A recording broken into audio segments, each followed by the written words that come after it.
Also, whenever you eventually pull up my camera, Christian, let me know if the lighting's too bright. Oh, it's all good, man.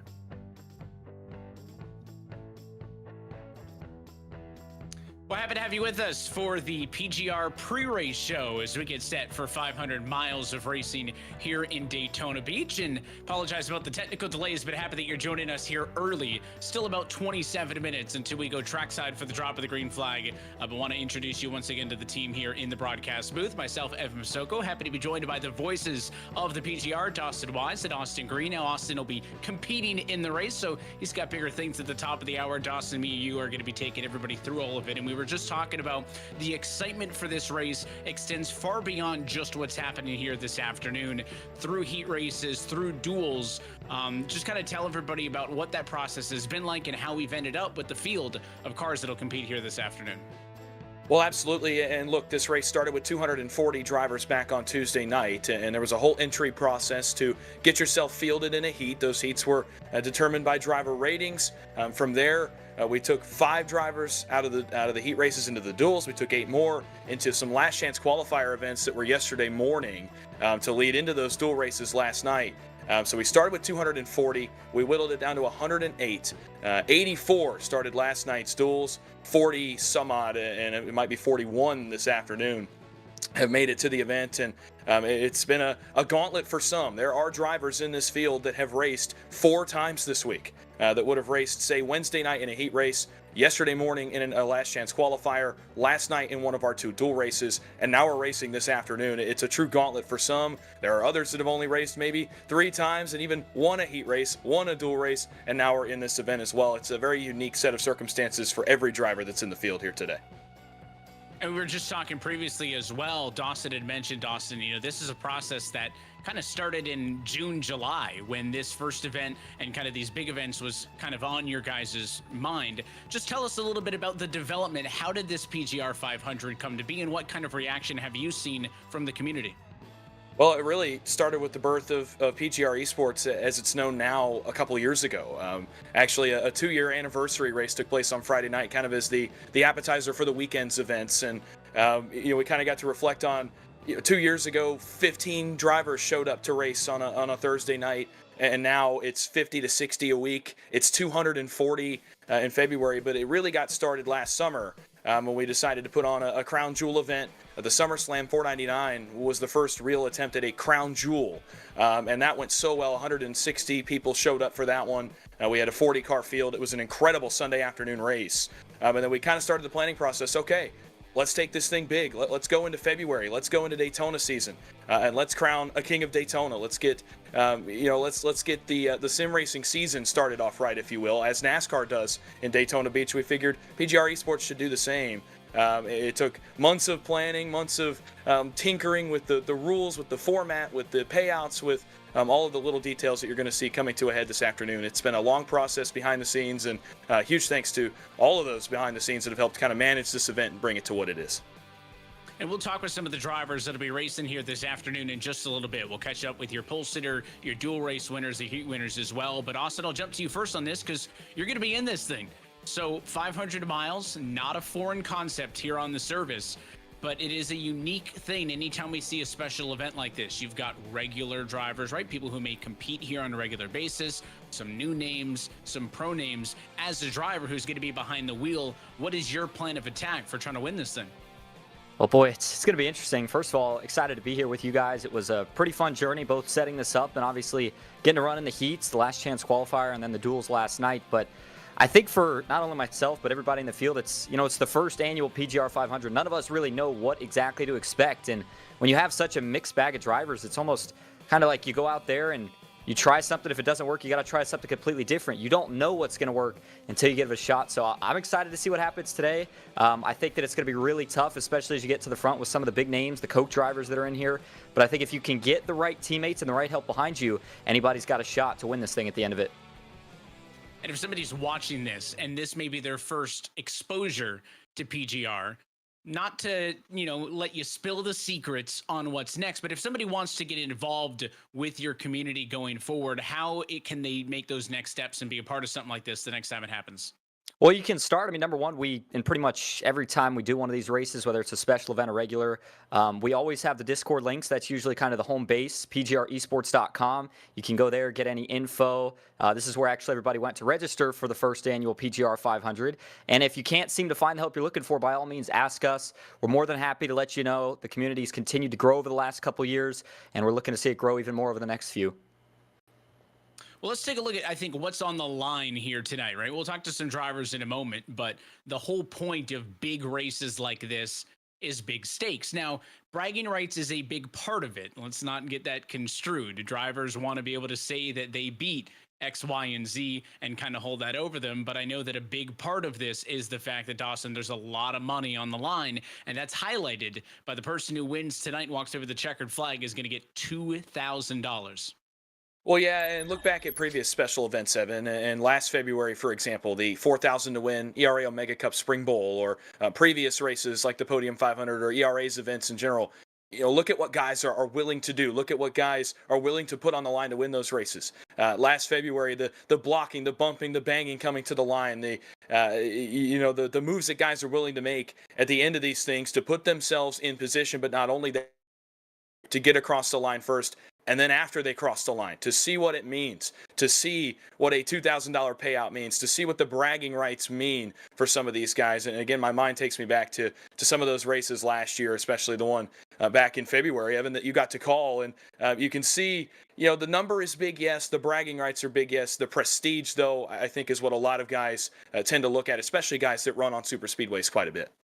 Yeah, there's a lot of series here on the service that are dedicated to solely super speedway racing. So you have kind of those super speedway aces in the fold. And of course, you mentioned drivers from the likes of the eNASCAR series and some of the other special events, some of the other big series here on iRacing are all part of it. And I think you mentioned prestige. The money's nice, yes. And that may be the thing that's immediate, but that bragging rights can't be undersold. To be able to say you went head-to-head and beat some of the very best. And these special events are a unique opportunity for somebody who may not have the time and resources to commit to trying to qualify for something like the Coke Series, to race against the top talent on the sim, straight up, no gimmicks, and try to beat them. And I think that's a little bit of extra motivation for everybody else in this one as well. Austin, I mean, you've obviously been involved both on the admin side, the organization side, but also in these sessions qualifying in. How would you maybe assess the temperature of the drivers? Is it nerves? Is it excitement? As we're just now, after weeks and weeks of qualifying to get to this point, less than 20 minutes away from actually hitting the grid. I think it's definitely nerves. When I won the last chance qualifier, probably arguably maybe the smallest of the events that we had this week, and my heart was still probably well over 150 beats a minute on the last lap. I think that for this race, everybody's going to be trying to get the nerves out pretty early. Once that happens and we get towards the end, then it switches from nerves to the realization that you could have a shot at $2,000, and then obviously the chance and the bragging rights that go with it. So it'll be nerves early. I think everybody will be calm, but once those nerves go away, Dawson, you know it too. Boy, things get exciting, and you are really, really excited to be here. Well, yeah, absolutely. We have absolutely. some of our drivers, Dawson, then I want to get your guys' opportunity to chat with some of them. So let's see who we've got available. I know they're getting ready to prep, and obviously it's no short feat to get ready to go into the car for 500 miles. So we'll be mindful of their time. But let's see if our producer Christian Hill knows who is first available for us, and we'll try to catch a word. I know we've got a couple of drivers lined up that we want to chat to. In this one, obviously, the way the qualifying works is the running order set by those duels last night. So you got duel winners who may feel like, hey, is momentum going to be a big thing for me? Or do they feel like they're going to be in a good spot? Do we really think starting up front's going to be good? Like, how important is that track position when you're doing 200 laps at Daytona, right? We'll get all of their different opinions on that. So why don't we start with, I know we were talking pre-race with Landon Veliky. Let's see if we can get him into the broadcast booth, get a quick word with him or maybe some of the other drivers down in the waiting room. And we'll just kind of get their thoughts going into this one again. They're in session right now, just taking a peek in my sim. There was a couple drivers participating in a bit of a warm-up session a little bit earlier on. They were enjoying the opportunity to do some pit parties, some drafting help. One thing I do think is worth noting is at this point, I don't know if you're going to learn a lot more, right? You've done learning through the heats. I think you kind of learned some driver tendencies, Dawson. But at this point, I don't know if there's like a magic secret you're going to figure out in a warm-up session. I think a lot of it's just kind of tempering nerves and trying to get comfortable. Yeah, I think that's part of it. You're not going to learn a lot about the car or the track. Obviously, these guys, especially even the Coca-Cola iRacing Series drivers, had the Clash last week. So, these guys have run Daytona. They've repped this car time and time and time again. To me, it's tempering nerves. I remember I've started in some of these big events, and I wanted to just get some laps in to take a deep breath and get the jitters off, right? And but not only that, maybe if you're unfamiliar with someone you're around, if you weren't around them in your heat race or your dual race, maybe you're looking for a dance partner later. Maybe you're looking for some help when this race gets into its latter stages and say, look, I can trust you, you can trust me. Let's kind of work together. Let's get ourselves through this thing. And in the end, we can fight it out. But let's figure out what those dynamics are like right now in the warm-up session. And I think you see that happening on track right now. I think we do have the driver of the 62 machine. Landon, you got a copy with us? Yes, sir, I do.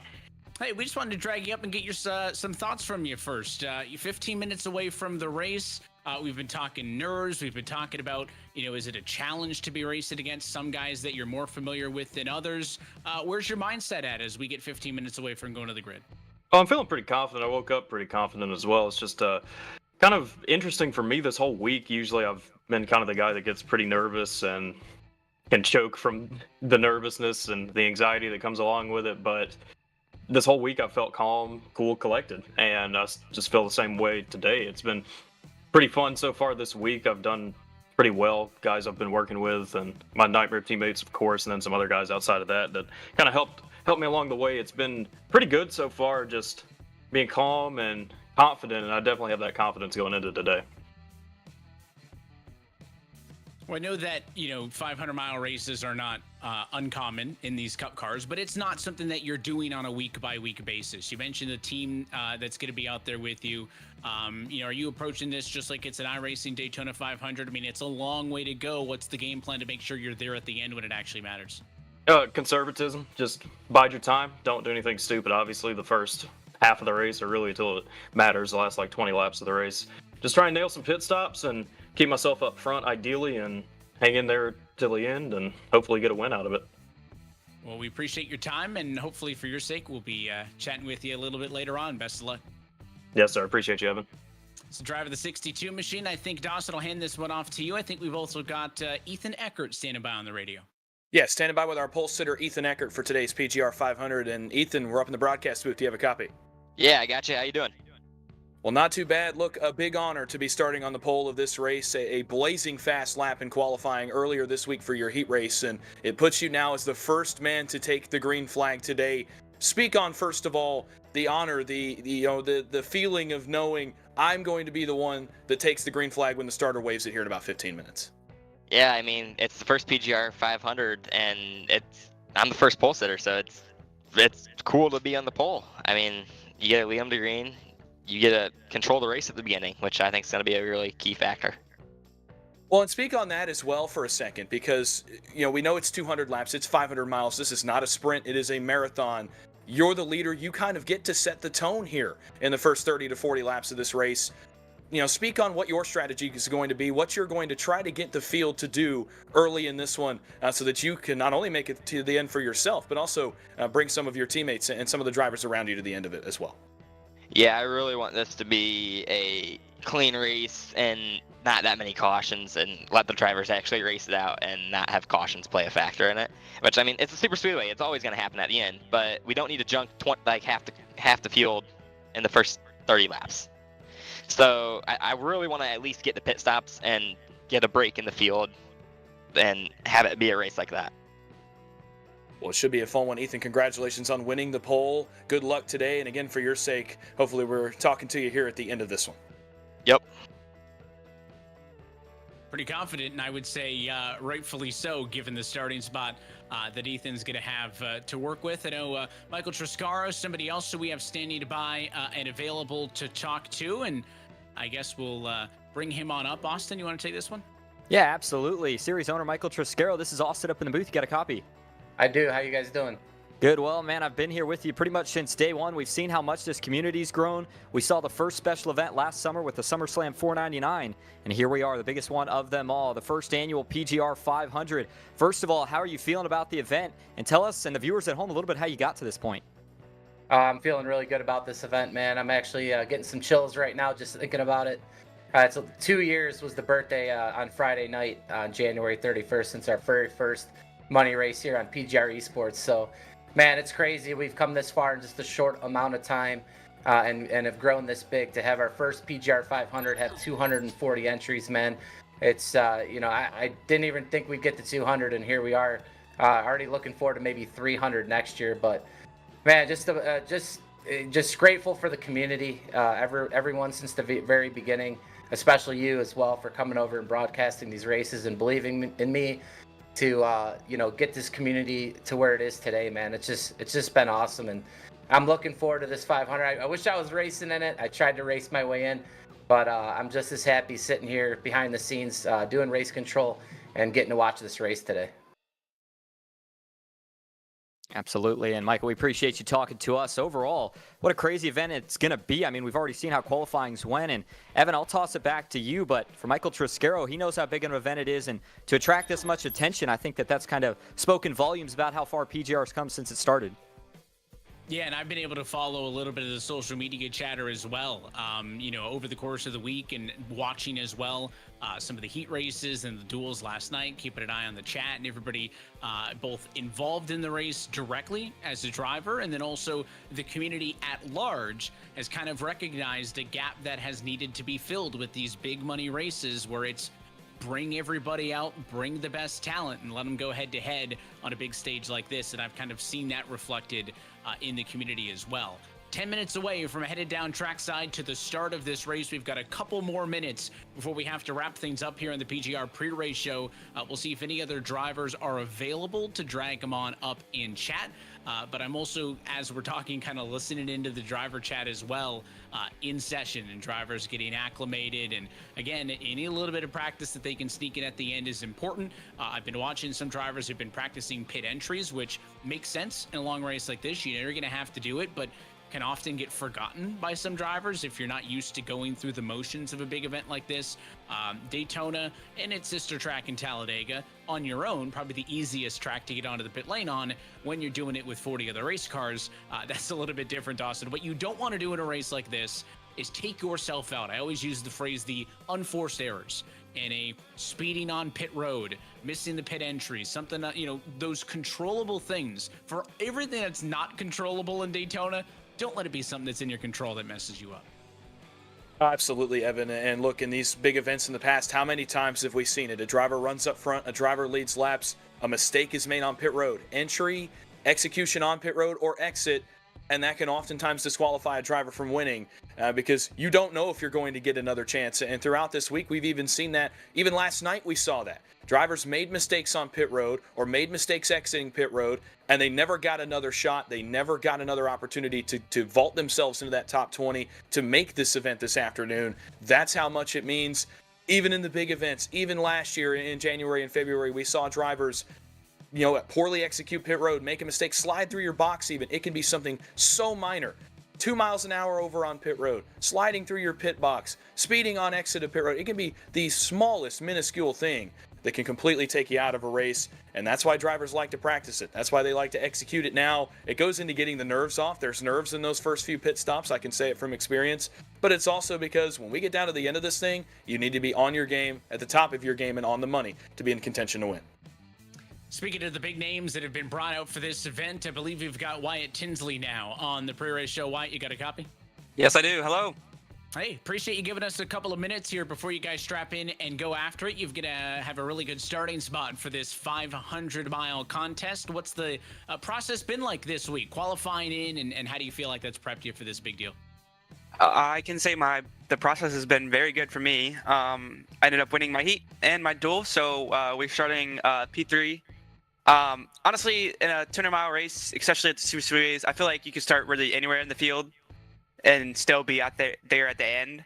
But having a good starting position and a good pit stall actually definitely adds to everything that helps as well. So honestly, what I need to do is just keep my mentality good, stay up front the race, and stay clean and stay green, I guess, is my thought process going into it. Because this race isn't part of it's not a 36-week season where you've got the same 4 teammates with you on a week-by-week basis. Certainly, a lot of the guys in the race. So can you still approach it as, hey, I know I can work with these 3 or 4 guys really comfortably, and you kind of make that the game plan? Or are you a little bit more of a lone wolf? You don't have to tip all your cards, but kind of where does your mentality sit on that one?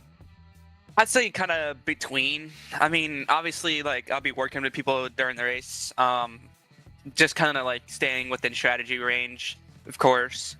But at the end, I mean, we're all racing for the prize. And so at the end, I feel like we need to be for ourselves and only ourselves and just kind of race it out and how it plays out, in my opinion.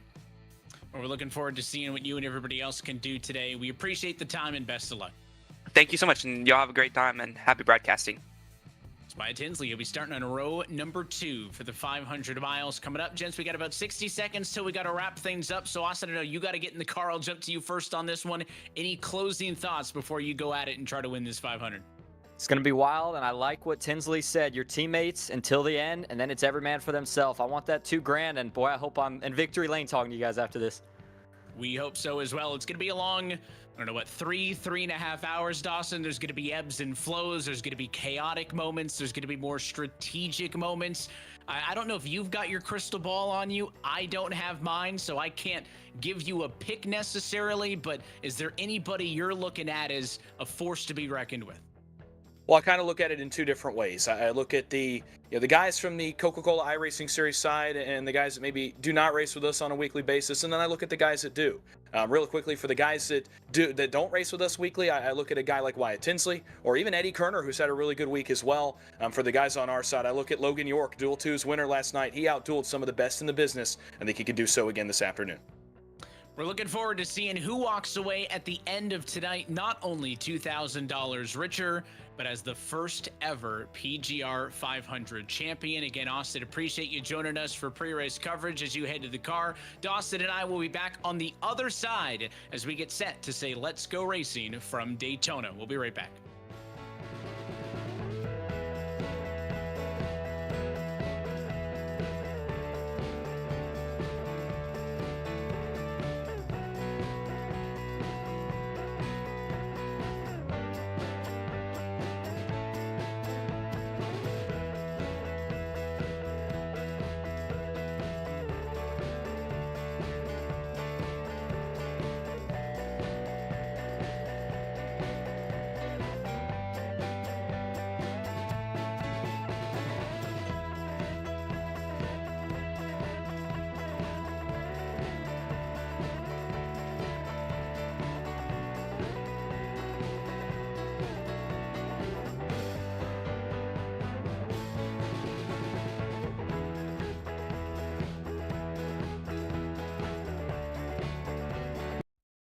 Racing isn't easy, but experiencing it is. iRacing puts you in the driver's seat with the industry's leading sim racing game. Drive on laser scan replicas of the greatest racing circuits from around the world. Go head-to-head against other drivers chosen by skill-based matchmaking to ensure competitive racing at every level. Compete across all your favorite series. In officially licensed cars, engineered to deliver the most accurate driving experience possible.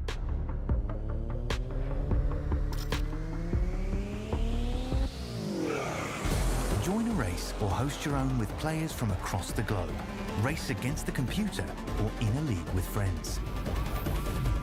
Feel the thrill behind the wheel. Visit iRacing.com.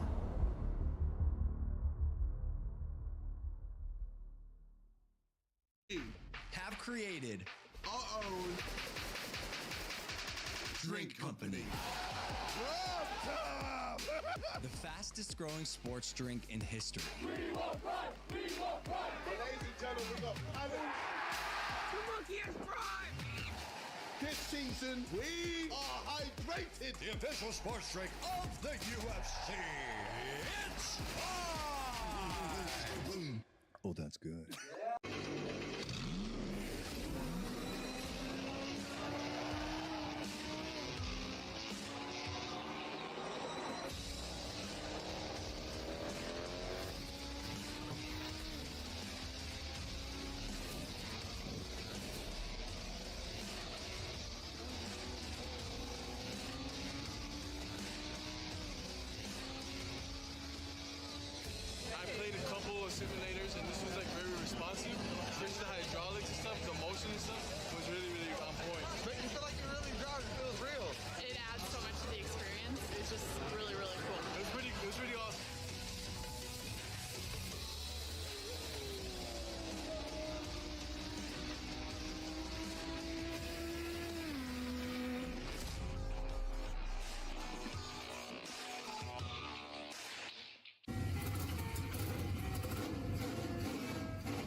flag is in the air. We are racing.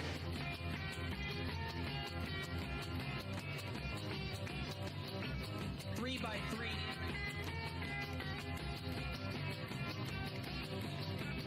Almost no trouble. Around goes Alex Hill. Hard into the outside wall goes Hill. They're wrecking big time out back. We're not going to throw a caution.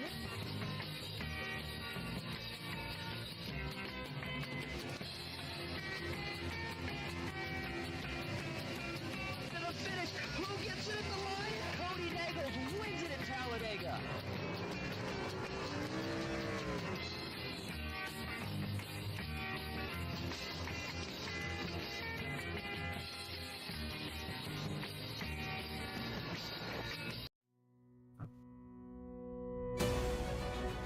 Live from iRacing's virtual Daytona International Speedway, we say good afternoon, sim racing fans, and welcome to the first annual PGR 500.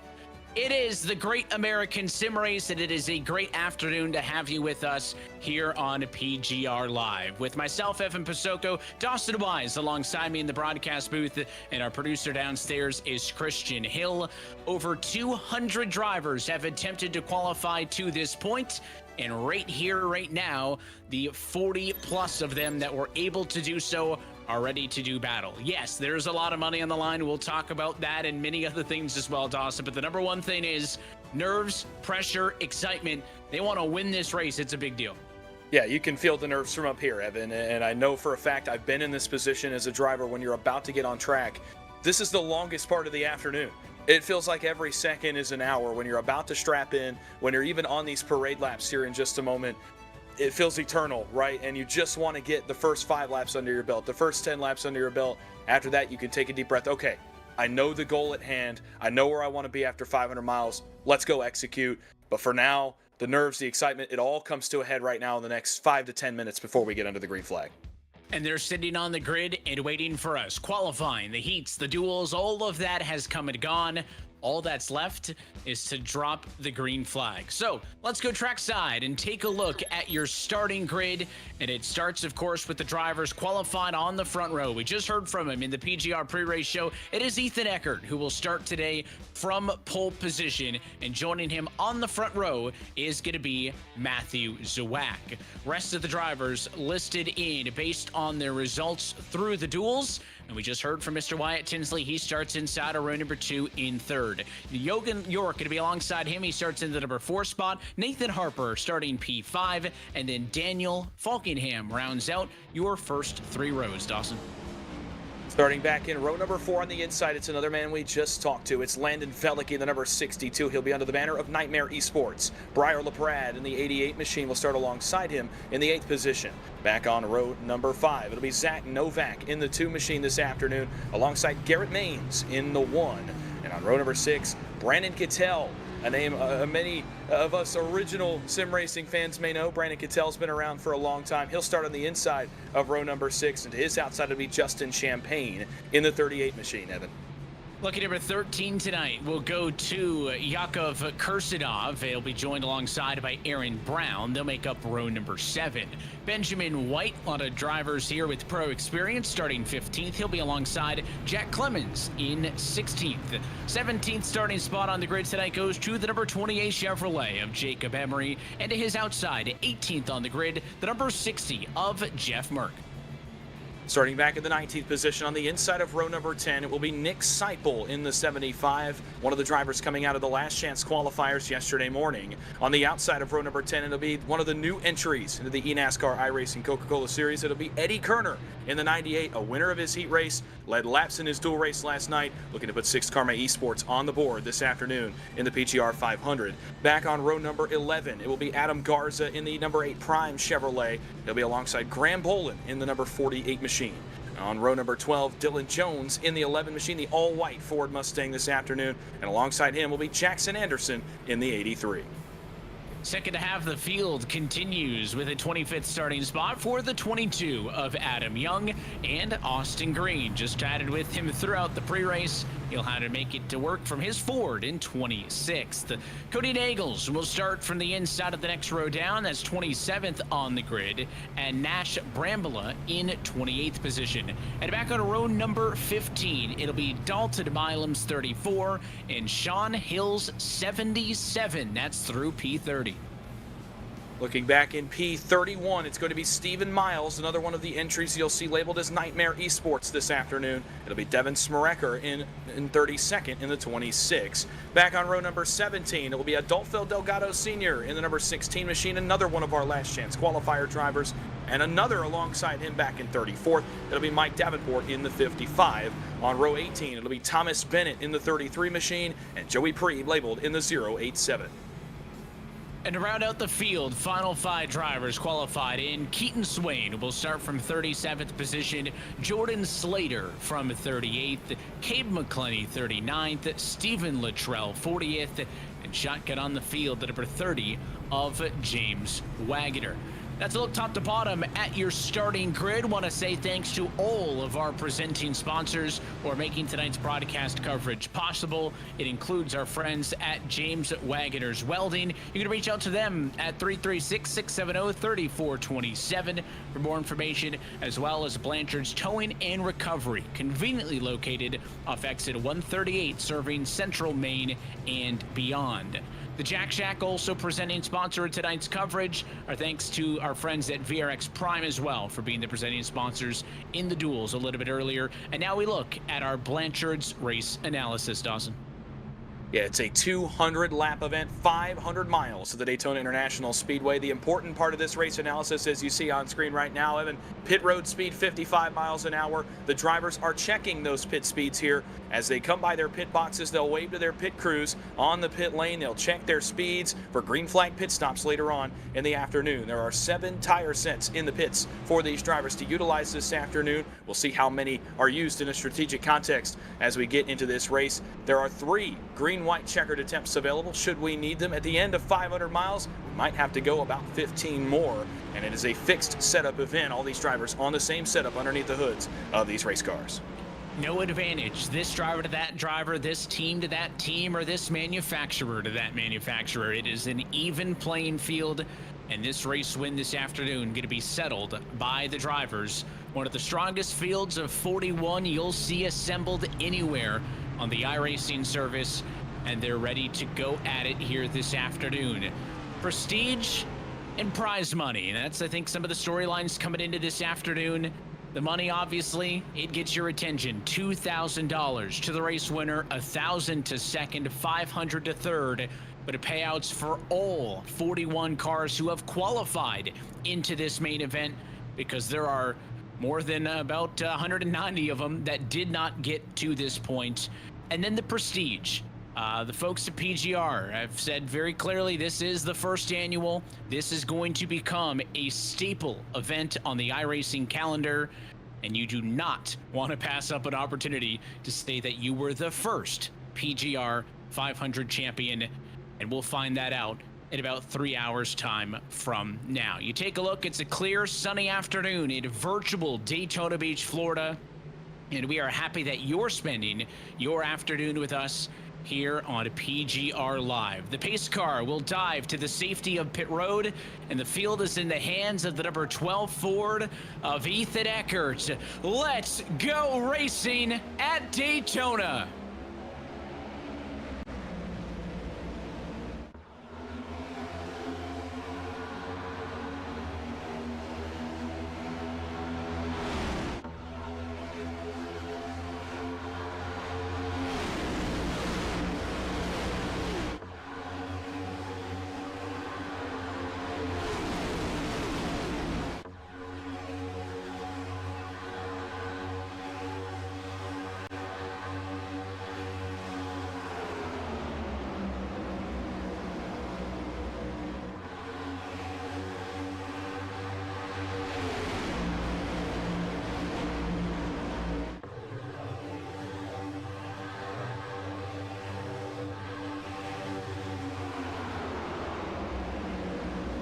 2.5 miles in the books, still 497.5 to go, but we are off and away in lap number 1. It goes to the 18 machine.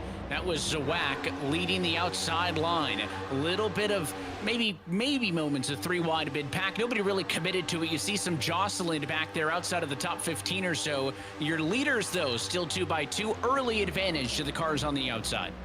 And some of the biggest jockeying coming back from around Graham Bolin and Eddie Kerner and Adam Garza, who are all coming to the front. Remember, in last night's dual race, Wyatt Tinsley in his post-race interview said they were all working together, at least in the early portions of this weekend. So those 3 cars working well. They're going to bring Jackson Anderson to the front with them.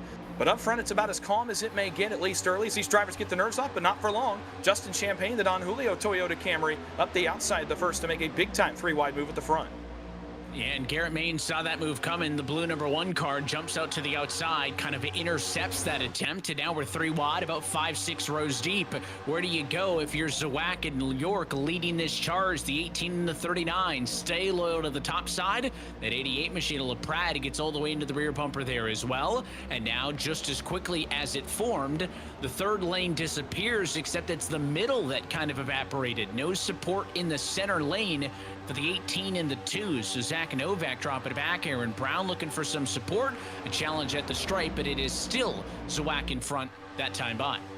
Well, and it's been a storyline of the entire week in the middle lane, and there's not much momentum there unless you time it perfect, and you have to have the right cars involved. You have to be able to know the tandem drafting in this car as well. We have seen it work, and we've seen guys be able to make it work, but it has not worked all week, and it has not worked for very long. You have to make your moves and get back in line, gain a few spots here, a few spots there, and get yourself comfortable up closer to the front. And that's exactly what these guys up here are doing right now. Logan York turned left on lap number 1. He did so again just now here on lap number 4. He leads the bottom, looking confident early, but Swack and Falkingham very comfortable up top. 2 men very familiar with Daytona, not only Daytona, but leading the race as they complete lap number 4.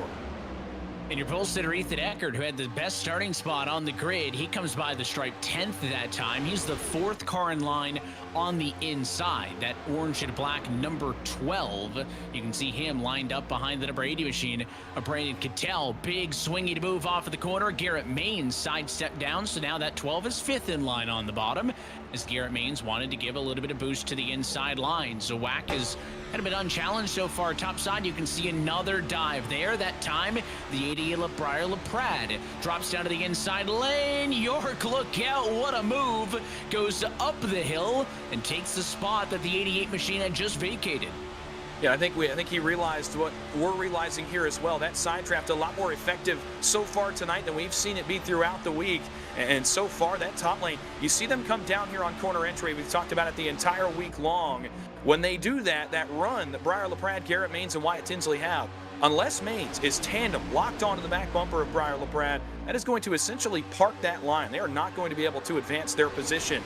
And you saw Logan York, he saw the writing on the wall. He says, look, I'm comfortable being 3rd in line on the top. That's a perfect position for me to be in right now in the race. And he's so far now back from his 3rd or 4th place starting position. He's right around there right now. Some 3 wide out back though. Ben White, Aaron Brown, Ethan Eckert all trying to mix it up on lap number 6. You see some guys, I don't know if they're getting impatient. Perhaps they just realize I want to be a little bit closer to the front, and there's plenty of opportunities to do that in the middle lane. Lead pack still just about everybody. It's 39 cars strong. 2 drivers have dropped off the pace. That would be James Wagoner, 40th position, and Stephen Luttrell, 41st. They're both about 15 plus seconds off of the lead pack without the draft. If this is a longer green flag run to open this race, they would be in early trouble of losing their lead lap status. The 88 car LaPrade sees a run coming from the middle. He'll go up the hill, shut the door on Wyatt Tinsley by abandoning the bottom. And now a caution to flag of trouble early. Is it from the back of this lead pack? The 87 car slowed and now spun around on the apron is the 55. That's Mike Davenport. Davenport goes for a slide. We'll go back and start to take a look at this one, but this one is at the very tail end of the lead pack, well out back of the race leaders. And I wonder, it's been a storyline somewhat the entire week, Evan, and it's been the stack-ups in each line. And it looks like they're both lines, top and bottom. When Wyatt Tinsley made the move to the middle, it looks like it may have stacked the bottom line up, and Mike Davenport kind of gets caught in the shuffle here, a bit of a victim to a potential stack-up on the bottom line. Yeah, we'll wait to see if we can get a second look. Davenport was scored in 38th at the time, but let's see. You see the inside check it up a little bit, and maybe part of that's the accordion. They were certainly checking up, but I think that 33 was trying to be proactive, lifted, and then he got tagged from behind. That was the 087 to Joey Preeb who got into him, and then it sent him up the hill. The 55 had nothing to do with it. He was just on the outside line, but Davenport, wrong place at the wrong time. Again, watch the 33 and the 87 on the bottom is where it starts. Yeah, watching this stack up back and on the inside line, it had started to check up, but you're right. It's a good call. Really, actually, it's from out front of the 33 of Thomas Bennett. It's the 26 of Devin Smrekar. He actually started to jump on the brakes as well. They saw it coming, and props to them, because so many times this week, we've seen those accordions start, and there was no proactivity. There was, oh man, kind of in the moment, we're slamming on the brakes, and that's what tends to cause the bigger incidents that we've seen throughout the week this week. Luckily there, everybody gets on the brakes, but a couple of cars come together, and unfortunately for Davenport and Cade McClenny as well, the 05, one of the drivers coming out of the LCQ race yesterday morning. He's involved as well. A tough break in an early situation for these guys in this race. As all the drivers hit pit road, that is not the spot you want to be in 9 laps in. A pretty unanimous decision to come to the pit lane. I think everybody really is just going for a splash of fuel. Most drivers spending about 6 or 5 seconds in the box. Matthew Zawak was the first driver in. He'll be the first driver out of pit road. One driver did not decide to come down pit lane for service. That was the 75 of Nick Seipel, and he will now assume the race lead after starting back in the mid-teens. He did this yesterday night as well in his dual race, and it got him into the feature event here this afternoon. He stayed out on a very early caution and said, I'm going to risk the strategy. I'm going to get the track position that maybe he was lacking on the starting grid. He's going to go all the way to the front of the field and put himself in position. And with a longer race like this, a decision such as this one, I don't think is as costly. You're not in a point in the race where you're on, okay, I only have to pit one more time. If I don't pit here, I have to pit twice. There's still 190 laps to go. Why not, if you're Nick Seipel? Stay out, take the track position, get in front of the leaders, and introduce yourself into the front pack of this race and say, look, I'm going to be here later in the event. I want to get my feet wet now. I want to lead some laps in this thing and get more comfortable with the guys around me. So Seipel obviously going to be a early contender for Big Mover, up 18 spots from where he started, courtesy of that strategy decision. We'll see if that 8-lap difference on fuel comes to hurt him in the end, or if this is all going to play out in his favor as this race goes. You kind of look at the race length in reverse, and you try to kind of plan out your fuel runs back to front to decide when you need to make fuel, so that when you get to the end of the race, you don't have a ton left over. Of course, you did mention when we looked at the Blanchard's race analysis that there are 3 green and white checkers should we need them, so you may not want to cut that number too close on the end. But again, there is maybe an acceptable margin that these drivers have calculated in their heads, and now let's see what Seipel can do. Is he's going to end up on the front row.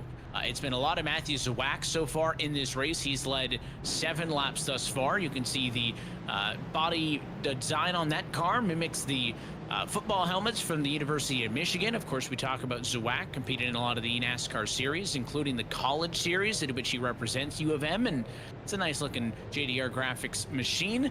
Of course, equally as nice, I like the Miami Vice kind of paint scheme going on that 7 Nick Seipel. That's something that these drivers is not irrelevant to them.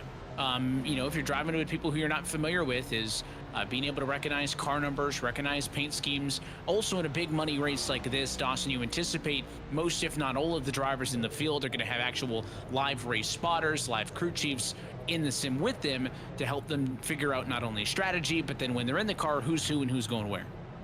Well, absolutely. I'll speak first on the paint schemes, something that a lot of guys in here take some pride in, that they worked all week on, or maybe for multiple weeks on, to, again, make themselves recognizable, to up their game and kind of up their presence, if you will, for a big-time event. And you talk about recognizable schemes as well.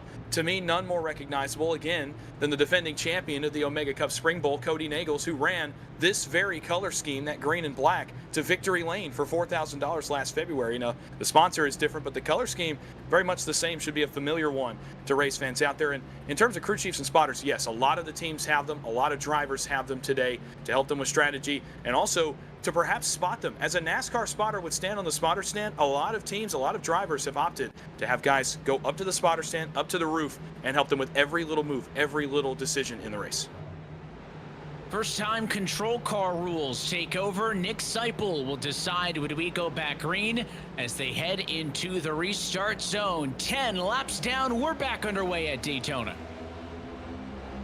Pretty good start by Nick Seipel on the bottom, as his help did not, though. Help bails to the top side, and Seipel will as well.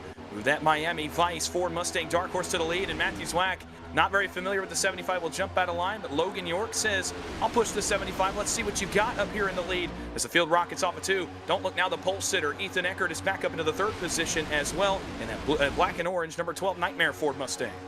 And while that move to the inside by Zawak, and it cost him some time in the short term, it gets him linked up with some friends, but there goes the 12 of Eckert from the top to the inside. Now he leads the charge, and he's got some big names behind him. Matthew Zawak, Daniel Falkenham, Wyatt Tinsley, and more, all lined up on the inside. Now just as quick as he went down, pulls back up, and a slick move for the man who started on pole and leads at the end of lap number 11. Ethan Eckert is in front for the first time in Daytona.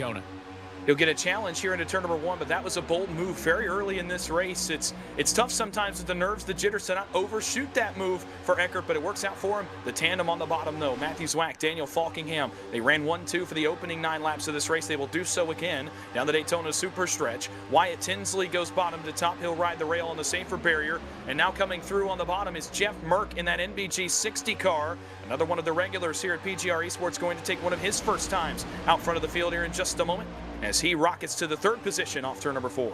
Couple of cars went to the outside all at once there. Falkingham went high. He was traced by Garrett Maines, and it was almost a bit of an uncomfortable situation, as I think that 39 got a little bit loosened up by a touch from behind. They're fine, though, and they enter turn number 1 at over 202 miles an hour. Maines now leads the inside. We've seen the number 19 machine up and in the mix a lot so far tonight, so in a good and competitive position down there on the inside line. In line, the 02 as well. Logan York in the mix as well. Again, a long way to go in this 200-lap race. The drivers are learning now. Maybe learning the tendencies of the other drivers, learning what they can and cannot do in a pack of this size. Maines led the bottom. He sees the run coming up topside. It's great lane management up front. It's a bit risky to do that, only 13 laps in, but if you want to control the race, those are the moves you're going to have to make. Well, and I think part of that goes into the experience that guys like Garrett Maines and Logan York and Ethan Eckert have. Again, these are guys that race these kinds of tracks almost nightly, it seems, in some capacity, and guys that have run this car a number of times in the past couple of weeks to get prepared. I think that goes into it a little bit more confidence, a little bit less of those nerves. To them, maybe, okay, I've done this move 1,000 times, a couple hundred times. I can make it pretty easily in this race. Garrett Maines certainly one of those. Out back, there was some 3 wide back around Graham Bolin. There still is with Bolin and Garza and a couple of other cars. So the 3 wide continues from about 15th on back, as those 3 have tried a few times to come to the front. It's Maines, Zwack, Merck in the top side. On the bottom now, it's Falkingham. He's gotten separated, but not for long from the 18. Zwack and Falkingham on the same wavelength here back into one. They will tandem up, and Zwack will go back to the point. And after staying out to assume the race lead, Seipel slides all the way down to the number 10 spot. Bit of a checkup on the outside. That 20 machine stacking up the outside row. That's Tinsley. You can see there's a bit of 3 wide in the back. The 8 machine of Adam Garza leads that group right now. It's he and the 48 of Bolin. Now more cars maybe looking to the middle lane. Again, Daytona much tighter than that of our sister track in Talladega, so it is close quarters anytime you go 3 wide. Of course, it's doable. I don't know if it's recommended this early on, but some drivers have been trying to make some moves to get the track position sooner rather than later. Zawaka back in front. He has led more laps than anybody else so far in this race. He, Eckert, Seipel, Maines, the different drivers who have crossed the stripe as the lead car. And that outside is going to get a great run here off of turn 2. And it's because of that side draft. We mentioned it a little bit earlier. When that outside line comes down onto the right rear quarter panels and then onto the door numbers, man, a bit of scrambling up here right as I was starting to talk about that. Garrett Maines to the outside of Falkingham. Falkingham to the middle of 3 wide with York and Tinsley now. White will go bottom to top. He'll jump on the nose of Matthew Zwack. And all of a sudden, here at the front, 5 rows of 3 wide as Garza joins the party. A couple of other cars out back as well. Emery, Bolin, Adam Young coming to join the fun, as well as Falkingham leads at the line. 3 wide throughout this lead pack early on in the PGR 500. and nobody bats an eye. When an opportunity opens, they are quick to pounce on it. They want to be aggressive. That much is clear. More than 28 cars within a second of the leader into the outside wall. It's trouble there. That's the 0-2 of Logan York. Couple of cars, serpentine to get around him, nowhere to go for Jeff Burke in the 60. He'll have to check up, and that could have been way worse for Logan York. I think the car is going to be okay, and that could have been disastrous. Well, oftentimes in these restrictor plate races, and especially these big time, big event, big money races, you'll see a moment early. And even in NASCAR, this happens too, a moment, whether it's a crash, whether it's a near crash, whether it's a big save, kind of a big moment for the field. You'll see that moment where it registers with the field, okay, we're racing a little bit too hard. We're doing a little bit too much.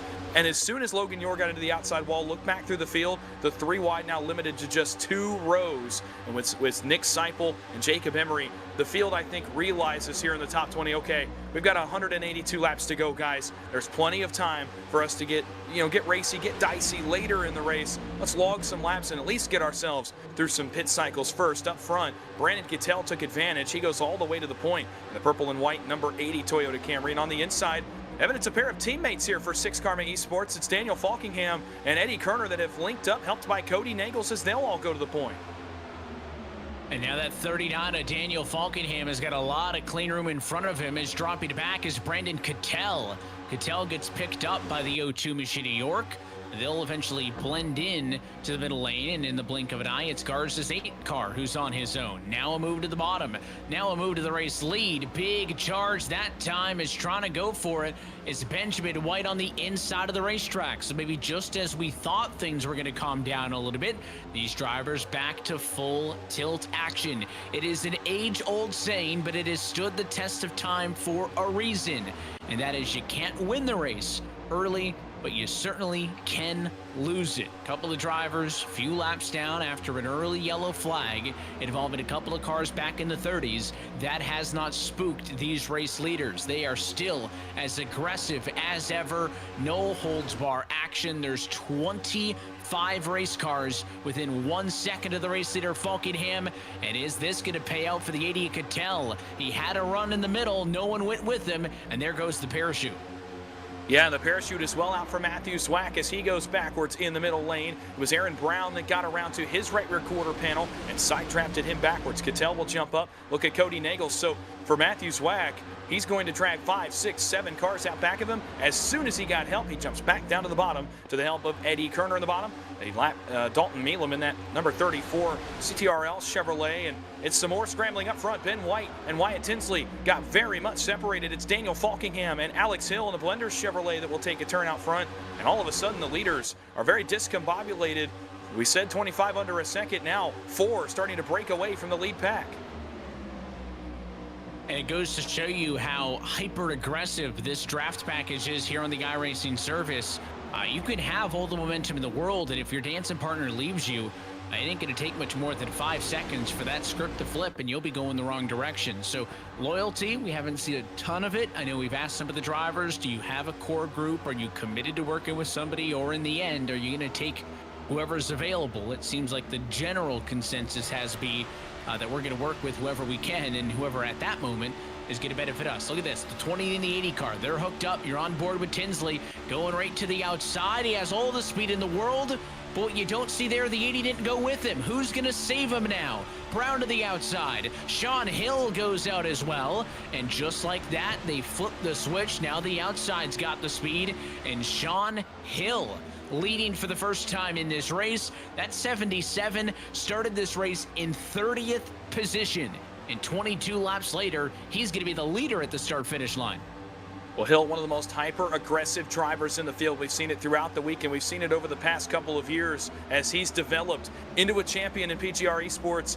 He has been doing that by virtue of his hyper-aggression, and from 30th to 1st in just 23 laps should display all you need to know. Daniel Falkingham will stay with him, so too will Jeff Merck on the top side. They're still trying to get it rolling. It's Aaron Brown, the 18, Wyatt Tinsley in the 20, and Cody Nagels in the 6, and they are snaking. Look at them left, right down the back straightaway as they try to get things sorted out. The leaders come apart. Big run out back. Here comes Jeff Merck. He'll bring Garrett Maines and Ben White and Brandon Cattell to the party. And Merck may try to lead for the first time. Nope, he'll be on the push of Alex Hill. Good block there off of turn number 4.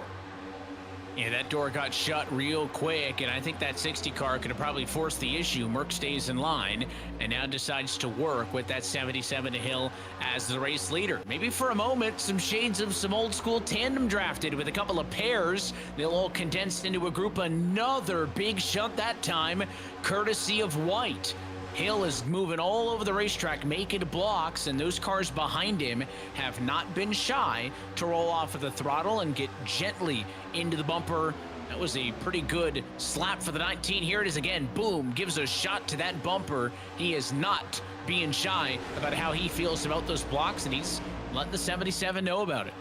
Well, 24 laps in, and Hill is already dropping top to bottom, back to the top to block the run and keep himself in the lead and kind of manage those lanes behind him, if you will. Manage their run. When it starts to get to him, he says, okay, I'm going to drop down. I'm going to make you push me here for a second. He may do it here again on the banking in 1 and 2. There he goes, top to bottom. Another big shot from Ben White in the Bass Pro Shops Toyota Camry. And another one here on exit now. I think you're right, Evan. I think the frustration starting to come out for Ben White. And now, look at this, a split to the middle.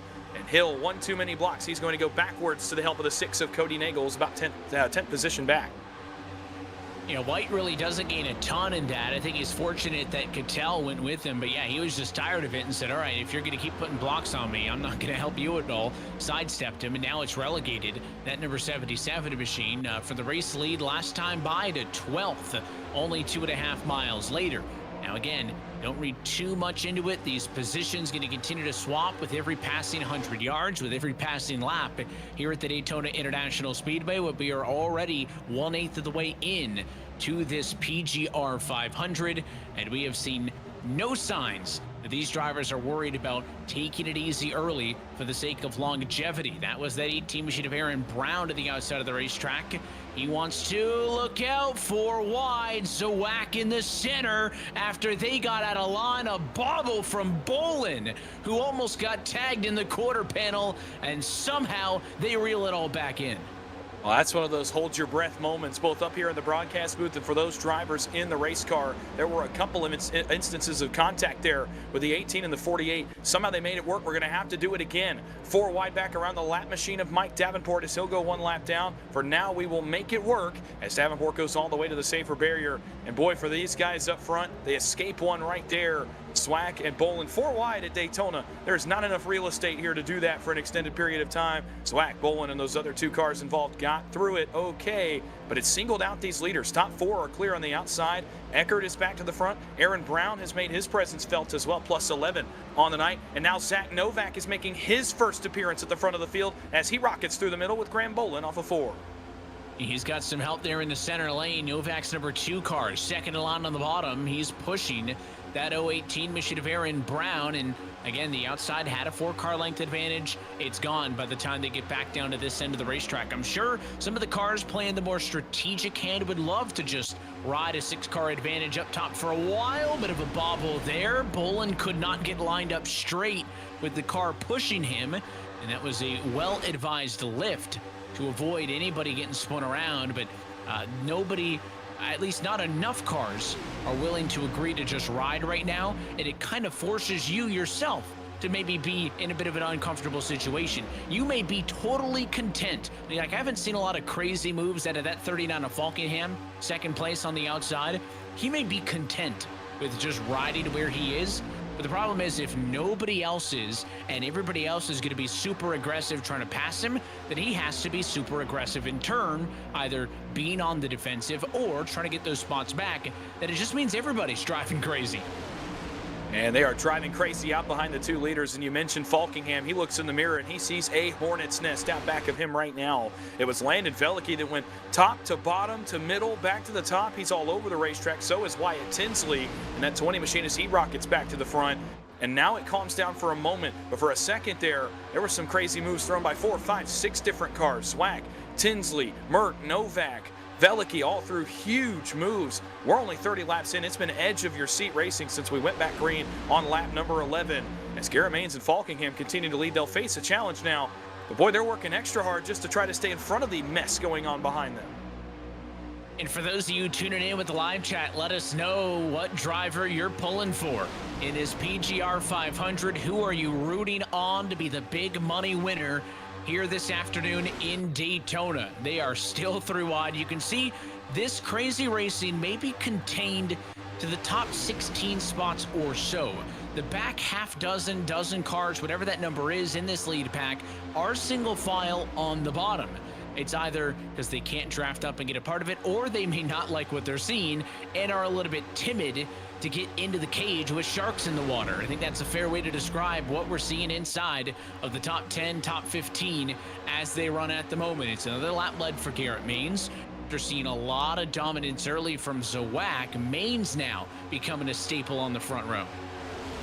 Yeah, Maines has linked up with Daniel Falkingham, and again, two drivers that know each other very well at this point, two drivers that race around each other a lot. Trouble out back. Austin Green got some contact from Adam Garza in the Prime Chevrolet, and Green went right side first into that outside safer barrier. He's going to keep it going, but now the question is, how much damage, if any, is aboard that number 87 Ford Mustang Dark Horse?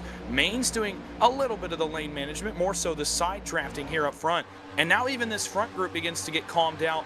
Tinsley goes to the top. They start to rim ride, a lot of room being given, and all of a sudden it was 3 wide, 8 rows deep a few moments ago. Now just 2 wide up here at the front, and a lot of cars starting to bail into line as we get into the middle portions of this race. And the one thing working in favor of Eckert and the 62 of Velke on the inside there is that, as they almost lose it, the 8 car of Garza joined in to make it a trio, and that 62 almost became a pinball there. They can, though, make 2 cars work. Now, conventional wisdom would tell you I'd rather be in a line with 6, 8 cars than a line with 2 or 3. But the way the 12 and the 62 were linked up and push drafting, physically connected to one another, they were able to maintain pace with a little bit of aid from that side draft with the cars on the outside with more numbers. Even in this case, there's more cars topside than there is on the bottom up front. Because that 62 is physically pushing the 12, they're going to go quicker in the corners. Well, absolutely, and it's a lot about situational awareness in this car, being able to look to your right and potentially see what the outside line is doing as well. In the moments where Falkingham is cooling his engine temps perhaps, or the moments where he is just not connected to Garrett Maines, that's the moment where that bottom lane, even as a 2-car tandem, can have some more success. Like right here, look at how far Daniel Falkingham is off Garrett Maines. It's a full car length, although now that middle has interrupted proceedings here at the front. Jackson Anderson, Graham Boland, and Ben White, Wyatt Tinsley through the middle, trying to get into the front and again interrupt those teammates on the bottom. Anderson will drop to the nose of Ethan Eckert. But as I was saying, in a 2-car tandem, in those moments where Falkingham drops way off Garrett's bumper, like right here, you'll see Garrett jump a little bit out of line. Those are the moments where that bottom lane can find the most success and gain the most ground, because that top lane is not as connected. Look at Zwack, Nagels, Green out back. Another trio is going to take a try at the 2 leaders that have been up front now for about 10 laps. And hoping that these drivers are at least taking some opportunity to take a deep breath, because they have not given us much of a chance to do so here at the booth thus far. 33 laps already complete in Daytona, but it feels like we've seen a couple of race-winning moves already. Is it still R&D, or is this simply just some of the very best drivers on the service having a lot of fun? Yeah, there's stakes. Yeah, there's nerves. And we talked about that in the 30-minute countdown to the grid. I'm sure they were at their highest when they were sitting there on the grid waiting to roll off. But now that you're in the race, it doesn't matter how much experience you've got. I think once you're in this pace, no matter how frantic it has been, Dawson, as a driver, once you're in it, maybe is when you're at your most calm. Oh, it absolutely is the case as a driver. I mentioned the first 5 to 10 laps earlier, really off of that caution period. After we went back green, it felt like a lot of the drivers settled in. Again, there's that deep breath moment as a driver where you say to yourself, okay, we're in the race now. The nerves go down. You're so locked in on what your goal is, on executing each little race detail, like a move to the bottom, like a pit stop, that the nerves kind of start to go away. Now, to your prior point about whether or not it's the best drivers on the service having fun or whether it's some R&D, I think it's a little bit of both. I think these guys know how talented each one of the other drivers is. I think they know what they can and can't do as a field, and I think they're, at this point, still staying within their limits, obviously. Everybody is still running. Everybody's still here at the front. We haven't had any really big time moments. What we're going to right there. It's trouble out back. It's the 18 of Aaron Brown at the bumper of Landon Velicki, and the second caution flag is out as drivers scramble to miss it. We're going to wreck more. And more cars spin trying to avoid the initial impact. On the bottom, that's the 6'9" of Adam Young who joins in, but it landed Veliky and Aaron Brown, the two drivers where all of that started. And I'll say, anytime you get two cars hooked up like that inside of the top 10, you are likely looking at a scrapyard in the corner. And even though a couple more did join the party, I think we are very fortunate that that accident only involved the number of cars that it did. And I'm curious if that lapped car played a bit of a factor in this, right? They were putting the 55 machine of Mike Davenport another lap down. He stayed high. That's exactly what you want him to do. And then once they passed him, you're going to see an attempted move to the outside by the 62, right? They have to move down a little bit, and it means that outside lane's wide open. So the outside lane's going to start going to the fence. 62 thinks, hey, I can get a jump here. I go to the outside, and then very clearly, Brown with a late block. Just a little bit of a late one, yes. And you talked about the outside lane being wide open. The other factor I noticed there was that as that outside lane up front, the outside lane of leaders got connected, they stacked up big time back to Aaron Brown. That was a huge checkup around Landon Veliky. And I think for Landon there's a decision to make. Okay, I can either lift and get on the brakes and perhaps get run over from behind, or I can take my run, I can go to the safer barrier, and let's just hope that the 18 of Brown and the line in front of him does not drift back out to the safer barrier as well.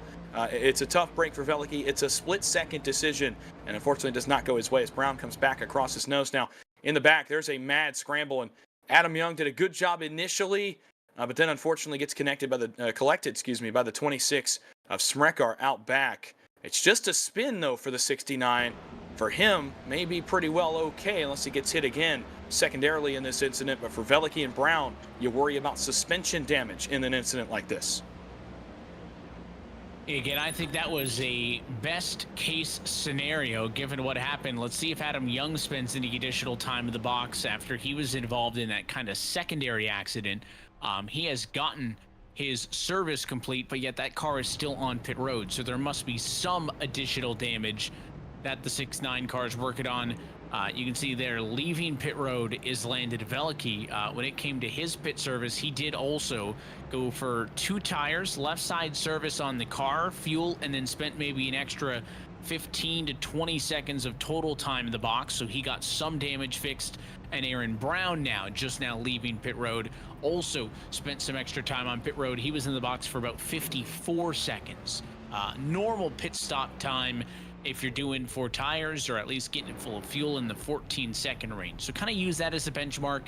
Anything on top of that, going to be some added time for service. And it wasn't just those cars involved in the accident who were down pit road that time. We saw everybody in, and includes all of your race leaders. Well, a lot of drivers here on the early strategy are going to follow what the leaders do, and that's because when we get to the final 80 laps of this race, the final 2 pit stints, shall we say, you'll want to be on a similar strategy. As we've noticed in this race car, and I've noticed it over the past couple of years, the further off from a strategy you get from a lead pack, let's say, the more time you will lose, either in front of that pit stop or behind that pit stop. And, if you pit 10 laps earlier, you're going to lose perhaps some more time. Or if you pit 10 laps later, you're going to lose some more time. Where if you pit within a lap, pit within a couple laps, you can maintain those guys, and you'll see a lot of that later on in the race. You'll see groups will pit, a second group will answer them the next lap, a third group will answer them on the lap after that. It may not be your planned pit lap, it may not be when the car is out of fuel, but it might be just to keep your track position and to maintain time with the leaders. And for Veliky and Brown here, it's kind of a gut check moment as a driver, right? On lap 39 of a 200-lap race, you're involved in an accident, you have to go get damage fixed, and mentally you can kind of zone out here. You can get a little bit out of the groove and have to lock back in over the next 5 or 6 laps. So it's going to be interesting to see for Veliky and Aaron Brown how easy it is for them to get locked back in, and also what they do on the racetrack here on this restart. Some of the drivers midfield imploring the drivers further up the road to tighten things up a little bit. They would like to be a little bit more condensed when they come back by to the start finish line, to be closer to one another. Almost at the 1/4 distance marker in this race. So once we get to that point, we'll kind of give you a full field rundown and check in. We'll do that on the quarters maybe throughout this one.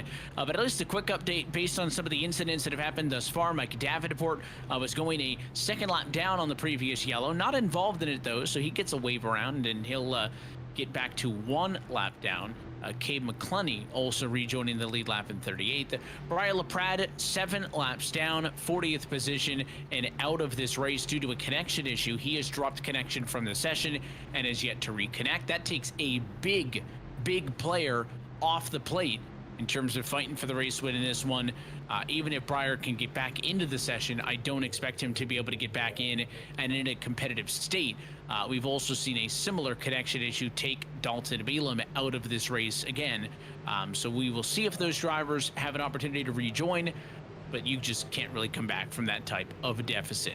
It's going to be the 60 car of Jeff Merck, first time in the front row with Garrett Maines alongside. 161 laps to go still in Daytona. And it's a great start on the bottom side for the U.S. Navy Chevrolet Camaro, sponsored by MBG Motorsports. He'll get Garrett Maines on his back bumper here into turn number 1. On the bottom side now, Cody Nagels makes one of his first appearances here at the front. No surprise, we're saying that name early and often in this 200 lap event. Austin Green is the pusher. Remember his nerves he talked about earlier. It appears the nerves have gone away for the Austin Green machine on the inside with Logan York. Matthew Zwack coming back to the front as well. The field enters 3. Cody Nagels for the first time today will go to the point.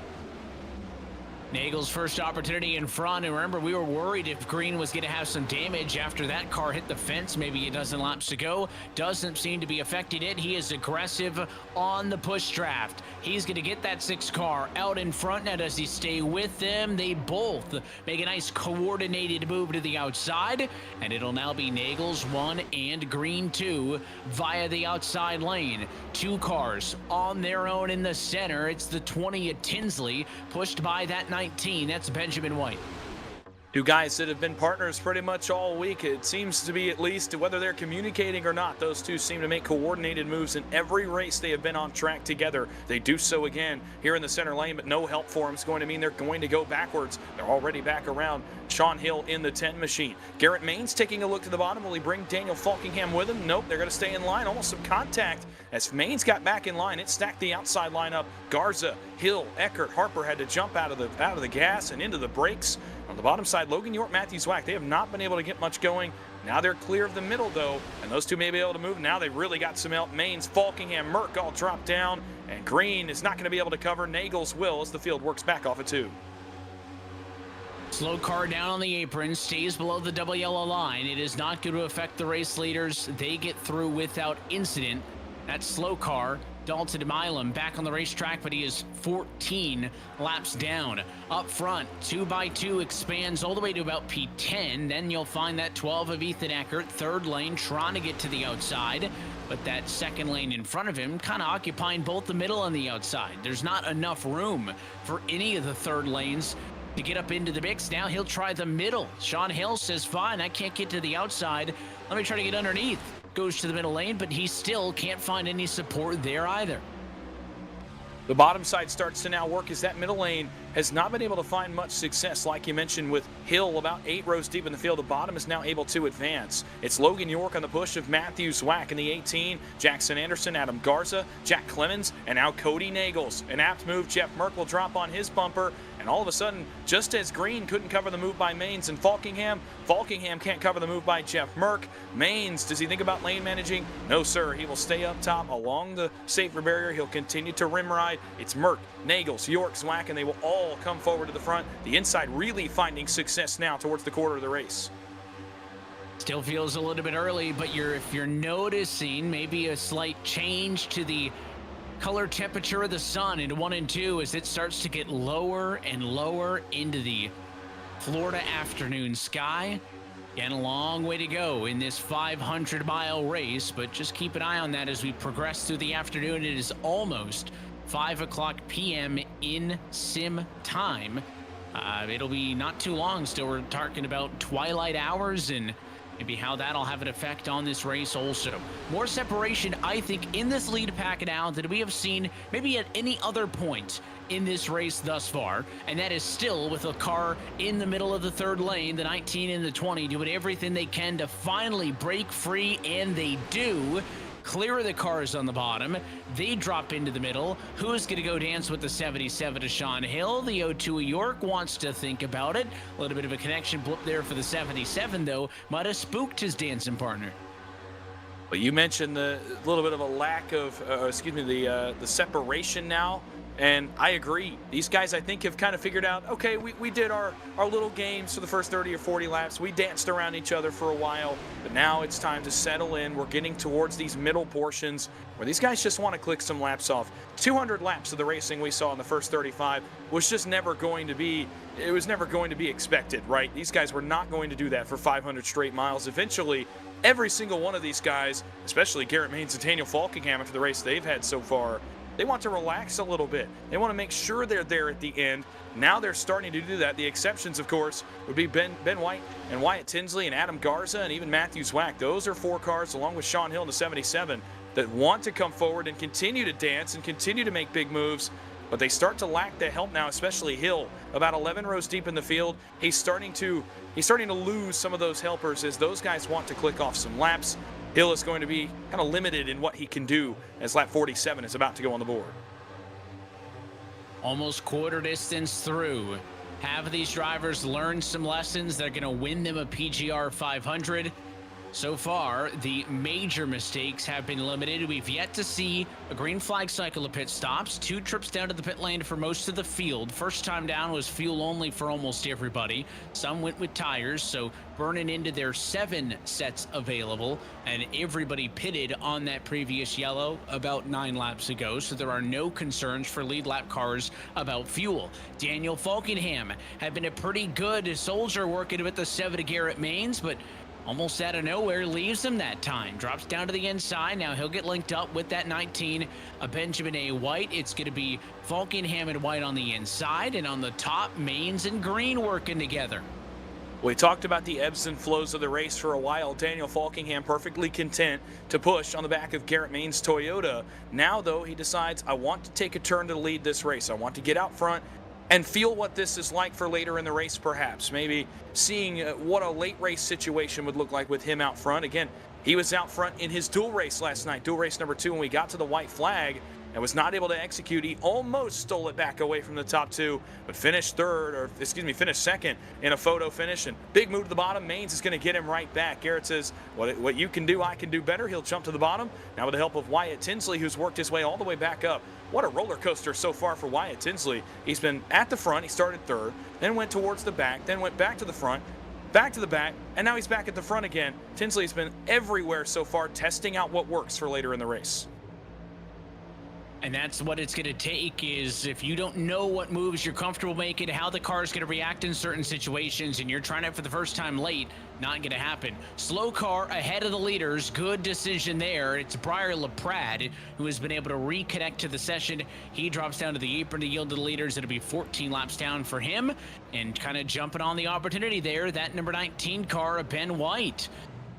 Trouble out back, Evan. Trouble out back. Cody Nagels in the 6 car has gotten around off the lap car, Mike Davenport. And apologies to interrupt, but oh my goodness, Cody Nagels just got into the right side of Mike Davenport and has gone into the outside retaining wall on the quarter lap of this race, lap 50. We had seen that black 55 on the apron of the racetrack there. And then Cody Nagels in the 6, the driver you called out there, somehow ended up on the apron with him and in the line of fire of the lapped car. I'm not sure what had happened there. You see the live look in the driver cam, and the car looks okay. I see maybe a little bit of left front damage on it, so we'll wait to see. Because certainly the 55 was slow on the apron, and when Nagels went by LaPrade, I saw him at speed above the double yellow. So something happened in the run down the super stretch and into 3 to put those 2 cars in conflict with each other. And as we start to look back at it, it's Mike Davenport. And again, we talked about the good decision with LaPrade. We'll see it here. You'll see the good decision with Davenport. Cody's actually going to drop to the apron right there. You see the contact, Darren Brown and Logan York above him. He gets back up okay. They leave him room, but watch Davenport come up the hill, off the apron, off the double yellow, and into Cody's left front. Cody actually bounces off of him twice. Great efforts out back. Graham Bolin, a couple of other cars could have very easily been involved in this, and they both miss it out back. This could have been another one that took out several players. Instead, it's just Cody Nagels for the most part, and that's about the toughest break you could ask for the 6. Another one where we think what could have been, and here's the onboard perspective from Nagels. He gets spooked by that right there. Contact to the outside, he drops low. Oh shoot, there's a car on the apron, pulls back up, would have been okay, but then again, Davenport going a little bit too fast to hold the 55 on the apron. And again, if the 55 pushes up, but the 6 doesn't go down there, we're fine. And if the 6 goes down there to avoid the contact above him and Davenport holds it down, we're fine, right? But because those two independent things happened at the same time, it put those cars on a collision course. And we'll see how Nagels is going to do on the damage front. He's down pit road. There's no surprise there. Again, visible damage to the left front of that Chevrolet. 4 tires, fuel. If he was good to go, the car would have left already. So now we'll see how much time he spends in the box trying to get that thing repaired. I can't imagine it will be extensive damage. A couple of hits to the left front, and there it is, about a 15 to 20 second range. We talked about it last caution with Landon Veliky in the 62 and how much time he spent on pit road. It's a similar number there for Cody Nagels, actually the captain of the team for Landon Veliky, Nightmare Esports. So Nagels jumps back on the racetrack. It's minimal damage, but now your strategy is a little bit different than it was a moment ago by something that really, again, was not completely your fault. Like you said, 2 independent things happen at once. We have seen it all week long. I feel like I've said those exact words a dozen times in these races.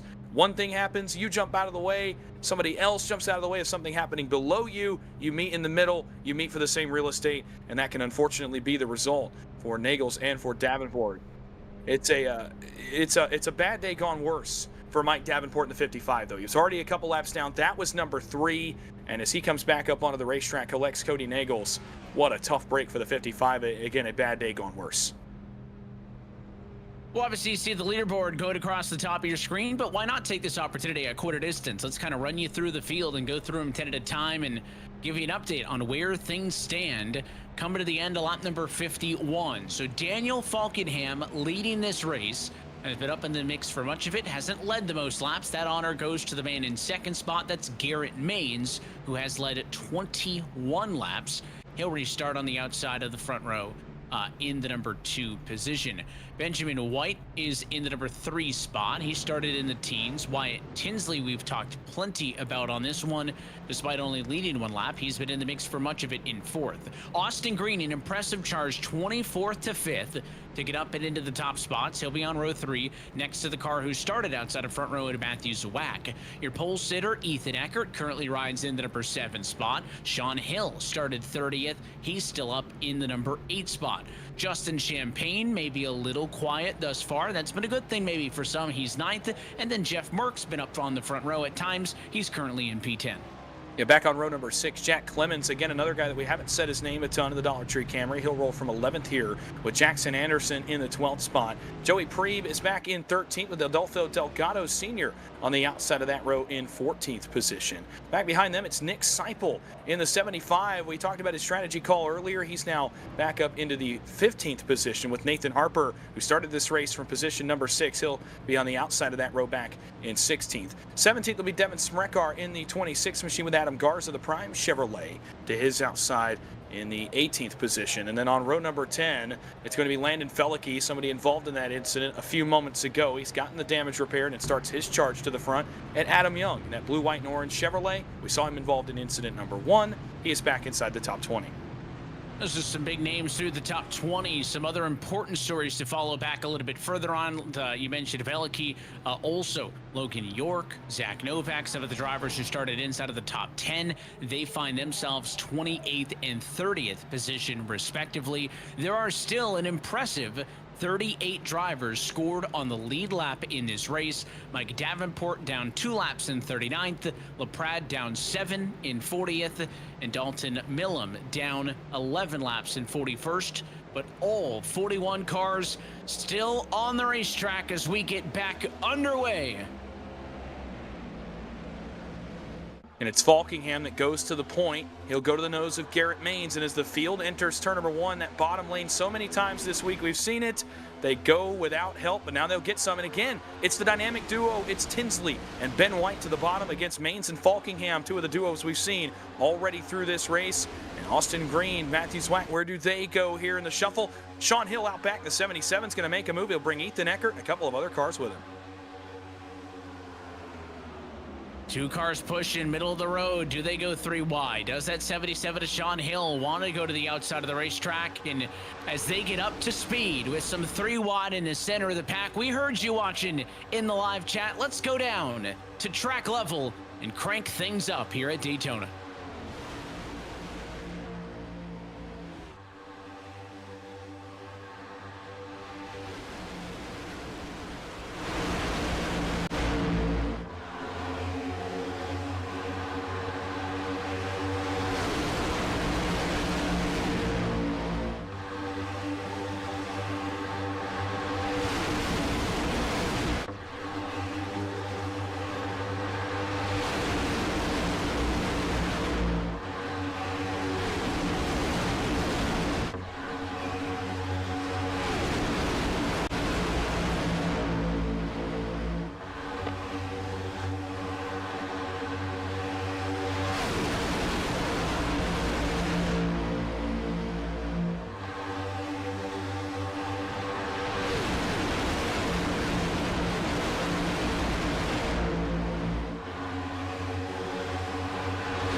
Keep swapping lanes, making blocks, and it has drawn the ire of some drivers. That's been the back and forth on the driver radio chat recently is, hey, are these moves necessary this early on? But again, we've learned from the jump of these drivers as a majority aren't taking it easy. A little bobble there off and onto the inside of the racetrack. That's the 2-0 machine leading the bottom.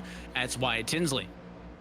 Yeah, and Tinsley threw a big move right there on Nick Seipel in the 75 as he went from the middle to the bottom, actually put 2 tires down on the apron for a moment to get underneath the 75. The 75 tried to cover, could not do it, and then got a big push from Matthew Zwack.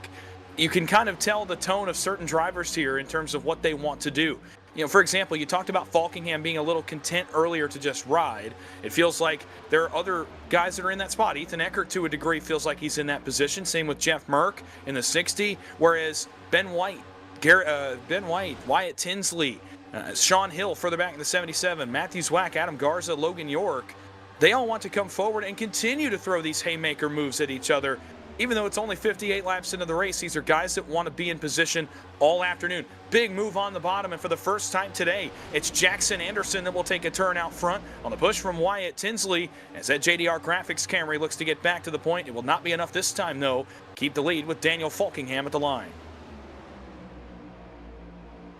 Falkingham, somebody else who has really started to establish himself as a formidable force in this race as things continue to run. He's on the outside of the racetrack right now, leading the way. Garrett Maines still in the number 2 spot. But there are drivers who have been up here and just don't have those lap-led counters like maybe some of the other drivers have. Jackson Anderson, maybe the highest running position that we've seen him at so far tonight, the 83 machine. Is he going to make an aggressive move? Look at the middle lane there. Bit of a bobble. That's the 77 to Sean Hill, center of it all. So there's a whole lot. Look at that one. 2 lanes at once from the outside to the inside. Yeah, the bigger moves are starting to come in now as guys get more comfortable with the drivers around them. And now back in the trial, well, man, it is a hornet's nest again behind the leaders. If you look in the mirror, if you're Justin Champagne, who was the one that made that top-to-bottom move right there, you're seeing a lot of jockeying, jostling out back of you right now. But as I was saying, the comfort level has now gotten high enough, I think, with this front pack, where they can continue to throw these big moves, but not go too far. These guys know their limits. Wyatt Tinsley, Ben White, Graham Bolin, these are guys that have done this long enough. They know what is possible and what is not possible, and how far is too far this early in a race. So far, to me, the move by Tinsley, by far the biggest on Seipel, and even that was not really on the limit of what you can and can't do, at least here at the front. But Champagne, that was one of the bigger moves we've seen this afternoon as well. And any of these moves in and of themselves probably within the comfortability level of that driver. But if you get 2 drivers making an aggressive move like that at the same time, right? Kind of looking back at the incident that happened, that's how things can get dicey. Look at the 77, slides back behind the 80 car. That all happened from those cars getting slightly misaligned. So all of the moves in and of themselves are non-problematic. But if they happen in the wrong place, wrong time, in a pack of 40 drivers, that's when things start to get a little bit sketchy. But that 77 Machine Hill, one of the more aggressive drivers in the field. And as the 3rd lane evaporates, nearly getting cut off there in the center of the corner. Now there's trouble. Contact. Can they hang on? No. Spinner and a caution. Oh, and more trouble out back as guys get into this incident from behind. Garza gets hit a few times. It's the Prime Chevrolet comes to a stop. He will be the worst recipient of damage in this one, and it started actually in front of him. This was not an incident, I think, that started with anything that he did, but it started in front of him. And oh man, there is major, major damage aboard the 8. And he is side to side sawing on the wheel. There's severe suspension damage to the Prime Chevrolet. Maybe a fatal blow to Adam Garza's chances in the PGR 500. Yeah, that onboard look is not what you want to see. If you're rooting for Adam Garza in this race, clearly some severe damage on that car is he's got to bounce between about 15 and 30 degrees of steering lock to the right-hand side just to get that thing to go straight in the corner. That Prime Chevrolet will come down pit road, obviously, to get service when able, but for all of the near misses and accidents that we've kind of reflected on and said that could have been worse, it's hard to tear up a race car more than what that 8 machine is dealing with right now. That is going to be tough for Garza. Let's watch what happens here. That's his 8 machine, center of the screen, outside line off of the corner here. We saw some jockeying for position. It's going to happen right here. 16's in line, kind of gets half cut off there, thought, okay, we're going to hang on to it. And then as they come through that condensed 3Y, the 16 goes up a little bit, and then the 8 gets tagged. He'll slide down, and then there it's a pretty big hit for all 3 of those drivers who got into the outside fence.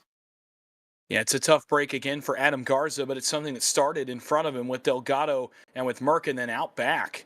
Guys coming into the wreck, Eddie Kerner gets a piece of this in the 19. Jacob Emery gets a piece of this. Yakov Kirsanov through the grass. Stephen Luttrell is involved. These are guys that were running back around the mid-30s at the time that this incident happened, biding their time and riding, and sometimes Daytona has other plans for your race car. You don't have to be running 2nd, 3rd, 4th, 5th in the race to get involved in trouble. You can be out back minding your own business with no other cars around you and still have trouble find you here on the high banks of Daytona. We're on board now with Adam Garza. You'll see the incident spark up in front of him right here through the glare of the Florida sun.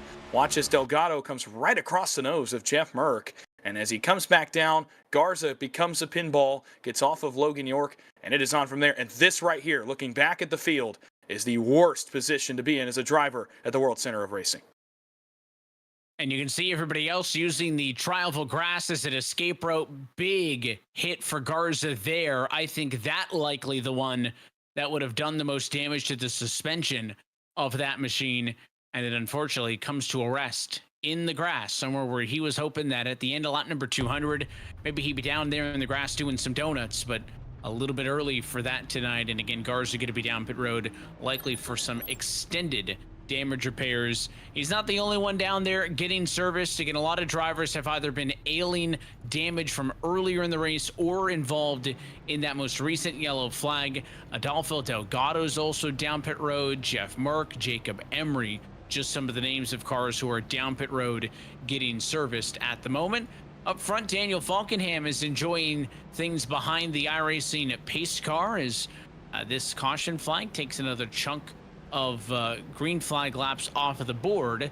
Still shy of halfway, wave by going through. That time looks like Dalton Milam is going to get an opportunity to get one of his laps back.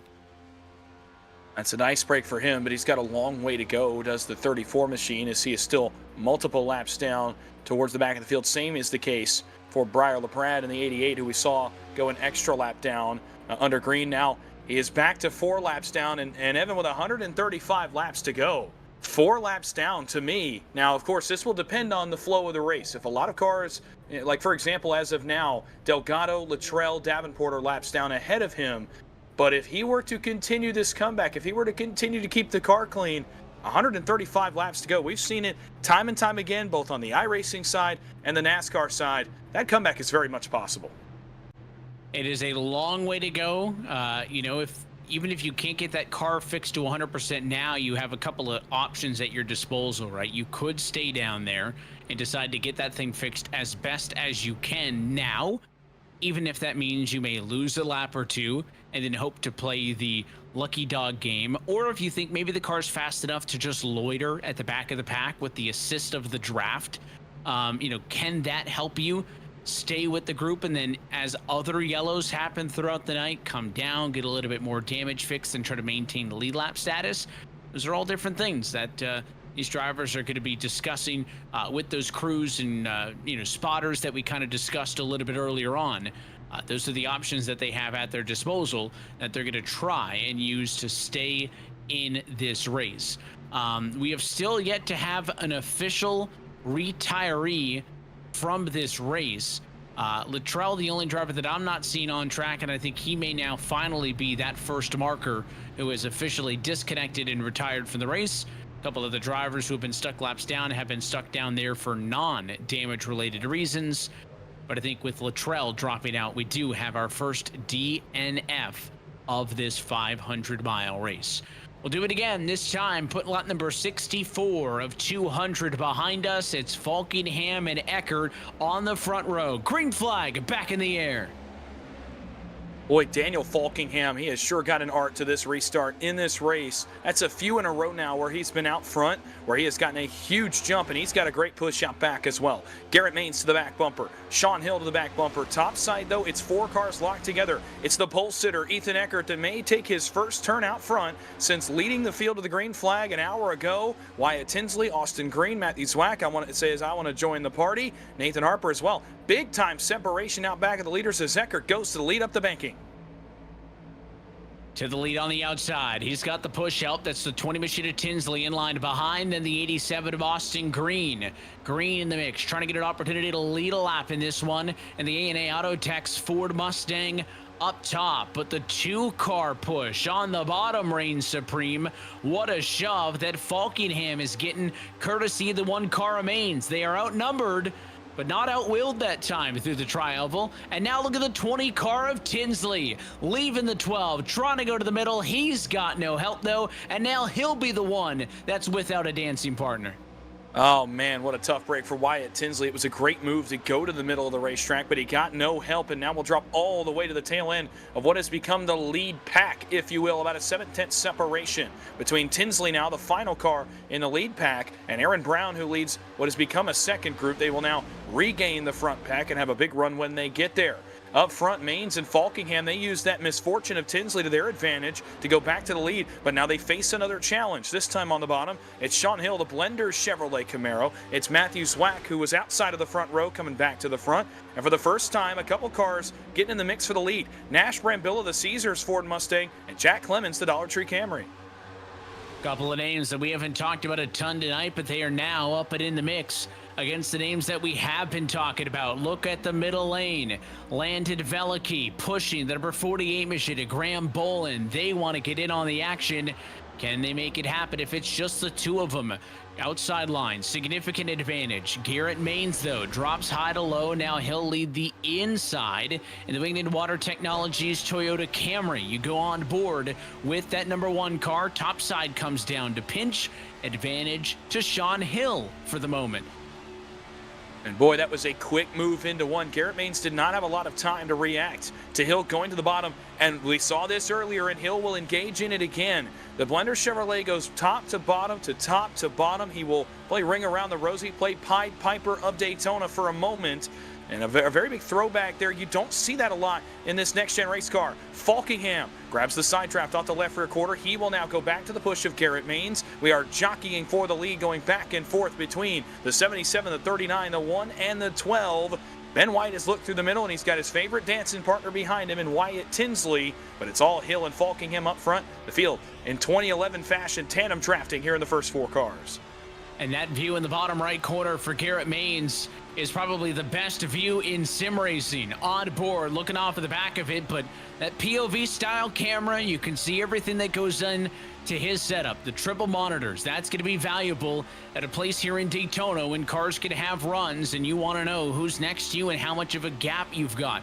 Timing and scoring, other information on that screen above him. It is really a fantastic inside look at what it's like to be a top level sim racer here on the platform. Maines rockets to the lead. Now which lane does he go with? Outside's got the run. Does he block him? Yes, he does. A lot of mirror driving courtesy of the 1 car.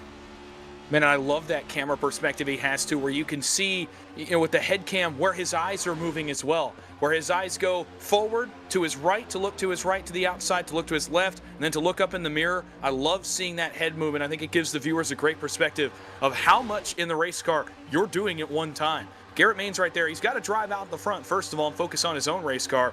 But he's got to drive out the 2 windows. He's got to drive out the mirror and watch the runs. There's so much happening at 200-plus miles an hour. And I think the viewers got a great view of it there from Garrett Maines. Hill goes with Maines, so does Eckert, and so does Harper. And it's allowed these top 4 for a moment to be ahead of the Hornets' nest. Now Harper will get engaged by Graham Bolin. Cody Nagels is back through the middle. He is coming back to the front. Daniel Falkingham is with him in that 6 Karma eSports number 39. On the bottom side, jockeying back around Matthew Swack as the field starts to come together again here in 1 and 2. Those moments can come so quickly, and you got to be careful because all it takes is maybe a small lapse in judgment. This long race, 500 miles in distance, is both physically and mentally taxing. And if you haven't done a race like this on the surface, it may sound silly to say that about a virtual race, right? But this long does start to introduce, physical elements of getting tired. It's hard to just physically do that depending on, how your sim rig is set up for that time. But I think even more so than the physical aspect of it is the mental aspect, Austin, right? I talked about the kind of this hyper aggressive draft model that's on the service at the moment. You can make one mistake and 5 seconds later get passed by 6 cars. So your brain has to be turned on at all times. You get a yellow, maybe a small opportunity to breathe, kind of catch your breath, reset, but it is a physically, but more so mentally tasking challenge for all of these drivers to do a full race length race like this.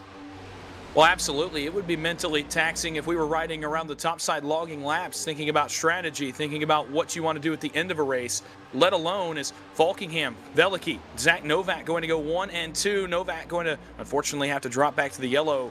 But talking about the mental part of it, if we were logging laps, there'd be a mental part of it where you're running 200 laps, we're already almost halfway. By now, you're going to feel the mental effects. Think about how this first 73 laps has unfolded at the front for these leaders, though. It's been haymaker after haymaker after haymaker. Another one there as Nagels jumps on the bumper of Graham Bolin and Falkingham's in the sucker hole in the middle. There's so much happening, and there's so many big moves happening that the mental toll began probably 40 laps ago, and we still have 125 laps to go. These guys have been racing hard since the drop of the green flag. Nice on board there with Justin Champagne to see his perspective as he moves to second place on the bottom. not a lot of blinking going on, right? Not a lot of chatter either. Some drivers, you'll see them talking a lot, whether it be with other drivers in the race that are on their team, their crew chief, their spotter, what have you. Not a lot of chatter from Justin Champagne camp. He's locked in. And again, it's just simply not blinking, keeping your eyes open, keeping your brain at 110% for that amount of time that is going to make this so taxing. And you can see he's trying his best. He's trying to push that to Zach Novak. They were 4th last time by. He's already down in 13th spot, maybe even more so if they can't get some help. Here comes the 20 car to his right-hand side. That was an attempt to go to the middle by Wyatt Tinsley. Tinsley not getting the push he needs quite yet from that 45 machine to Benjamin White, so he'll try again. But the outside of all the lanes seems to be the one that always has the most strength in numbers. It would seem then silly for anybody to not just go to the outside and stay to the outside. But the outside, I think, overwhelmingly has been the place to be. They'll all have to dive low this time because this is going to be tight. How do they navigate that 55 car down the backstretch? The Bimona 4 wide up front. We'll have to take our eyes back to the leader as Cody Nagels threw a big-time block to the safer barrier on Sean Hill in the 77 to get linked back up. It's now tandem again, 2 cars deep at the front. Zwack and Falkingham on the bottom. It's Nagels and Hill on the top side. Now they'll migrate back out to the safer barrier. Zwack will jump to the push of Zach Novak in the middle lane. So will Sean Hill. Hill to the bottom for the lead. Nagels throws a block. Tensions are rising. The temperature getting higher. Another block by Nagels. That's 3 in the span of a lap. The Wagoner's Welding Chevrolet Camaro not going to be able to cover that time. Zwack to the push of Sean Hill on the bottom. The 18 JDR Graphics Toyota Camry goes back to the lead. He's got company, a cavalry of cars coming with him. It's going to be 3 more that'll follow Zwack through. So Zwack, Hill, Velikin, York all go to the race lead. More lap traffic on the bottom. Cody Nagels not shying away, though. He drops right back down to the inside. This is a man who has won big one-off races on the surface before and is comfortable making the aggressive moves that he feels like are necessary to get the job done. He's got Daniel Falkenham drafted with him once more. That 20 machine keeps trying his best to make a middle lane work. It is yet to stick for Wyatt Tinsley and company. The 19's there as well, up the road from him. The 48 Graham Bolin now leads the middle lane as that 2 machine, it looks like, goes high to low. Zach Novak on the inside of the track racer car. So maybe we were lured into a false sense of security, Dawson. This reminds me of what we saw in the opening 50. We thought, all right, maybe things had calmed down slightly, and now they're right back at it. 3 wide, 4 rows deep. Make it 5 rows deep as Nash Brambilla, that 23 car, joins the party alongside Bolin, Tinsley, White, and Seipel. But as soon as it gets formed, it will die out there in the middle. Those cars bailing now, finding a spot in line. Tinsley and White will do so again. Nagels and Hill to the top side. They lead, but not for long. Here comes Logan York, the benefactor of last night's Duel 2 photo finish. May take his first turn out front of the field, or one of his first turns, rather, in that blue and black 02 Chevrolet. He's one of the guys I had that was under the radar for this race. He's had a great week. He had a great dual race last night. Of course, comes up with a huge win and one of the greatest finishes we've seen all week and maybe of the year so far. And it will be the Blade Ball Chevrolet that takes his first turn out front. Logan York over Daniel Falkingham, but he will not have time to rest. On the bottom, here come Falkingham, Novak, and Garrett Maines. What a trio that is along the bottom side. A lot of names on the bottom. York does in the end lead at the start-finish line, making it about a car length and a half advantage for the outside over the inside. Look at the move down to the bottom. Sean Hill timed that one out perfectly. Saw the run coming from the bottom, left that blue car to the outside. He gets pushed in front. Now he'll slide right back up in front of Logan York. And York, who was the receiver of a push, now is going to have to be the man given the push to the 77 to Hill, who wants his own opportunity to take a chance at leading the outside line. A little bit less theatrics for the cars down on the inside line. They have not moved around a ton. And then right on cue, Daniel Falkingham satisfied with the push that he was receiving, and he jumps out to the outside line as well in the Elite Performance 6K entry on the top side. So this game that feels like a 200-mile-an-hour game of chicken at times and chess at others continues to roll in as we are 20 laps away from getting halfway through this one, and they will just refuse to take it easy. Yeah, no taking it easy in this field right now. It has been 80 laps so far of chaos in this one, as these guys, again, every time it seems like they're going to calm down, they're going to log some laps and work their way around this racetrack and settle down for a little bit so they're all around at the end of 200 laps. They don't. They go right back to throwing haymakers. The line opens up, and it's almost as if they can't help themselves but to go to the inside and take that free real estate that opens up on the bottom of the racetrack. Although now the top 8 or so on the racetrack make it 7 back to Cody Nagels, and 8 now back to Landon Velicki are up against the safer barrier. And as soon as we say that, off turn number 2, it's a pair of teammates. It's Nagels and Velicki, White, Tinsley, Clemens also on the bottom, and the dynamic duo up front that has been together all race. Falkingham, Maines, and they'll be joined by Nathan Harper in that Cowboys Ford Mustang as he takes his first turn at the front of the field. Your first look at the front row there. How long is that one going to last? If we can see a real good look at the race lead there on the inside line for Nathan Harper. Looking at some of the other names, who have we not seen up here a ton tonight? Jack Clemens, Jackson Anderson, they're kind of hanging out. Dylan Jones into the top 20. He's had a bit of a quiet night. Maybe one of the drivers who intentionally wanted to play things a little bit more conservatively early and not get up and into the thick of things where they are now. So we'll see. You can, again, this 2-3 wide action is not the entire lead pack. It's about the top 15. And then you've got the car's tail end of it. Slater, Cattell, Miles, Swain, Kursadov, and others who are close enough to be a part of the lead draft, but they do not want to be a part of all of this 3 wide. Again, it is yet to really backfire. Knock on wood somewhere. But we have yet to see the infamous Daytona big one. But man, it feels like they're trying their best to show us it with some of these moves. Well, and personally, you know, from my own perspective as a driver in these races that I've been in, it can be fun to be up here, right? And I'm sure that Garrett Maines and Daniel Falkingham and Cody Nagels and Ben White and Wyatt Tinsley, you know, these are guys that are having fun doing this kind of stuff. I'm almost positive, right? It's a racer's mentality. You always want to be duking it out at the front of the field, making big moves, and knowing you can do it. But on the other hand, for a guy like Steven Miles or Yakov Kirsanov that run to the tail end, there's also that aspect of, man, that's exhausting. We talked about earlier the physical and mental toll. Lighten that load on yourself. I don't personally blame some of those guys for doing that, saving some of their energy, saving some of the mental fortitude that they're going to need later in the race, and getting a front row seat for this. It almost may be just as fun saying, all right, I'm out of the chaos. Man, big move there to the middle for Tinsley. He'll get stuck. But it may be better for them to say, I'm going to get a front row seat, kick my feet up, if you will, and watch this chaos unfold than be a part of it and be going through all of this mental toll of the leaders right now.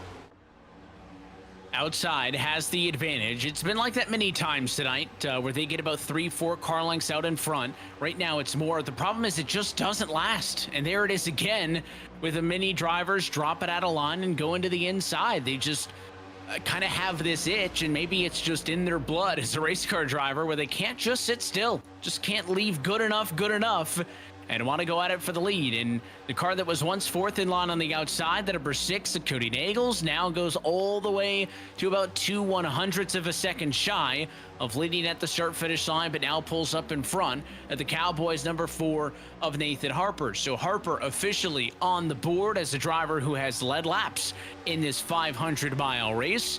Now he finds himself, though, on the bumper to this man right here. It is clean racetrack out in front for Cody Nagels. A very familiar position for Nagels as well, and I got to talk to him during the course of the weekend. He was nervous, and you may be thinking, well, why would a guy who has won so much in terms of super speedway racing, again, the $4,000 winner a year ago at Daytona, why would he be nervous? Almost trouble out back with Wyatt Tinsley as they almost got together. The JDR graphics camera, they get it back wrangled together. But for Nagels, why would a guy like that be nervous? It's the prestige of this event. It's the drivers entered. It's the field this afternoon. Nagels nervous for his heat race, nervous for his dual race. No nerves right now on that number 6 car. He looks calm, cool, collected, leading the race in a very familiar spot. Yeah, don't take and you can see a little bit of big deep breath there for Nagels. So may not necessarily be nervous, but you can tell that he's working hard. Deep breaths, sighs of relief when you can. Doing everything he can. Again, it's hard to tell based on his other monitors, but his eyes, I don't think I've seen his eyes look down yet. I think he's been just almost exclusively looking in the rear view mirror. Now you see his eyes a little bit more centered. I think he's looking forward now that he knows that he got a push from Garrett Maines. But I think just trying to read into it and looking at those eyes, I think, again, he's looking up to the mirror to see where they're going, and now they're able to find an opening underneath him. You just can't make that race car the full width of Daytona. Many have tried over the years. No one's been able to figure that one out. Well, no, and that was an impossible move to cover. Again, Maines and Falkingham have worked so well this afternoon so far together. Another issue here with the lap car, Mike Davenport. They'll put him an extra lap down. The field gets through it and navigates it okay. And look at this move from Nagels. He says, again, anything you can do, I can do better. He'll go to the outside and rim ride around those two. His help not quite to him yet. Jack Clemens has to decide where to block. He'll go to the middle, and it's Clemens that leads for the first time this afternoon. But Nagels, Harper, company. Clemens gets turned out of line. Big time save in the grass for the Dollar Tree Camry. A huge moment there. You talk about deep breaths. A lot of them being taken right now by Jack Clemens. Oh, and almost another issue there, but the 19 machine almost got turned as well, a Benjamin White. So several close calls. I am impressed that Jack Clemens not only saved that race car, but didn't lose a ton of time. I thought for sure that car was going to be completely out of the lead pack. That's not the case. Certainly loses time, but is still part of this lead draft, as Clemens is currently being scored down in 22nd position. Yes, that's a big loss to take, but it could have been worse. One car got the fence that time off at turn 4 amongst the race leaders. They are still 3 wide. They are still blocking. They are still jockeying for position. You would think it's lap 189. It's only 89 in this 200 lap contest. And this goes back to maybe some of the things we talked about in the pre-race show. Some of the biggest names on the service, bragging rights, and maybe a rare opportunity to be able to race in a field of 40 cars where the talent level is as strong as it is here in this race. And again, it may look chaotic, it may be tiresome, but I think it's a lot of fun, and you got to find that balance. Is it worth it for the fun that you're having? Well, for some of these guys, I think a lot of the ones here inside the top 20, the answer would be a definitive yes. The opportunity to prove yourself against some of the best for some. The opportunity to reassert yourself as one of those best of the best for others, perhaps. In terms of guys like Daniel Falkingham, in terms of guys like Graham Boland, they have been on the biggest stage for a really long time. But reasserting themselves in a field like this, I think, matters to guys like that. But for guys like Nagels, Harper, Eckert, York, even further back to Aaron Brown, guys like that, maybe it's to assert themselves and to say, hey, I can hang with you. I can be on that level with you at any point in a given race. So once Maines and Falkingham and Zwack start throwing the big moves, well then Harper and Eckert and York say, all right, I'm going to try that too, and I'm going to show you that I can do it. And later in the race, that may pay some dividends to where a Daniel Falkingham says, hey, I know Logan York can do that. I know Aaron Brown can do that. I know the moves he can make. I'm going to utilize him to maybe help get us both to the front, put us both in position to win this thing. And now they've calmed down a little bit up front. I say that, and of course, as we speak, I'm sure it'll go back to being full chaos. But 9 laps short of halfway, it feels like these guys have run a full 500 miles and then some. Oh, by the way, still 110 laps to go before we crown a winner. There's another move to the middle. Again, right as I said it, Hill and Austin Green to the middle, and it's on again here in turn 3.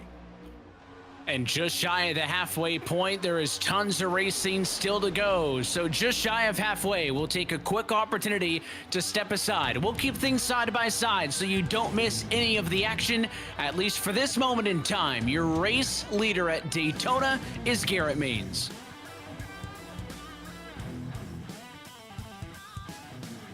Racing isn't easy, but experiencing it is. iRacing puts you in the driver's seat with the industry's leading sim racing game. Drive on laser scan replicas of the greatest racing circuits from around the world. Go head to head against other drivers chosen by skill-based matchmaking to ensure competitive racing at every level. Compete across all your favorite series. In officially licensed cars, engineered to deliver the most accurate driving experience possible.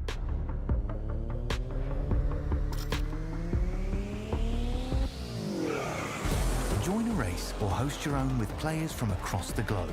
Race against the computer or in a league with friends. Feel the thrill behind the wheel. Visit iRacing.com.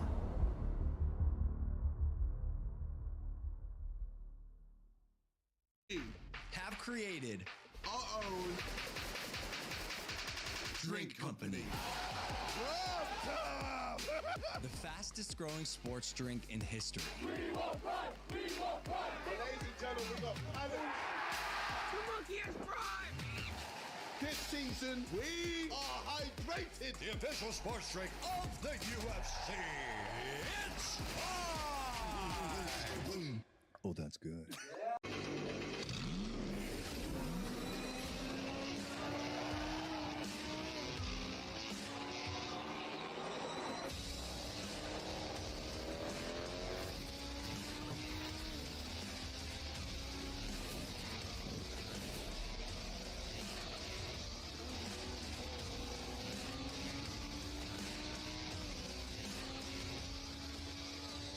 I played a couple of simulators and this was like very responsive, especially the hydraulics and stuff, the motion and stuff was really, really on point. You feel like you're really driving, it feels real.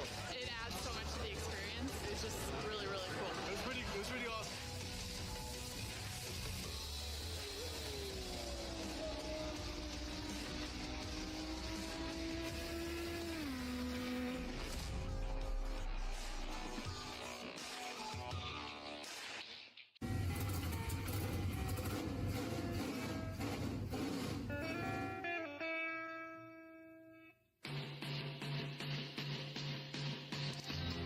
Green flag is in the air. We are racing.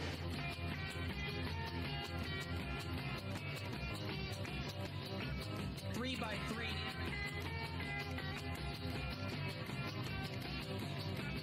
Almost no trouble. Around goes Alex Hill. On into the outside wall goes Hill. They're wrecking big time out back. We're not going to throw a caution.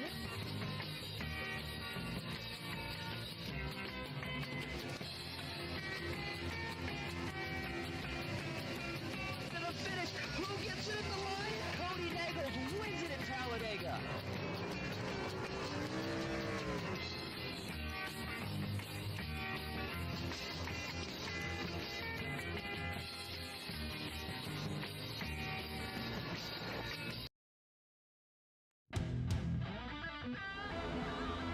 And back live at iRacing's virtual Daytona International Speedway.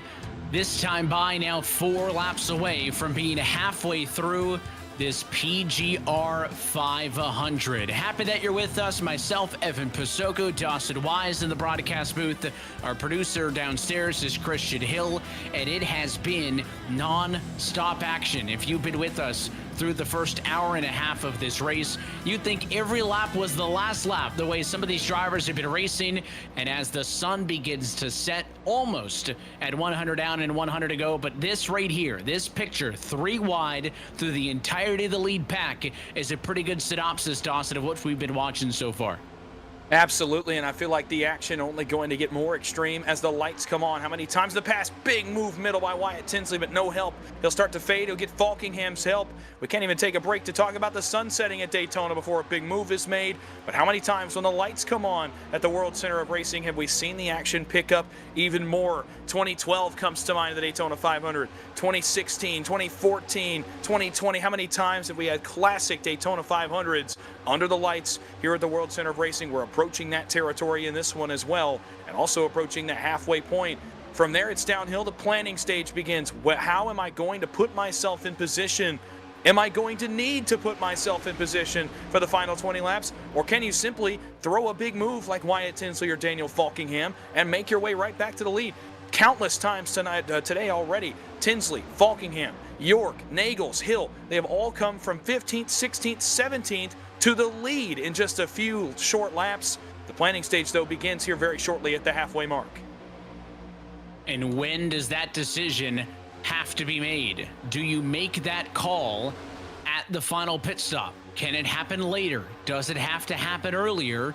And is halfway through the race, is that the benchmark for any of the drivers in the field? Do they feel like that decision is going to have to come sooner rather than later? One thing you also, I think, hope for maybe in these long races is a little bit of attrition, right? You hope that maybe there's been X amount of accidents that may have taken some of your competitors out of this race. We've had a handful of yellows, but we haven't seen big pileups, and that means there are still 30 cars on the lead lap in this race. That is a pretty high number. I think higher than most of the drivers in the field would want, because it makes those decisions a lot more complicated. Well, absolutely it does, because, you know, in a normal scenario, say a decision that you make, it goes wrong, you drop to maybe 19th or 20th. In this case, you're going all the way back to perhaps outside the top 25, back towards that 30 number, where you're feeling very helpless at that point. You're very much behind the 8 ball in late race decisions. If you make a wrong move, a wrong decision on pit road, poor execution on pit road, we talked about those things in the pre-race show as well. One small mistake, minuscule mistake, can cost you a lot of track position and perhaps even a chance at the win. Man, up front, this jockeying has been incredible, and it has been constant. I can't even begin to tell you the amount of lead changes we've had in this race. The number is going to be off the charts. Nagels and Hill, though, have worked together, and again, those two cars know each other very well on a regular basis. Those two are teammates. Now, that connection will only last until coming off of the corner on lap 200, should they find themselves nose to tail, I would imagine. And the checkered flag is in front of them, but for now, those two working in 1-2 formation right now. They face another challenge on the bottom, and as the field strings out, Evan, I believe green flag pit stops are beginning to become an issue. They will right now. First time we've seen this tonight, but we've got cars coming to pit road. It's led by the number 20 Wyatt Tinsley. He is in. Falkingham follows. Looks like it's Main, Zwack, Bolin, Novak, Anderson, Cattell, Sprecher, and Bennett. The lead group down pit road. Pretty clean, all things considered. Now you got to make sure you get into the box as well. Expect the same service for all the cars here on pit road. 4 tires and fuel. At lap number 102, you have to wonder, does this line you up for a one-stopper to the end? It seems like it would be too far to be able to go that far. Everybody in and out. Now you got to get linked up on pit road exit. The closer you are here, the quicker you're going to be able to get up to speed. And as these cars ride the apron in turns 1 and 2, the leaders who did not pit the last time, they're in this time, and it's all of them. Hill, Nagel, Champagne, and more. Look at that massive pack. Yes, and it seemed a lot more coordinated and close together, getting onto pit road and getting off of pit road here in just a moment. We'll see if that translates to the exit as well in terms of execution. It was an interesting split there on pit road. In that first group, you saw a large amount of the Coca-Cola iRacing Series drivers that appear to be working in tandem that came to pit road on the opening round of service. Now, in this group, it seems to be a lot more of the regulars for the PGR eSports scene that come down pit road this time by. Green flag pit stop's something they do a lot at super speedways, but the linking up, look at this, look at how close together these cars are as here come those Coke Series drivers that came to pit road just a moment ago. They're often off pit road, so I'd say generally speaking pretty clean. But now where do these two different packs of cars intersect? As Nagels and company pull up onto the back straightaway, they're going to have a lap of less time to be able to get coordinated. The speed is on the outside with the number 39 car and company. And in the end, Falkingham does get through. Spinners to the inside. 2 of them down. Cattell into the inside wall. There's somebody else back there. No yellow yet. Oh man, a tough break for Cattell on the exit of pit road as he's going to go straight to the pit box is the number 80 machine, and that's about as tough a break as you can get. Also coming down pit road, Landon Velicki, a pit road penalty perhaps for the 62. An unfortunate mistake, and Evan, one we talked about in the pre-race show, a mistake on pit road for one of the men who's been up front most of this race. And now with 97 laps to go, you are in a camp where there's not much you can do. You are now on the shoulders of the rest of the drivers in this field to give you an opportunity to get back into it. A few packs here at the front. Will they all catch each other? The time difference is very, very close. That second pack with Justin Champagne should catch back up. It's the next pack behind them that I have some questions about. Second driver in the Cattell accident was Jeff Merck, who was doing only about a 99 miles an hour down the back straightaway compared to the 193 for Cattell. Watch this jump scare. If you're following Cattell, this is going to come out of nowhere for these cars. Bang! A massive hit there. There was some sort of issue with the 60 car, and he was basically bobbing and weaving, trying to get out of the way. Had to yield high for cars coming off pit road, tried to split the gap between a set of them. Cattell went low. That's the direction the 60 was going. And that's about as hard of a hit as you'll ever get from a car coming off of pit road. And obviously, you can understand the frustration with Cattell. A very strange incident is going to take him out of contention for winning this one. He's down pit road. Because the accident was limited to those 2 cars and it was off of the racing surface, though, we stay under green flag conditions. Well, yes, we do. And for Cattell, again, as tough a break as you could ask for. A very strange incident indeed. Merck was sidewinding back and forth, and Cattell just picked wrong. And sometimes that happens as a driver. It's so fast, and it's such a split-second decision when you're on the wheel of the race car that, okay, I'm going to go to the inside, or okay, I'm going to go to the outside. There's no time to change your mind and get back to the other side of that incident. For Cattell, he just chose wrong. He goes inside, Merck happens to cut left, get right across his nose, and Cattell flush into the back, and Cattell, his afternoon will come to an end. A hard hit like that, nearly impossible to come back from. You saw Veliky come off pit road after the penalty that he incurred on that first round of green flag pit stops. He has gone 2 laps down, has the 62 under the green flag conditions. Behind the 8 ball is that car, and the field now has broken into 2 packs. That second pack with Justin Champagne, I thought was going to be able to tag on. They are not. They are losing time and losing it in a hurry, over 3 seconds back, and that's because they're racing 2 by 2. They're not single file. As such, they're going to lose some time until they get lined up. And we've been waiting for basically a watershed moment like this all race long, for this lead pack to get broken up. Now, we've seen moments where the lead pack has had some cars single file, others 2 by 2, but they've never actually broken up. And that's what we're seeing right now. Lead pack 11 cars strong, secondary pack almost just as many from the number 12 position on back. So now if you're in that secondary group and you're on board with that 87 machine there, Joey Priebus, how do you get back and up there? Well, you're going to have to work together, and that last lap, this secondary group lost almost a full second to the leaders. So this is going to require some pretty critical teamwork amongst cars who may not have been working together until this point, who likely aren't on a private radio channel with one another like they would be with their teammates. You have to rely on one another, and this kind of coordination ain't going to cut it. Well, what they're trying to do there is swap and get Joey Prieb in as the lead pusher now in that line, because Nathan Harper started to get a little bit hot underneath the hood, and they're going to continue to lose time if they try to get him to keep him in line, and cool that car down. There's simply not enough time, because the leaders right now, when the top 3 lined up, Falkingham, Maines, Swack, these 3 have done this so many times. They've been in this situation a ton for these top 3 cars. They know exactly how to execute. And also, for at least a couple of these drivers, perhaps communicating with one another, able to say, here's how we're going to do this, here's exactly what we're going to do to execute. Several, really, these top 4 may all have some form of communication, where Prieb and Harper and Champagne and Bolin, they may not be communicating with one another. It's a serious advantage.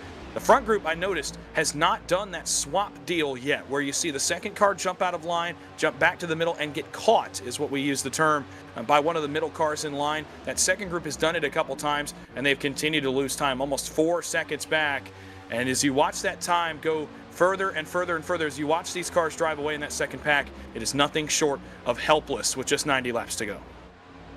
And it's 9 cars, make it 10, sorry, in that secondary pack compared to the 11 in the lead. There's a good high look at the lead pack and then that secondary pack behind. So it's not as simple as chalking it up to, well, the lead pack's got more cars.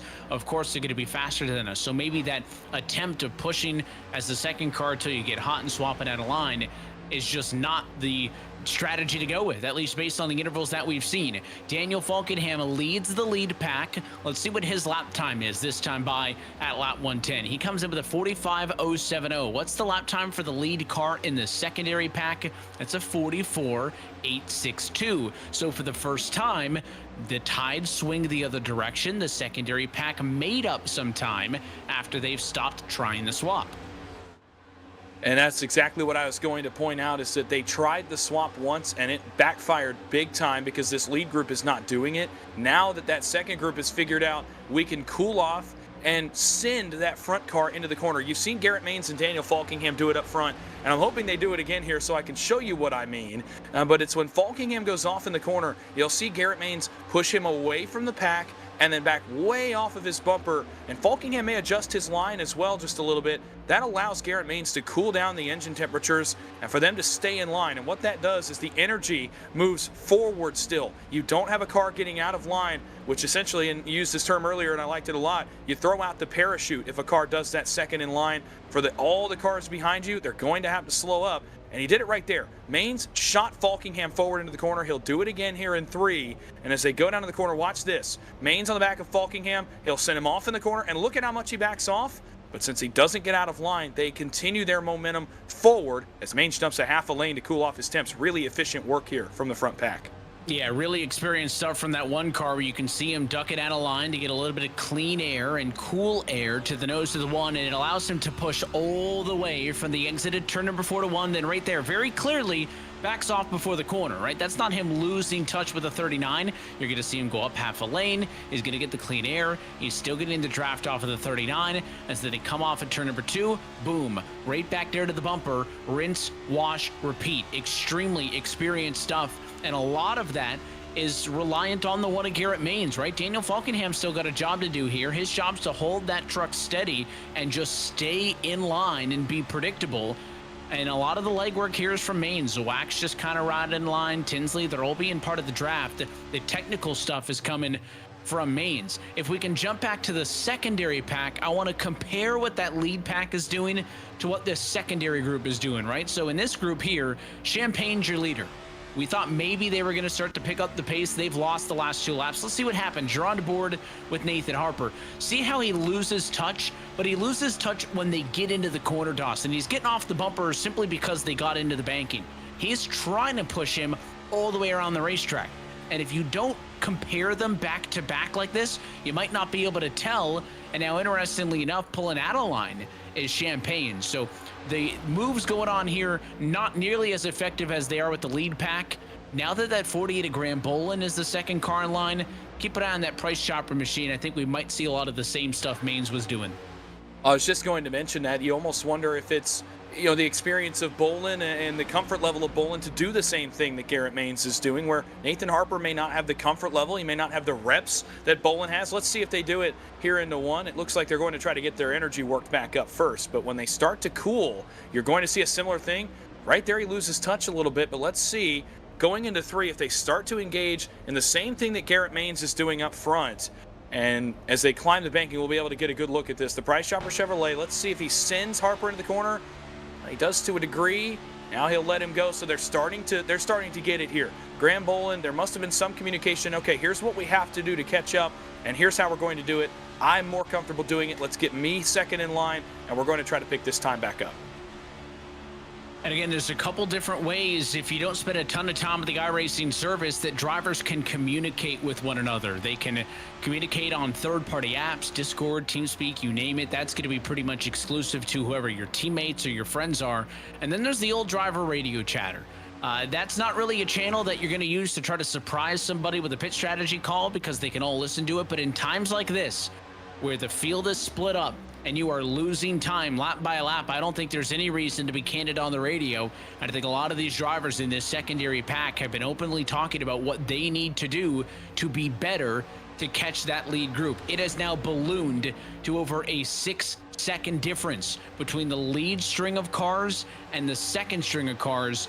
And really, for the only time in this race, we are not seeing lead changes lap by lap. No one's making blocks. Nobody's trying to change lanes. It took 110 laps to finally get there and a green flag cycle of pit service to boot, but we have finally reached a point where these drivers are trying to log some laps now and take a chunk out of this race.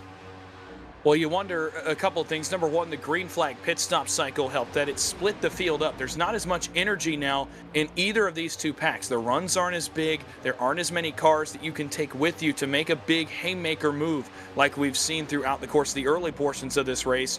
And for that reason, maybe, guys like Sean Hill, Cody Nagels, Logan York that have made those big moves, they just don't have the energy, the momentum, the speed to do it anymore, or the cars to help them. But I also think it comes down to the physical and mental aspects that we talked about earlier. Some of these drivers at the front, especially these top 11, they've been in the front pack for most of this race. They've been a part of those big moves and big right, left, hooks, uppercut type It's almost like a boxing fight where in the early rounds, a boxer's throwing everything they can at their opponent. And in the late rounds, the boxer starts to get a little bit gassed, has to wait just a little bit, regain some energy. That might also be what this field is doing, and really couldn't have come at a better time, because for the first 90 to 95 laps of this race, it was constant.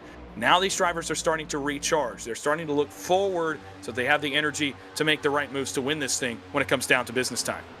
And we did this at about the 1/4 distance marker. Why not? Let's go through the field while they're giving us a chance to do so and let you know where everybody runs as we now wait on an eventual upcoming cycle of green flag pit service again. So Daniel Falkenham is your race leader. Started in 6th. He's been up front for a lot of this one, and he is in control of the field. And again, we are crediting a lot of the success that this lead pack is having to that blue number 1 car in 2nd. Garrett Maines has been in contention all night long, and he is doing the heavy lifting from the number 2 spot. Matthew Zawak also an important role. He has to make sure he's pushing the 1 car when appropriate, and then also anticipating when the one's going to back off of Falkenham to give him that space. He's doing a good job of that in 3rd. They're ahead of the 20 car. That's the JDR Graphics Toyota Wyatt Tinsley. A little bit of front-end damage I'm noticing on that car. Doesn't seem to be affecting him too much right now. Sean Hill, also somebody who maybe joined this party a little bit late. He and Cody Nagels started 30th and 27th respectively, but they are up in P5 and 6 and doing a great job. Ethan Eckert started this race from pole. We talked to him on the PGR pre-race show. He didn't get the start he wanted. He dropped back to 10th pretty quick, but he rides in P7. He is just ahead of the 02 car. That is Logan York in the blue Chevrolet in the number 8 spot. Then you got Nick Seipel. He started in 19th, rides in 9th at the moment, ahead of Austin Green, who we chatted with as well, in P10. And I'll steal one more spot on the run-through just to round out this lead pack, and that'll be Dylan C. Jones. He is one of the top talents on the sim. He's competed in the Road to Pro ladder. We have not seen him in the top 10 much tonight, and he has made his appearance there when it matters the most. Well, then from there on back, we go back into this second pack, and it's led by Nathan Harper, a man who got a 3rd place finish in last night's dual race, was able to start up front and has found his way back generally to the front, although he leads now the second group that continues to lose time to the leaders. They're over 8 seconds back now of the race leader Falkingham, but it's Nathan Harper that leads this group so far. The Cowboys Mustang behind him, a couple of three experienced super speedway racers. The first, Graham Bolin in 13th position, the Price Chopper Chevrolet, and that group has done better, but they still have not gained much. But credit to work Graham Bolin is doing to at least give them a fighting chance going forward. And it's Justin Champagne. The Don Julio Camry has been up front. He's been in the back. He's been in the middle. A very much roller coaster day for that Toyota Camry, but now finds himself slotted in the 14th spot. Back further, Jack Clemens. If you'll disregard the 19 of Eddie Kerner, who has lapsed down, but it's Clemens that runs in 15th in that 020 Dollar Tree Camry. Again, he led some laps, but he has not been at the front as much as some others, and is slotted in the second pack back in 15th. He is right in front of Stephen Miles, who was at the tail end of the lead pack when the pit stops broke out earlier. He unfortunately has gotten behind the 8 ball in this second group, as well as the man running right behind him, Zach Novak in the 17, the Track Racer Toyota. Not a position that I thought he would be in at this point in the race this deep in the top 20, but that is where Novak finds himself looking for a bit of a good break to go his way. Yakov Kirsanov runs back in the 18th position in that 13. The green and orange and black machine, the number 13, runs towards the tail end of this second group. Final car in that line is going to be Aaron Brown in the 018. Looking back at 20th, there's a third group forming, Evan, and it's led by Devin Sprecher in 20th. Yeah, he's in that third group. We haven't talked a ton about them. They're about 19 seconds off of the lead pack here. And again, they do have a deficit in numbers. It's going to be nearly impossible, I think, for this group to make up headway. They're going to want a yellow before we do another pit cycle to help themselves out. Smarker, you mentioned, leads that group. And then Jordan Slater right behind. He's the number 21 placed car. Keaton Swain, 22nd. Not sure if we've talked much about him tonight. You got Joey Preeb, Jackson Anderson as well, along with Thomas Bennett. And then that's it. That makes up what is effectively a 6-car pack. And then there's another jump back till you get to Benjamin White. This one's surprising to me. And of course, it's highlighted by that penalty on pit road that hurt Benjamin. He had been in a position in contention for the win for much of this night.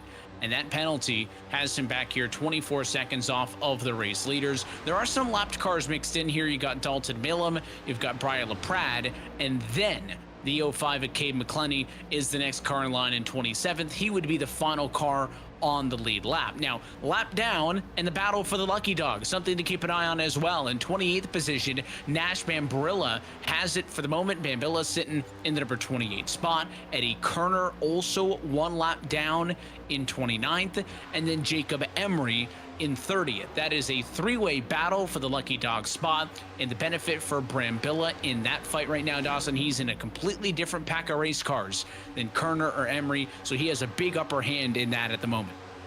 Not only a different pack, but the lead pack that's running the fastest laps on this racetrack. And so for Brambilla, a great spot to be in should he get a caution that he needs. And as we get closer to the end of this race, he will most likely get that opportunity. We'll round out the field here very quickly as well with the drivers who have experienced some setbacks in this one. James Wagoner is also in this lead pack, actually running right on the nose of Nash Brambilla. He is a couple laps down. So too is Landon Velicki, and this one surprises me. A penalty on pit road for the man who started up inside the top 10 of this race. And it's a penalty we don't usually see from the 62, but it's one that can bite when the moment is the biggest, and it does for the driver for Nightmare Esports. And then we get into those two lap cars you talked about. 33rd, Briar LaPrade, and 34th, Dalton Meelam are both in this same pack back here with Benjamin White. And then we get into the cars that have had a more unfortunate fate to tonight's race. Mike Davenport sits on pit road, many laps down in 35th. Brandon Cattell and Jeff Merck, 36th and 37th, both had that incident just a little while ago on the back straightaway. Adam Garza, we saw him get collected in the front stretch incident. His night was over about 50 laps ago as well. Adam Young has called it a night also in the 69. He is 39th. Stephen Luttrell and Adolfo Delgado were involved in one of our opening incidents, and they are both off the track as well in the final two spots, 40th and 41st. So that's where they sit now with 73 laps to go at the Daytona International Speedway as of this time by. Again, everybody came down in about 2 or 3 lap window to get pit service, tires, and fuel. That was anywhere from 24 to 26 laps to go. So just past maybe what would be left on this fuel run. We mentioned it very early on when drivers came in to get some fuel after an early yellow less than 10 laps into the race, that you're going to try to reverse engineer your strategy. You're going to want to figure out what number you want that final stop to be when compared to the last lap of this race, and then work your way forwards as opposed to the opposite. And there's a lot of math going on. The one benefit is there aren't really any alternate strategies in play. Everybody, for the most part, on the same strategy. They all pitted within the same window of one another. I'm not expecting any surprises, but the possibility of yellow flags still happening could still shake that strategy up. Well, an interesting dynamic here in the front pack especially, because you have Falkingham, Maines, Zwack, and Tinsley who all pitted on the opening lap of the pit cycle. Then you have Hill, Nagels, Eckert, York, Seipel, Green, Jones. They all came to pit road on the second lap of the pit cycle. If I'm in the 77, if I'm in the 6, if I'm in the 12, I almost wonder here if those drivers are saying, okay, those guys likely will have to early pit again. You're in the territory of the race now. You do not want to let those cars out of your sight if you're a car fifth on back. You do not want to let those 4 cars dictate where this track position goes after this pit stop and even the final one as well. You don't want to let them out of your sight, out of your windshield. You want to match whatever they do, at least in my opinion. And I wonder if the same conversation's going on in the Falkingham and Maines and Zwack camps. Do they trust that they can pit a lap early and still maintain the same gap with only 4 cars, maybe 5 in this lead pack? Or do they want to match what the rear group is going to do? Do they maybe have the upper hand here that they can pit first? They can peel off and pit and kind of beat Falkingham, Maines, Zwack, and Tinsley to the punch on this second to last pit stop, and they can be the ones out front after the pit cycle starts. It's a game of chess and also a game of chicken. We used those terms earlier. None more right now than getting ready for another pit cycle. And if you've been watching the intervals at the top of your screen, keeping an eye on where that secondary pack is, look at the margin on Nathan Harper when the scoring at the top of the screen cycles. That is now, yeah, you're reading that correctly, 13 seconds for that secondary group. And yes, it wasn't the best pit exit for that group, and in the end it was the group of cars who decided to pit earlier and get linked up first on the racetrack that are able to get the immediate advantage. But the gap between these packs about 27 laps ago was 4 seconds. So that kind of a gap cannot be attributed simply to execution onto pit road. This is far more than that. It's execution onto pit road, and it is working as a group. They have earned and more than tripled what that advantage sits at based on the way that they have been driving over the course of this most recent run. And now it is kind of a waiting game. This is what you would expect to see maybe early on, right? First couple of fuel runs in a race like this. And again, it's good. You kind of likened it to the boxing reference on you need to kind of catch your breath, save some energy about 2/3 of the way through so that you're really strong for the final couple of rounds. And this is good for a race like this to have these ebbs and flows.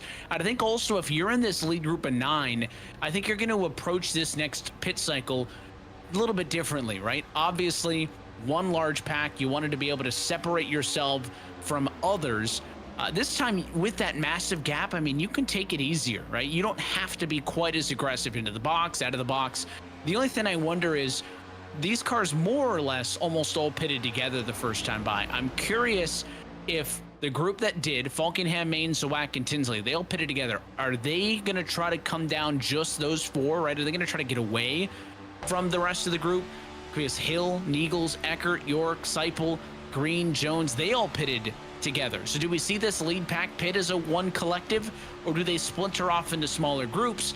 I'll say the least amount of cars that come down pit road together means a lesser likelihood of an accident, but you do want to stay together because it does mean that getting linked up is going to be a little bit more difficult. Well, absolutely, and you begin to wonder about these front 4 cars because they had more help on that opening pit stop cycle that we just saw about 30 laps ago. They had an additional 8 to 9 cars with them, so you can feel a little bit better about your chances to be out front. That's what got them to the lead. As for this second group, they also had more help on their first pit stop. They had an additional half a dozen to a dozen cars come down with them. The question is happening in both camps, and my question would be, yes, I think they would pit together. I think that second group is going to match whatever the leaders do here in terms of those front 4 cars. I think you have to match it. Again, I don't think you can let them out of your sight at this point in the race. In terms of getting to the end and getting off pit road, I really do question, does that second group thinking about getting ahead of the 8 ball, maybe catching those 4 off guard, is 4 a big enough number to stay with them? If Nagels and Hill and Eckert and company in this opening group, if they can get James Wagoner and Nash Brambilla that are lap cars at the tail end of this group on the same page, is that going to be the advantage that potentially gets them far enough out front that Zwack, Tinsley, Maines, and Falkingham may not even stand a chance? I have to imagine there's communication now with those 2 cars that are more than 1 lap down in this lead pack. They may pick up another. Actually, no, they're going to lose one. Brambilla tossed that out the window as he goes to try to pick up Mike Davenport. He's going to lose the draft of this lead pack. That's also the risk as well, is do you lose the draft? And if you're one of the lead lap cars, not necessarily Wagoner, Brambilla, or Davenport, but as one of the lead lap cars too, the less and less cars that are in the pack, if you're the last driver in line, does that start to make you a little bit concerned also?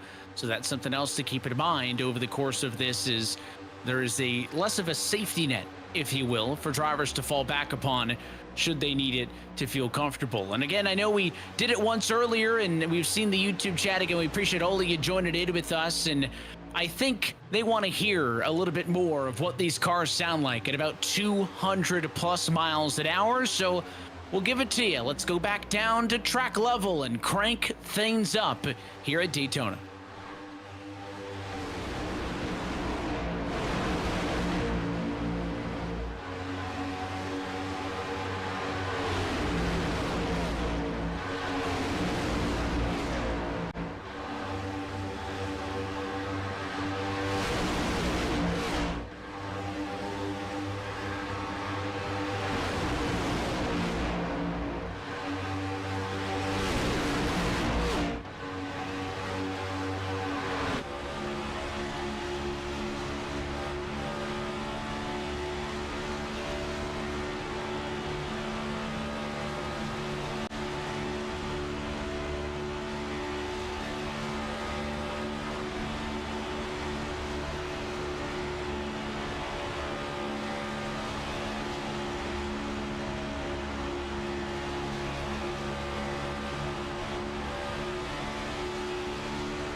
Right now, that's a 200-mile-an-hour freight train as these two packs continue to get further and further apart. And now any hope of the secondary group contending for the race win in this race now, I think, relies independently on if we see another yellow flag in the final 60 laps of this PGR 500. You're looking at the lead 11 cars, which have amassed now a mammoth 20-second advantage over the cars in 12th on back. And if you're just joining us, here we go, though. Pit stops at 59 laps to go, and it is going to be a breakaway of 4 or 5, make it 6 now. So Falkenham, Maine, Zawak, Tinsley, they all pitted together last time. They're all in together this time.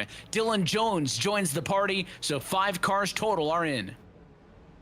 Yeah, now this second group again behind the 8 ball. They'll be the second group to pit. That group got the benefit of having Dylan Jones and James Wagoner come down pit road with them to gain a couple of extra race cars and some more energy. They'll even out now with this group of 6 that has to come through. They will be in this time by, and you could tell the emphasis for Cody Nagels. We have to push the pace. We have to get faster than we were on the last cycle. This group will pit. Here we go. The second group of lead lap cars is coming down to pit road. Hill, Nagels, Eckert, York, Green, and Seipel. And that's a really nice entry, but they're going to have to contest here with cars coming off of pit road. Yeah, look out, that 26 and the 27 blending out. Those cars can phase through each other if that happens in the concrete stalls. Somebody overshot their box, had to put the car into reverse. That's going to be a costly penalty, not in an infraction sense, but it's going to cost you time. That was the 28 of Jacob Emery, lapped car who missed the box, not a factor in the battle for the race lead. And now you'll see all of these lead lap cars who came down pit road, they blend out. That secondary pack of cars now also coming down pit road. That's Harper, Novak, Champagne, Kursanov, Brown, and others. Second group came off of pit road. Falkingham is up the banking in turn 1, catching slowly the back of this pack.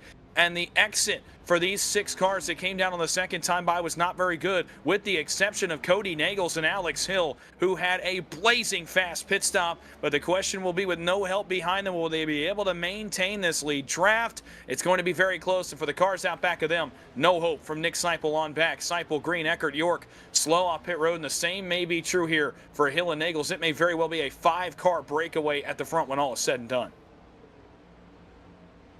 Yeah, does the same division that happened down the first cycle of the green flag pit service happen again? And does our even smaller pack get divided into once more? Falkenham's group leads the way. You can see that's a live shot there. It goes all the way back to Sean Hill in the number 7 spot.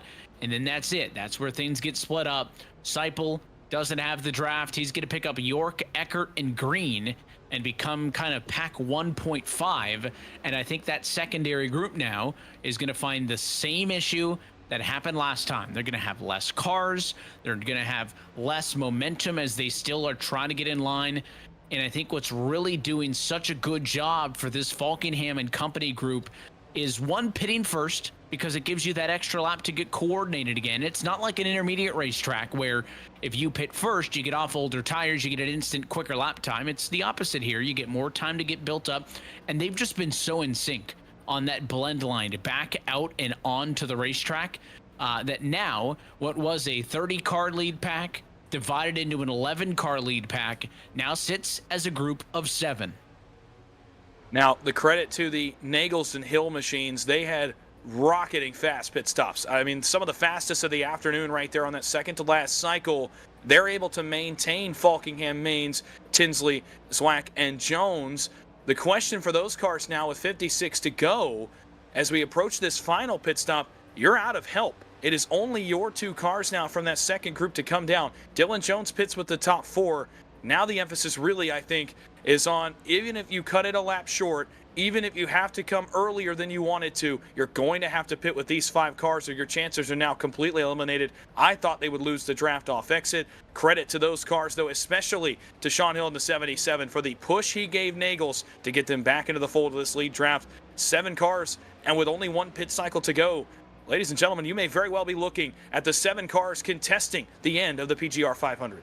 Yeah, there is no reason, if you're in that lead pack of 7, to take any risks at all, because if you can decide this amongst yourselves, I like my odds way more in a battle of 7 than I do in a battle of 30 plus cars. And we did think that when they came down pit road at about just past lap number 100, that we were going to be too far away from being able to one stop it from that pit stop to the end. All of this confirmed it, right? They were able to get about 40 in, and we're now still 53 laps away from the end of the race. Now, that does maybe leave a little bit of options on the table, right? We talk about reverse engineering the pit strategy, Dawson. In theory, you could come down pit road at about 40 laps to go. That would give you the fuel necessary to go to the end of the race. You would also spend less time in the box because you would not have to be filling the car up from empty. What most drivers may do is simply run the 40, run it out of fuel, pit with 13 or so to go, and then go to the end. But I don't know if it's that simple of an answer. So we may be seeing cars on pit road sooner than you would anticipate because that window opens at 40 to go. Oh, it's funny you mentioned that. Pit strategy has become a form of art, at least in our weekly races, and that's drivers trying to figure out on the fly, how much fuel do I really need to put in if I'm going to be pitting late in the race? For example, a Dylan Jones, a Cody Nagels, a Sean Hill, they've been in this situation many times. And even now at this point, Garrett Maines and Daniel Falkingham, as they've started to delve into the weekly races, if you will, now they've been in this situation. They're doing the math on the fly where you're not taking a full tank when you pit with 13 laps to go. It'll be a splash. You see this in NASCAR oftentimes too. You'll come to pit road, it's a brief splash of fuel, and you are back off of pit road as fast as possible. You need only as much as to get to the checkered flag. Maybe, just maybe, you build in an overtime attempt, maybe 2. But other than that, you are just putting enough fuel in the race car to get yourself to the checkered flag. That math is going on here at the front. That math is going on in the second pack as well. As they start to lose time, they now try to figure out, how do I gain some of that time back? What do we need to do? Is there anything we can do, unless the yellow flag is displayed again? But some fuel crunching, some number crunching math going on here at the front of the field.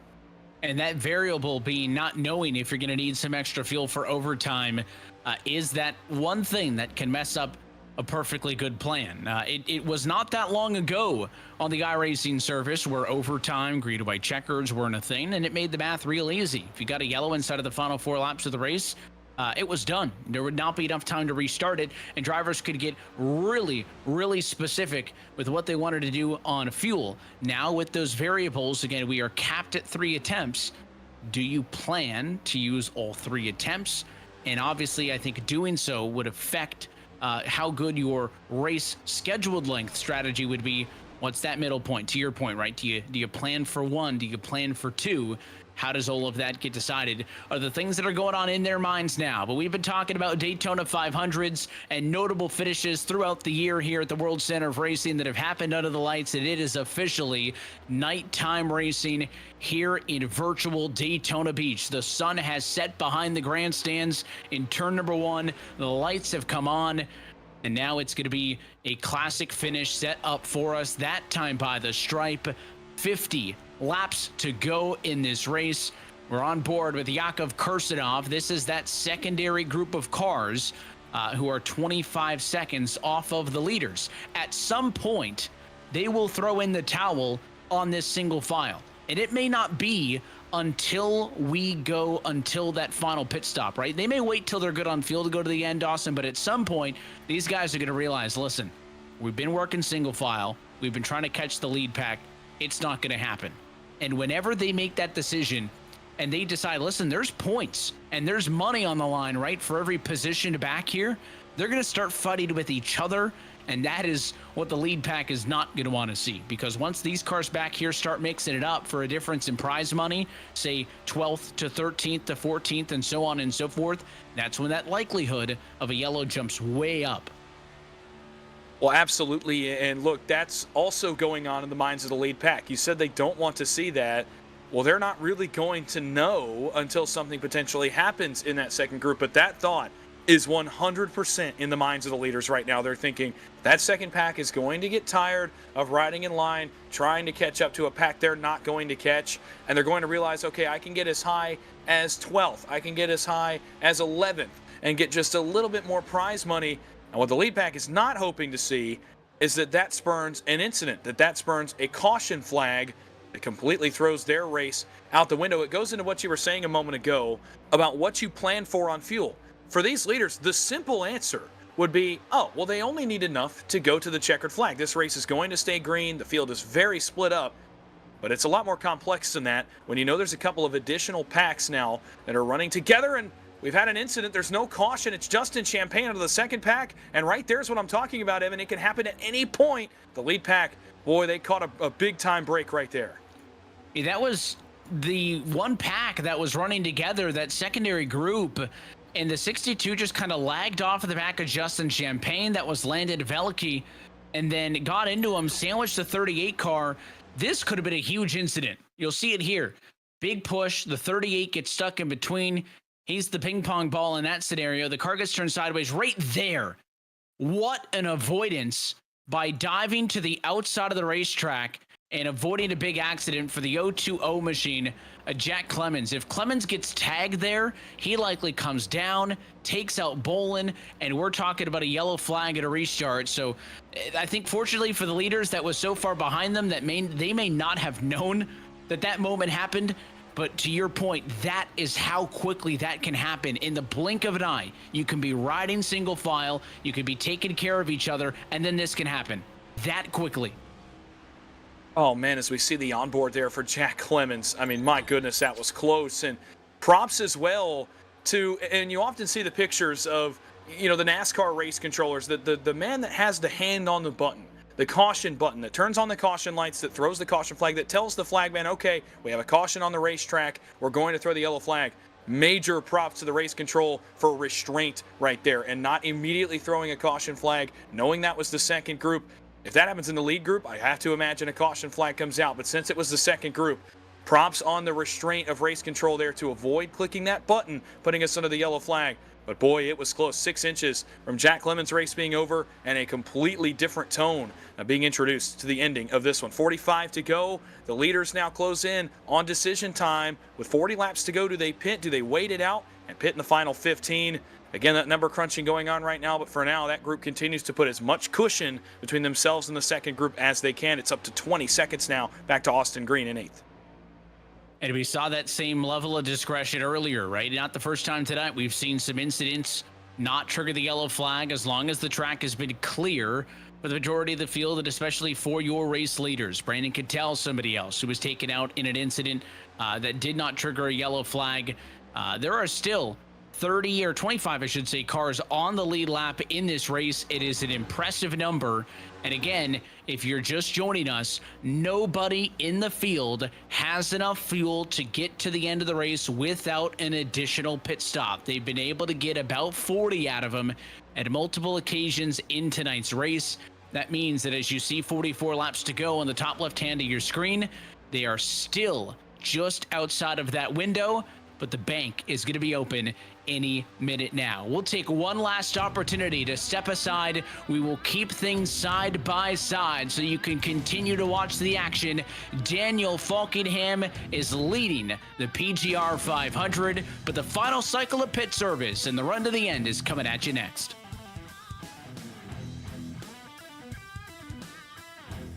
Racing isn't easy, but experiencing it is.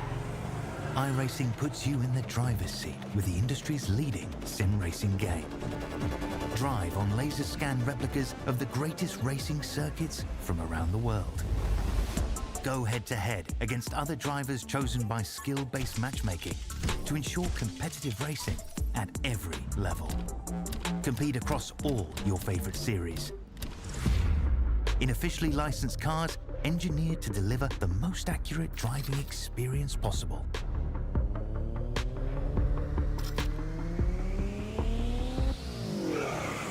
Join a race or host your own with players from across the globe. Race against the computer or in a league with friends. Feel the thrill behind the wheel. Visit iRacing.com.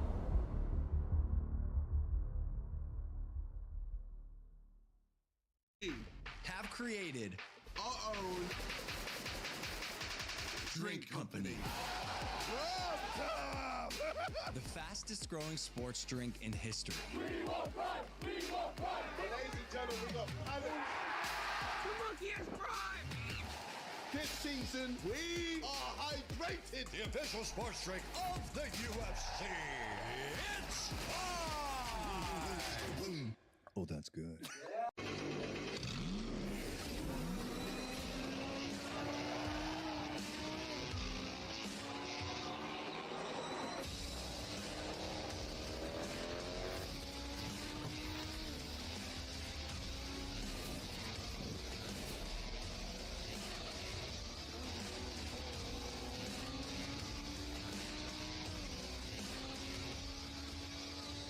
I played a couple of simulators and this was like very responsive, especially the hydraulics and stuff, the motion and stuff was really, really on point. But you feel like you're really driving, it feels real.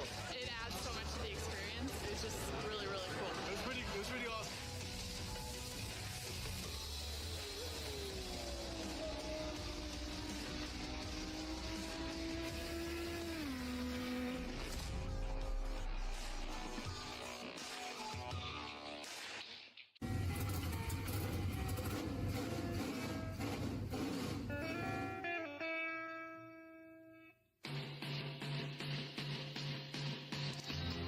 Green flag is in the air. We are racing.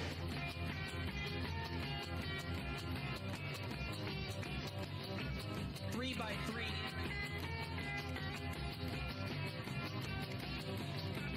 Almost no trouble. Around goes Alex Hill. On into the outside wall goes Hill. They're wrecking big time out back. We're not going to throw a caution.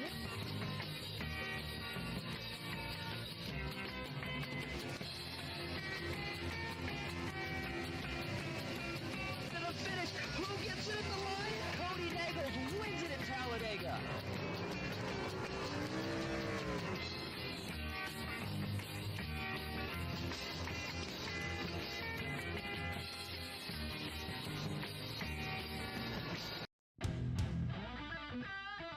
We're back live at iRacing's virtual Daytona International Speedway. You are watching the battle in the 20s. We said that at some point, these cars that had lost touch with the leaders would start mixing it up with one another. And Dawson Wise, that's exactly what we are seeing now. Some hairy moments, and if the race lead pack is seeing this on the monitors, they are getting nervous. This is not what they want to see. First bit of 2-3 wide we've seen since just past halfway. Any crew chiefs of any of those top 7 cars right now are not liking this. Ben White, the first to dice in the middle. Oh my goodness, that was almost it. Eddie Kerner off the front bumper of Ben White was almost the complete turning point in this PGR 500. Everybody settles it out.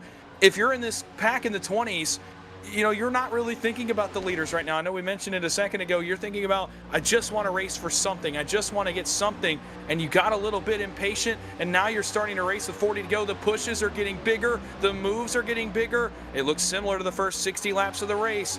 Everybody on one of those front 7 pit boxes right now is holding their breath as that pack comes off of 4. Almost another moment. White, Veliky, Anderson. This pack, it's only a matter of time. Maybe a ticking time bomb in the 20s right now.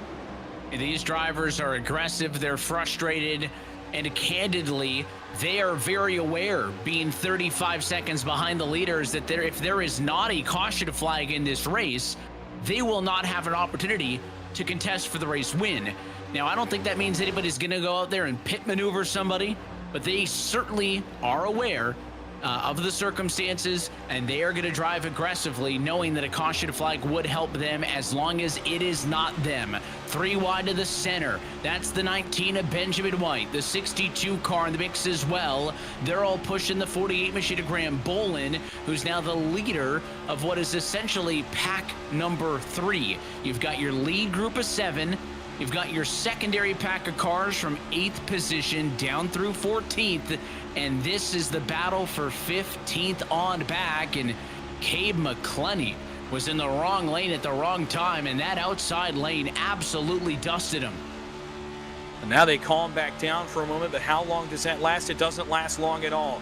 Veliky, Milam, Kerner, Anderson, Preeb, down to block goes Graham Bolin, an offset push. These pushes are getting closer and closer to the edge of control for Bolin and Veliky and Ben White right now. They're getting closer to the limit of what they can pull off without sparking up an incident. And again, that front pack continues to run 1 through 7. This pack has started to jostle. They know, again, the circumstances that are against them in this race, and they just want to race for something. Man, the pushes from Veliky to Bolin, there have been a couple over the past 5 laps, a couple of pushes to Ben White as well, that I had to hold my breath for a split second because I thought one of those cars was going to get sideways and out of shape and potentially spark up a late race-defining caution flag. Look at Veliky and Milam again. When these guys are jostling like it's the lead on the last lap, these guys are racing for position number 15, and they're jostling like it's the lead draft. By the way, the leaders are not far behind this third group. They're rolling down the backstretch as this group's in 3 and 4. My next question is, if that first group catches them, how does that change the dynamic of the end of this race? And because they're dicing it up right now, they're going to be going slower and slower with each passing lap in theory, not as coordinated. You're right, the odds of the lead pack catching them increases. I think, aside from the obvious, which is the yellow flag that would bring the rest of the field into the battle for the win, the second worst thing for the race leaders to see would be to actually catch these cars. They may actually want to manage the gap if able, because they do not want to be anywhere near the racing that you're looking at right now and get all of this going on for about 15th position on back. And it's got some big names back here. Graham Bolin had been in the conversation at points tonight. Benjamin White, some other drivers. Nick Seipel, he was up there also. Justin Champagne had some problems. That's why he's back here. So the comers and goers, the ebbs and flows, which is to be expected in a 500-mile marathon, have a lot of really good race cars that, if given the opportunity, could absolutely contest for the race win. And right now, they are stuck in a battle for the teens. Maybe for a moment, single file, do they calm down at all? We'll keep an eye on it. 25 laps since these cars last pitted. Again, we are inside of the window to be able to make it to the end of this race on a fuel. So far, nobody has gone for the short pit stop. Yeah, nobody has opted to come down inside the early portions of this window, and that just tells me that they're going to number crunch, and all of those lead lap cars are going to take only as much fuel as they need. They don't want to risk getting back out on track and losing time. They don't want to risk perhaps some other cars not coming down with them, maybe a breakdown in communication perhaps, and the strategies get mixed up. It increases the chance for a mistake when that communication is not fully on board in terms of what the lead strategy is going to be. So what they're doing now is they're number crunching. But like I said, now they have kind of eyes in two places. They have eyes on their pit stop number, and they have eyes on this mess going on back here in the teens and 20s in terms of what their strategy is going to become if these guys start to get racing again. I think the top 8 or 9 cars in this line have settled enough now that they realize, okay, we got a little bit too ahead of ourselves here to be running 15th on back, but that's going to pick up again. That's not the last time that this group will race like that. They're going to do it again because they have money to race for here, getting up the running order. There's a big difference between 15th and 25th in this race that these guys are going to have to overcome. And Landon Veliky, Briar LaPrade, Nash Brambilla, Justin Champagne, they all realize that, and they start to come back to the front. For Veliky and LaPrade, they try to get laps back. For Champagne, just trying to get forward. Man, the moves are getting big out back. Yeah, it is understood. 3 wide there for the moment. If you're the lead car in this pack and you're running in 15th position, you're looking at a payout of what would equate to $75. If you're the last car in this pack and you're in 25th, you're looking at $30. It's not an insignificant difference. And one other thing to look for is that they're catching what I once called pack 1.5, right? The cars that were in the lead pack after the first cycle of green flag pit stops, but not after the second cycle. That would be Nathan Harper, Zach Novak, Ethan Eckert, Austin Green, Logan York, Stefan Miles. That's all this group right here, all the way with Yakov Kurzanov. Because they had less cars than the leaders, they lost touch with that pack, and they have fallen so far back from the lead pack and are only 5 seconds ahead of the big chaotic group that we've been watching that you're now looking at now. So there may be a point where this group single file, wait for them to come out of the tri-oval in the background. You can kind of see them for a moment. This may turn into one mega pack if they eventually combine. And that does not spell any more calmness, any more collection here from the leaders in terms of their nerves. That's only going to make them worse, because then you mentioned the difference between the $30 and the $75 payouts from 25th to 15th. when we get up into the top 10, we're starting to talk about really significant differences in what you can make if you were to finish position number 8 in this race. And I think that these guys in this group, 15 to 25, they know that now. They know what they can get if they get to 8. They're going to push to get to them. Then this pack will be 20 cars deep, counting the lap machines. And that spells trouble for the leaders, I think, because those guys up in front, we're talking about Eckert, Novak, Green, York, some of the more aggressive drivers in the field are in this 1.5 pack. If this third pack catches them, the ticking time bomb, I think the clock starts to get down towards 0 with only 25 laps remaining. You can see 27 to go as of the last time by the start-finish line. Still waiting for the final trip down to pit road, which is going to give everybody in the field the fuel necessary to get to the end of at least 500 miles of racing, the scheduled distance for this afternoon's race. And after a couple of yellows early, the pace of this 200-lap contest has really picked up. Just a touch over 2.5 hours removed from the drop of the green flag, and we are already within the home stretch of this race. Falkingham is really going to have the numbers skewed in his favor. He maybe just happened to be in the race lead when we reached the portion of the race where the lead pack started the single file out, or it was by design. Maybe Garrett Maines, who, by the way, has been doing that methodical routine of going high in the corner, getting clean air, getting in line and pushing. He has not stopped doing that over the course of the last 70 laps. Maybe he preferred to have Daniel Falkingham on his front bumper, but these two working together, and Falkingham has amassed a ton of laps led in this race. And now, after having worked together for so long, at some point these 7 will have to do what the secondary pack has done and eventually turn on each other. Again, that's not going to happen until after the pit stops, but at some point they'll start to fight with each other. Well, absolutely, and that kind of looks into now the makeup of this pack. Again, you talk about the way that Falkingham and Maines and Tinsley and Zawak have worked together this afternoon. Eventually, they'll turn on each other. There are 2 men in this front pack that likely will not, at least until we're about 1,000 feet short of the checkered flag, and that's the last 2 cars in line. It's important to note, Cody Nagels and Alex Hill on a nightly basis are teammates on the super speedways and that have worked together for 2 years running now. These are 2 drivers that will be hooked up, and potentially the only 2 of the 7 that are on the same page when they get to racing. And I think that will pay some dividends. Now, the problem is there are only 7 cars in the pack, but the flip side of not having enough cars to make a move is that perhaps if you are the only 2 on the same page, you can do more with 2 cars than you could in a 30-car pack here at the front of the field as we are on board again. And now the number crunching, the planning stage begins for Cody Nagels. And how many times have we seen the 6 car in this very position? He's looking over potentially some fuel crunching here, some strategy going on inside the cockpit of that 6 car. How many times has he been in this spot? It's been a number. You see out back of him there off his left shoulder, that's his February win a year ago. He'd love to replicate that here tonight. Just listening to the drivers as well. They're starting to talk about pit stops on the open driver radio chatter as well. Where does this shake out? When does this decision come? 36 laps removed for the last time we were down pit road.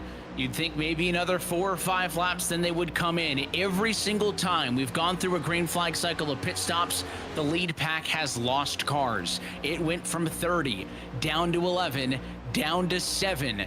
Can all 7 of the drivers you look at right now, if we get through the green flag pit cycle, can they all stay in touch with each other and fight together for the race win? If you're still joining us, who you pulling for the win? Is your pick in the top 7?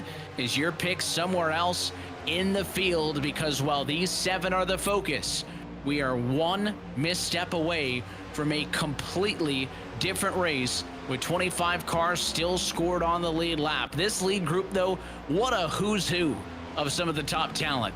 Daniel Falkingham, Garrett Maines, Wyatt Tinsley, Matthew Zawak, Dylan Jones, Cody Nagels, Sean Hill, all with an equal chance to win this thing.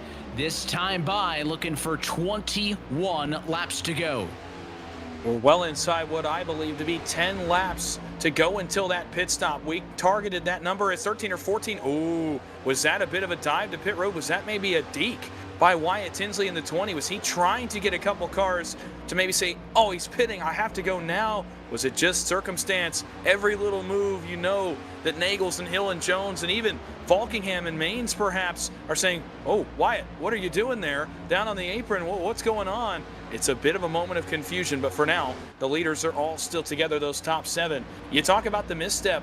Misstep does not have to be from these guys back here in the 20s. It can be from the guys up front when this pit stop wraps up, although the racing in the teens and 20s is picking up once again. They're back to 2 and 3 wide, and again, the crew chiefs on the boxes of the top 7 hold their breath with 21. Going to be coming back to 20 laps to go, and here's the pit stop.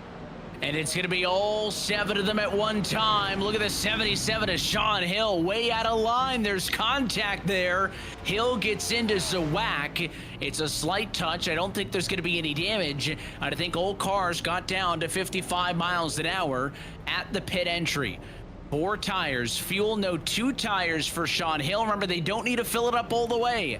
But who makes a difference? Do they all add enough fuel to go 20? Do you want some insurance for a possible overtime restart? Most cars pretty in sync. First car off of pit road, going to end up being Tinsley. It's Tinsley, Hill, and Nagels, and I think Tinsley may have called an audible there when he saw what those cars were doing. For the moment now, that next 1.5 group will pass by the leaders here for just a moment as we await their pit stop. But off the exit of pit road, Falkingham, Maines, Zawak, essentially now out of it. Jones is on the edge. Those guys have to get linked up and linked up fast, or Tinsley, Hill, and Nagels may be able to drive away from them. We'll have to see how they get linked up out back. The 39, the 1, the 18, they'll pick up Dylan Jones as well, but they have to work quickly if they're going to run down the leaders. Yeah, they're going to have to make it happen and make it happen fast. Is that going to be too much of a gap to overcome? More cars to pit road this time. It is the secondary group of drivers. Harper, Novak, Eckert, Green, York, Kursadov, and more. Down pit road, it's about 20 cars total in at one time. So a lot of traffic. One driver spun around, entry to pit road. No yellow things stay green. That was Joey Preeb, who is yet to be able to get in his stall after he spun off of the 020 car. Yeah, Joey Preeb, a tough break on pit road, but some jostling here as Jones re-entered the racetrack. Graham Bolin has stayed out, and Falkingham and Maines in this group have picked up help, and that's, I think, going to allow them to drive their way back into this race. They've got lap machines behind them. LaPrade, Bolin, Velicki, Milam, who will now drop off the racetrack, and now the same problem comes in for this second group with Falkingham. They have to get linked up as 1.5 comes off pit road as we're now naming that pack. It's 5 cars behind Daniel Falkingham. They will try to now run down the leaders 2.5 seconds in front of them. Final couple of drivers down pit road to get serviced. The pit stop for Graham Bolin. That means now that everybody on the racetrack does have the fuel necessary to go to the end of this race. And it's a battle of 2 lead packs now. Wyatt Tinsley, Sean Hill, Cody Nagels, a 3-car breakaway, trying to be caught by this group here. It was Falkingham, Maines, Zawak, and Jones who are trying to catch them. That second group, though, does have more cars. That will likely help them on pace. I thought maybe the leaders were going to assume that 75, Nick Seipel, who came out of pit road, that 75 was not up to speed yet, so the leaders went around him. If he was at pace, I think it would have been good to add that purple 75. That car will get picked up by that second group, and that's only going to give them 1 more car in the draft. And in theory, if they execute it correctly, a little bit more speed. Right now, the gap that Falkingham's trying to make up is about 2 seconds flat. They'll go high. They'll pass the 75. He'll join in at the back end of this group. Can Falkingham and company make up 2 seconds over the course of the next 16 laps? The gap was 2.0 last time by the stripe. This time by it drops to 1.7. They are making up time. The magic number in the next-gen race car is about 1.5 seconds from the back end of one car to the front end of another to be considered in the draft. Falkingham is about to cross that threshold here momentarily. He will down the Daytona Superstretch. That group is well now within draft range. They have more cars. This is going to be a 7-car party at the front. 7 cars will contest this race. The question now, if you're one of these 3, is what do you do when they get there? They are going to go around you. When they get to you here, when they get a draft off of your back bumper, they're going to have a huge run. They're going to be going 4, 5, 6 miles an hour faster than Tinsley, Hill, and Nagels. Does this group of 3, do they go to the top? Do they try to play defense? What is their decision? Also now factored in, there is lap traffic ahead of the leaders as well that will affect the end of this race. Lap traffic going to be a factor, and we know for sure now, given the pace, that those 3 cars who got the jump off of pit road will not have the pleasure of doing this just amongst themselves. Falkingham, Maines, Zawak, and Jones are all going to be in the conversation. It'll be a 7-car pack once more. Look how discombobulated the lead pack was. Huge block by the 6 car. That was so late for Cody Nagels. Took a shot from Falkingham. Oh man, and for a second he had some help. He had help go with him in the terms of Maines and Zawak. They don't now. Look at the side draft through the tri-oval. Some contact between Falkingham and Sean Hill. Dylan Jones will move topside, and I was going to ask the question for this lead draft, when do they start racing for it? We have our answer. They're going to start racing for it right now. I think that top lane will need one more car. Here comes some lap traffic, and notably, Evan, it's going to be interesting if that 62 can grab the back of this pack. He is a teammate to Cody Nagels and Alex Hill. Potentially some help coming for the 77 and the 6, but to me, I don't think Landon Veliky is going to grab the back of that draft. We'll see if he's able to join in on the party. It looks like Veliky's slipping at the moment. Davenport and Seipel have been able to hang on to the end of the lead pack. Seipel, the lead car of those who are 1 lap down at the moment, would stand to benefit if there was a yellow, because he would get the lucky dog spot. He is well ahead of Joey Priebe, who is on his own right now and well off of the pace of the race leaders. The all-white number 11 to 4. That is Dylan C. Jones on the outside of the racetrack. He's on his own up top. Look at the leaders, though. To the outside goes Sean Hill, the 6 car, and Nagels was going to go with him into the race lead now. Goes to 77. Oh, but the 6 did not have enough momentum. He's going to be isolated here on the outside with Jones. Landon Veliky has caught the draft, and that dynamic I talked about earlier, where those 2, the 6 and the 77, Nagels and Hill, are teammates, that is a third one of their team cars that is now in the draft. Now, racing etiquette would suggest that that teammate does not affect the finish, but certainly Landon Veliky does not have to be at the front of a line to have an impact on how this race ends. He just has to provide some energy here to align with the 6 or the 77. That's exactly what he's doing. Nagels back to 3rd. Hill and Tinsley will jump to the top. More lap traffic. McClenny, Champagne, Clemens, how will they factor into the finish at Daytona? The field back down into 3 as those lap cars are enveloped by the leaders. They'll stay low, leaders go high. Will they get assumed into the lead pack? We'll see. It's 3 slow cars on the bottom. The leaders, who were single file, able to go high cleanly. Is it a more aggressive move, though, for the 39 car? Center of all of that, no. Squeezing in line is going to be that 39 of Falkingham. Thought maybe he was going to force a 3-wide move. He opted not to. So all the leaders up top, but they can't clear the cars on the bottom. And here is where it's going to get messy, because now you got a lead pack that's about half cars fighting for the race win and half the cars that are down off of the lead lap and are gonna muddy the waters. So keep an eye on that leaderboard top of your screen so you know who's who. There's trouble in the back. Couple of drivers yelling about a spin. There's a caution at 11 laps to go. Smucker is the driver involved, and as they've said many times before, that changes everything. Oh man, exactly the one thing that the lead pack did not want to see. For Hill back through Garrett Maines, you are home free to be one of 7 with an opportunity to win this race. Your odds so much better in a pack of 7 cars. But now, if you're Nathan Harper, Austin Green, Zach Novak, Steven Miles, Kirsanov, Eckert, Bolin, Brown, Swain, Anderson, Ben White, you're back in it. You've been given a second life. It may have taken 150 miles, 200, 250 miles to give you that second chance, but you've got it now. And that spin, was right in front of the leaders. The leaders came flying past this spinning car as they crashed in turn number 4. Yeah, this caution took a long time to come out. They start wrecking, and again, it's kind of a tale of two, right? There's the 19 machine getting spun.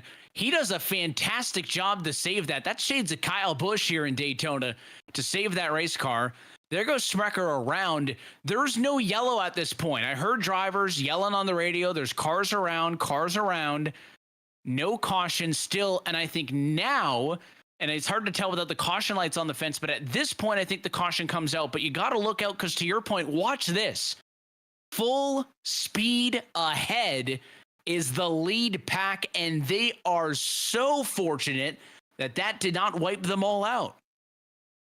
Yeah, that happened about 10 car lengths in front of the leaders when Sprecher came off the wall. And we're going to go on board with Nagels, and you'll see exactly, on board with Sean Hill, you'll see exactly how close this is.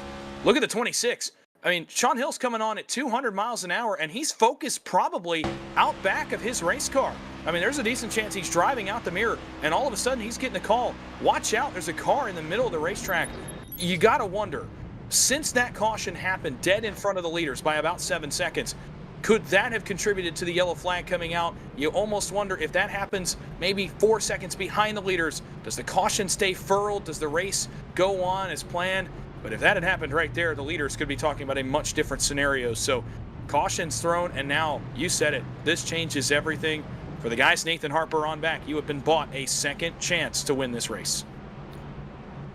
Want to say another big thanks to all of our presenting sponsors who have made tonight's broadcast coverage possible. It starts with James Wagoner's Welding. You can contact them at 336-670-3427 for Blanchard's Towing and Recovery, conveniently located off exit 138, serving Central Maine and beyond, as well as for our friends over at the Jack Shack. We appreciate all of them for bringing tonight's PGR 500 to you.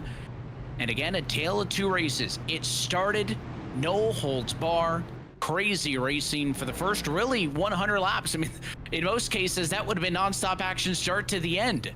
But because this is a full-length race, things calmed down in the middle. We thought that the race leaders, at least they hoped, that all of that effort and all of that perfectly executed time on and off of pit road would have rewarded them with a better opportunity to fight for the race win with a smaller group. And in the end, none of that matters. Everybody's got fuel to the end. There may be some questions on who took extra fuel for overtime. So there are cars down under this yellow. All of them, though, outside of the top 15. It may be hard pressed, but I will say not impossible for cars from that far back to get back up and into the mix. You can see them coming down now to top off on fuel or get some additional damage repair. But we're going to see a 7-lap-to-go restart the next time around, and there's going to be 20 cars who've got a crack at this thing, no longer just 7. Well, and I feel like now you talk about the tale of two races. Well, we just had our about 100-lap period of logging laps and running single file and pit strategy. Well, if you'll remember back to the first 50, first 60, first 80 of this race, well, folks, I think that's what we're about to see for the next 7 laps. As so often happens at Daytona, a late race caution completely throws caution to the wind, if you will. These big moves, those haymakers, the no-holds-barred approach, Evan, as you mentioned, it's about to come back into the fold. Now, not all of these cars are on the lead lap. Only 20 are on the lead lap, back to Nick Seipel in position number 20. But, boy, 20 cars compared to the 7 we just had a moment ago. This thing is about to get very, very interesting here at the front, because look at some of the names you bring back in. Ethan Eckert, the pole sitter, Graham Bolin, Nathan Harper, who spent time up front, Zach Novak, Ben White are all back in this thing. Austin Green is back in this thing. I mean, these are heavy, heavy hitting names that for a moment we're out of it. For a long while we're out of this race, and now they're going to do everything they can to get back up front. These leaders pull the belts tight, because this one's about to get interesting. And will this be the final restart of the night? We'll remind you about the overtime protocol. There are up to 3 attempts at an overtime finish, should they be necessary. Of course, if we get to the white flag, then this race would be official, and the first person back to the checkered flag would be the winner of the first annual PGR 500. 193 laps have been complete. We're down to the final 7. Sean Hill, Wyatt Tinsley on the front row. Green flag back in the air. It's a really good jump on the bottom. Neagles pushes Hill, opening the gap up. That number 20 at Tinsley drops down to Phil. Well, now your mindset changes here at the front because now racing is going to start. It's going to be hot and heavy from the very beginning. Tinsley to the top side on the right rear of Cody Nagels. He'll bring the JDR Graphics Toyota Camry. Both those cars sporting those looks to the top. Hill unable to block his teammate. Nagels to the top. Hill will go back down to the push of Tinsley. Nagels out back. Help from Jones, Falkingham, Harper, and others. Big contact at the front. Trouble. Around goes Matthew Zawak. Garrett Maines. The field flying apart at the end of the back straightaway. Several big-name drivers involved as they come to a stop on the banking. We'll end up with about a half a dozen of them torn up in the end. They all fanned out, look like the Rolex with cars down there in the bus stop trying to avoid it. And it is a quick caution that started with the 18 on the bottom, and then the 1, I think, ended up being the catalyst in all of it. And this is similar to some of the incidents we had seen earlier in this race, Dawson. You referenced kind of that accordion effect. If somebody's got to check up on the brakes, it's just like the freeway. Somebody cuts somebody off, you have to check up for them, and that will accordion down in traffic. Now, on the freeway, it might just lead to some traffic for a couple hours. Here, this is what it leads to, right? Drivers jockeying for position, and watch the closing rate. That 1 is getting pushed so hard to the 18. He pushes the 18 into the 20. They get a little bit loose, and then right there again, you just can't get off of them. They get spun sideways, and it may be a good thing for that 18 as a whack that it got spun down to the grass. He did get hit again, but that car's not all that torn up. No, kind of lucky for several cars, I think, because you had an onrushing back end of the field that was then coming into the banking. Actually, a couple cars going to get hit in extra time. Garrett Maines gets hit by James Wagoner in that 1 machine. So for a couple lucky, for a couple unlucky, it was an accordion that started up front. And I think, if we go back and get another look what I saw, I'm wondering if either, number 1, it was a bad push here from Wyatt Tinsley to the back of Sean Hill, or number 2, if it's hesitation. Hill's teammate is hung out to dry. He wants to go to the top onto his teammate's bumper, and I think he starts to right there, but then thinks better of it. The run is on the bottom and tries to come back down. Tinsley, Zwack jumping the brakes, so does Maines. The further back it goes, the worse the accordion gets. Maines gets hit from behind by Zach Novak into the 18 of Zwack, and it is on from there. And wild ride for Maines here. He's going to get hit a second time. Here comes the 30 of Wagoner that's going to pile into this thing late.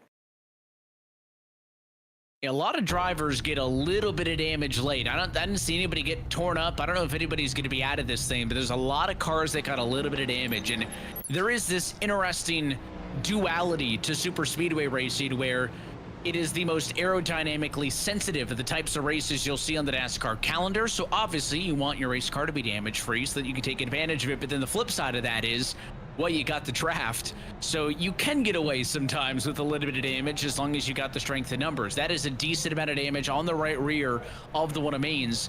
Again, he's sitting down there trying to get as much of that fixed as possible without losing lead lap status. Now, the pace car halfway down the back straightaway means that he's probably got another 45 seconds or so before he needs to leave the box to not get lapped. And he's far from the only one down there. Zwack, Maines, Brown, White, and Miles are the 5 cars down on pit road. Looks like LaPrad's there, Kerner also. So that's a lot of big names. Many of those drivers, ones Dawson, who just got brought back into contention by the previous yellow, and then the wreck happens right around them. Well, it does, but it also happens up in front with a couple of guys in Maines and Zwack that, a few minutes ago, before our previous caution, were far enough out front. They were going to contest for the win. That's that secondary portion that we talked about. Not only are those drivers behind them back in contention, but now chaos can break out in the front 7 of those cars that were way ahead of the field, and bad luck hits Zwack and Garrett Maines. They led for so long. They were in the top 4 for over 90 laps of this race, and in the final 9 now, chaos hits them finally.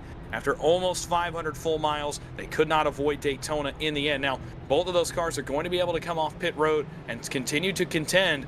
But Garrett Maines' car, as you see right there, it's hurt on the back end especially. You wonder now, what is the pace underneath that Wigan Water Technologies Toyota Camry?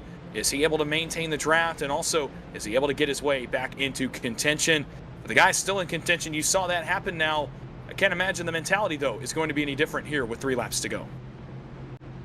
And we will know then any caution flag beyond this restart will bring us into overtime. So this could effectively be a 3-lap to go part of overtime. Again, you're going to have to get 2 trips around to the white flag in order for this race to be official. Anything before that, we will re-rack them and try it again. Let's give you a quick rundown of how the race leaders line up. It's going to be Wyatt Tinsley on the inside of the front row, along with Cody Nagels, Sean Hill and Dylan Jones on row number 2, Daniel Falkenham, Nathan Harper on row 3, Zach Novak, Yakov Kursanov, row 4, Ed Graham Bolin, Jackson Anderson, your top 10. Now, still 20 cars total scored on the lead lap. Stephen T. Miles taking advantage of the yellow. He gets his lead lap status back, so that is a big thing for him, and he will again be in contention for this one.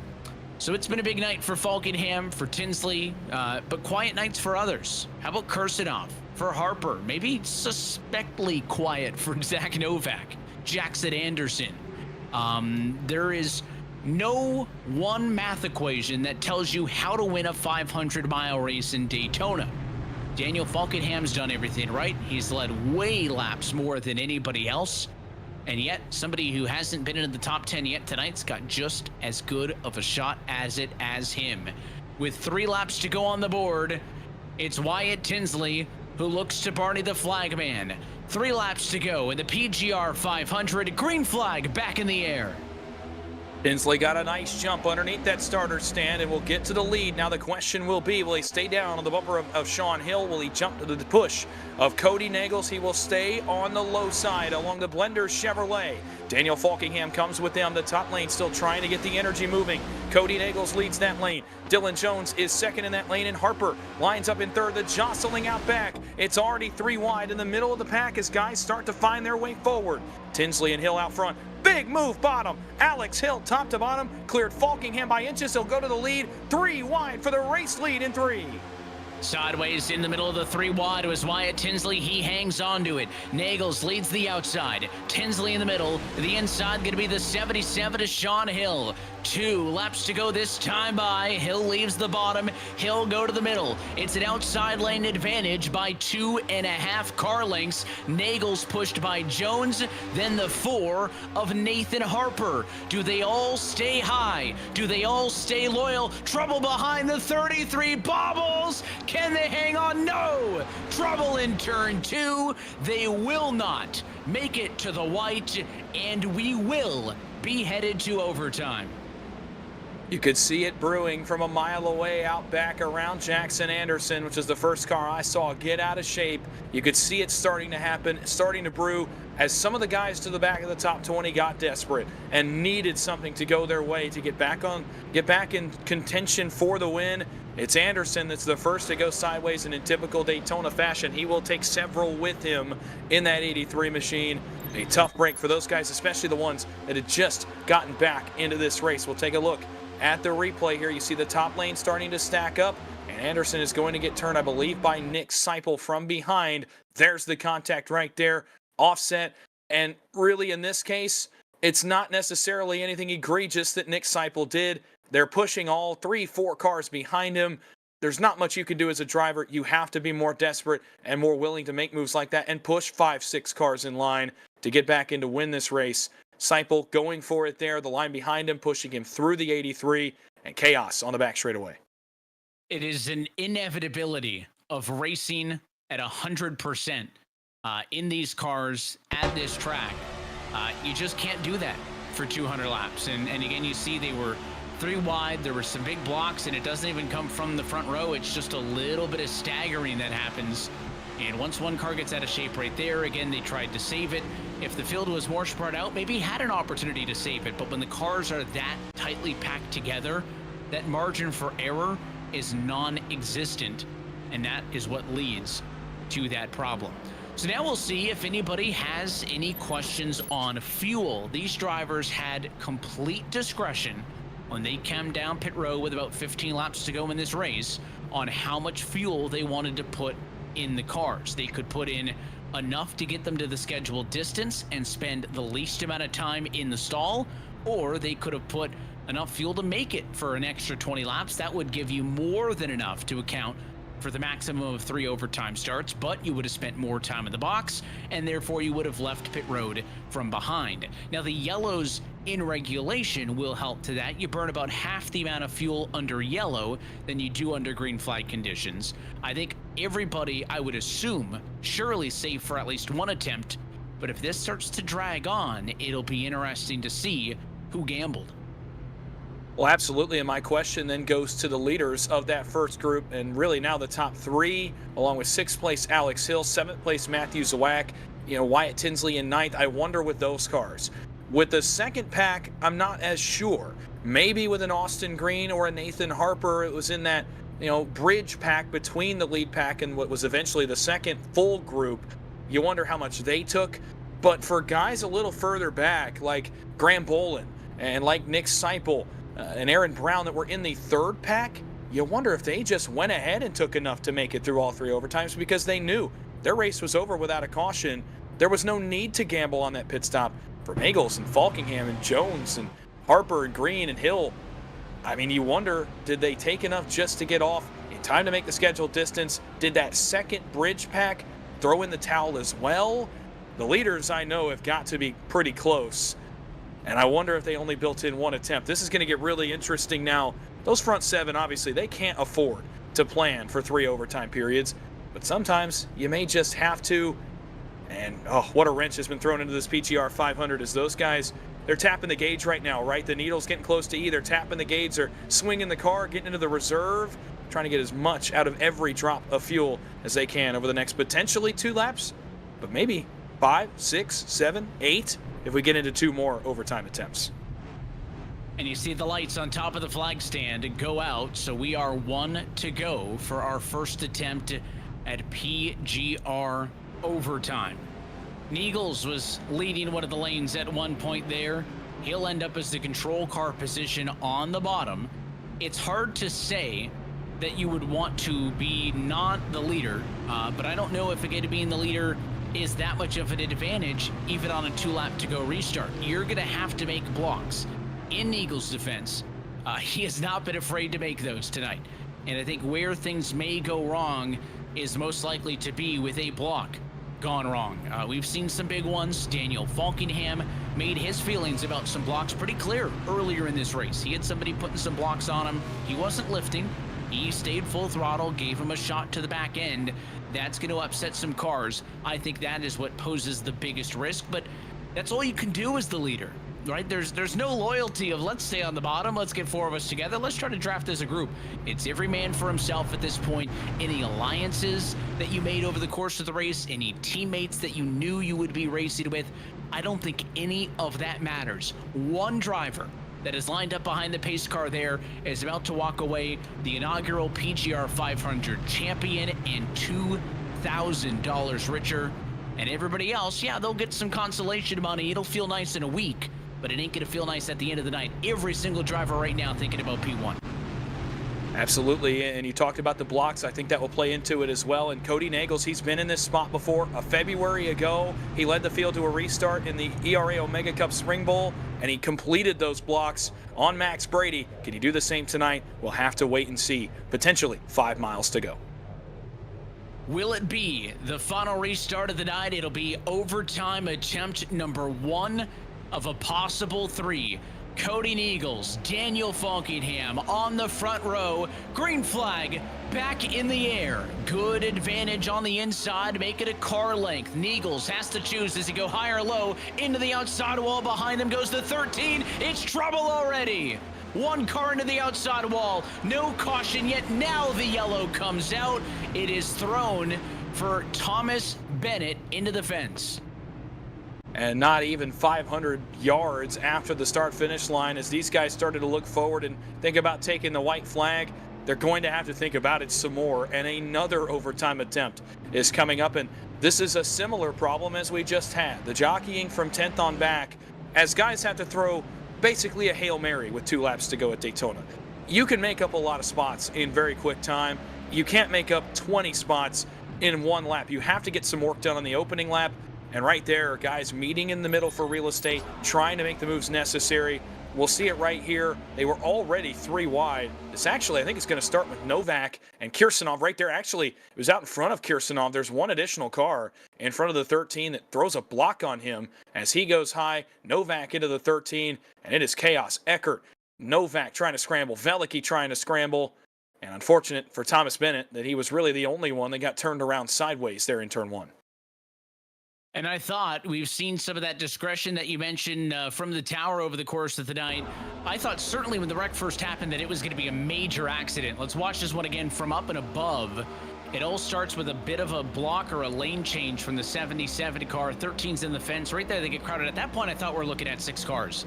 And then when it was only Bennett into the outside wall, thought, okay, maybe we'd be able to get away with it. But again, that was a car turned around in front of the pack and a part of the lead group. I think it's hard to avoid anything other than that outcome. And I don't know how Cody Niegels would feel about this, Dawson, if he's happy, if he's mad, right? I mean, it doesn't change his circumstance. He has to do the same thing again. I suppose if he didn't like his jump, then he'll be happy with it because he gets to try it again. However, if he was really happy with the position he was in, maybe he doesn't want to see that yellow come out then. Well, it kind of depends. I think for Niegels, he's been in this position enough times that to go through another restart necessarily is not a huge deal. Now, if it had been closer to the white flag, perhaps yes, and the frustration, but only about 100 yards after we took the green flag, and the fact that he still has the lead, I think is the biggest deal out of this one in terms of his own execution. Again, he's been there, he's done that. He did this a year ago more than once, including in the biggest race so far of his sim racing career. He was leading the field back to that restart and was the leader off turn number 4. So in that regard, I'm not sure that he's very upset, other than, man, at this point, the fuel gauge becomes a question for Niegels. Leading the line, you're going to burn just that little bit more, and that may be your margin for error here on a late race restart. You also worry about you have to now execute the restart again and hope you get as good a jump as Niegels did. Niegels got a really nice restart. He was able to get everything he wanted. He got clear of Falkingham, he got up on Falkingham's nose, and he controlled the field into 1. Can he do that again? Will Falkingham figure his pattern out? Will Falkingham get a better restart now on this one with 2 laps to go? In that regard, there should be some frustration for Niegels. I think the fuel is the biggest question at this point, not only for him, but for several of our leaders. But in terms of executing, Cody has been here before, he has done it before, and he can do it again. But I can't imagine riding around on these pace laps is the most pleasant experience as the leader after 500 plus miles. You're just spending a lot of time thinking. You just want to go out there and do it. You know, it goes back to what we mentioned off of the very start of this show. Some maybe 3.5 hours plus ago to this point, was there were nerves. And there were nerves because we hadn't started. On the grid, you're thinking about it, maybe overthinking it. Once the green flag drops, things happen so fast, you don't have time to think, right? You're strictly relying on instinct, on muscle memory, and that's it. And now that you have to, again, sit here and wait, Niegels is thinking through all the different scenarios on, you know, what can I do better? Falkingham, same thing. Dylan Jones as well. You also have to assume, you know, Falkingham's going to lead this outside unless a gap opens up on the bottom. Does he duck down? But you figure Niegels is going to be leading the line. Falkingham's going to be leading the line. There's got to be a third lane added, right? They're not going to stay 2 by 2. So who's going to be that person? Is it Jones or Harper from row 2? Does that third lane go to the outside? Do they go to the middle? And if I'm Niegels and even Falkingham, that's what I'm worried about, is where's that third lane going to come from? I look at the cars P6, P8, and P10, 3 of the most aggressive drivers on the racetrack here with this potentially last restart. Sean Hill has been throwing the biggest moves in the field all night. It feels like every time there's an opportunity to make a big block, to change lanes, Hill has taken advantage. It's operating off instinct. Wyatt Tinsley's in a similar regard, especially going to the middle to form a third line. And the pole sitter, Ethan Eckert, he is this close now. He's inside the top 10. And you have an opportunity in front of you for yourself to go and not only start on the pole, but finish the race in first position. I look at those 3 cars as the drivers to do it. Now, as to where they go, the middle has been the most common. And with 3 cars in the middle, if you can get tandem up and push forward, that middle has seen some serious success in this race and can do so very quickly on a final restart. If you're pulling for a driver, let us know who's your pick to win this race in chat as we get set for attempt number 2 of a possible 3 at overtime. Are there going to start to be concerns on fuel? If we finish it on this attempt, we'll have gone 8 laps past the scheduled distance. Does that catch any of your top cars out? Brian LaPrade gets the lucky dog. He's back on the lead lap. There are 19 drivers on the lead lap and in contention for this race win, but they're all chasing down the 6 Chevrolet of Cody Nagels, who comes under the flag stand to take 2 laps to go. No immediate help from Jones. Now the 11 cars there. Falkenham maybe a nose in front with the push from the 4 car of Nathan Harper. And that goes into execution of the restarts. Cars up the outside. Thomas Bennett, Garrett Maines, Ethan Eckert starting to look.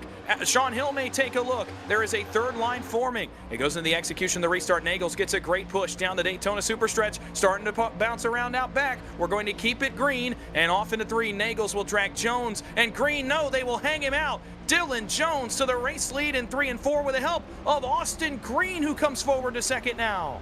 Green in second, big block by Nagels. He's got the push help now from Daniel Falkenham. Dylan Jones, race leader, seals off the outside. Coming to the white flag. 1 lap to go. This race is official. Green thought about going low, didn't go in time. Huge shot for Dylan Jones. To the race lead goes Nagels in turn 1. Back around turns 1 and 2 and back towards the Daytona Superstretch, and this is the pinpoint mark for Daniel Falking, and this is where exactly you want to be. You want to tandem the 6 away. They wreck out back, never mind. Matthew Zwack going to be involved, and Austin Green's not out of it. Nagels with the lead, but here comes Falkingham in 3.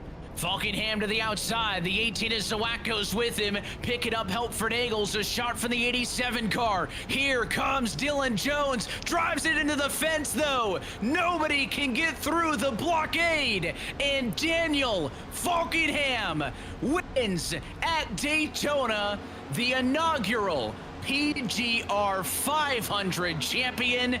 And look at the celebration. He did so much control in this race, and in the end, he had to do it the hard way, and Falkenham survives to win the Great American Sim Race. What a week it's been for Daniel Falkingham, and you see the look on his face. And again, I referenced this last night. Look at what this means to Daniel Falkingham. I mean, this is emphatic from Falkingham. He dominated the middle portions of this race. That caution comes out, your night gets derailed, completely derailed. And this entire week, Falkingham has been 1 step short. He finished 2nd in a heat race. He finished 2nd in a dual race. Tonight, going into turn 3, he made good and well sure he was not going to finish 2nd in the PGR 500. And a long-awaited burnout in the front stretch here at Daytona. Daniel Falkenham celebrates as the race winner of the 2025 PGR 500. As we mentioned, a race like this brings out some of the top talent from across the iRacing service, and you see the trophies, the checkered flags, the accolades behind Daniel Falkenham, a guy that has made it to the top level of iRacing eSports, and yet it still means this much for him to win this event. You cannot make any argument that this race does not matter. And again, that reaction says it all as Daniel Falkenham walks away as the champion here at the Daytona International Speedway. What a finish. There was about 4 or 5 cars who had a really good chance to win this. He is still pumped up, talking on the radio with his team. Let's watch how all of this unfolded again. Remember, he starts outside of the front row, and he's going to go and let somebody know that he's a big winner, getting up and out of the seat. But he starts on the outside of the front row, coming to 2 laps to go, and doesn't have a bad restart, but doesn't, rocket out in front. It's no immediately obvious advantage. And then they all tried to get by him, and it essentially turned into a battle for P2. I mean, he made the move when it mattered. I'll be honest, Dawson, I was a bit skeptical. I thought into turn number 3 was early, but when Zawak went with him, that certainly helped.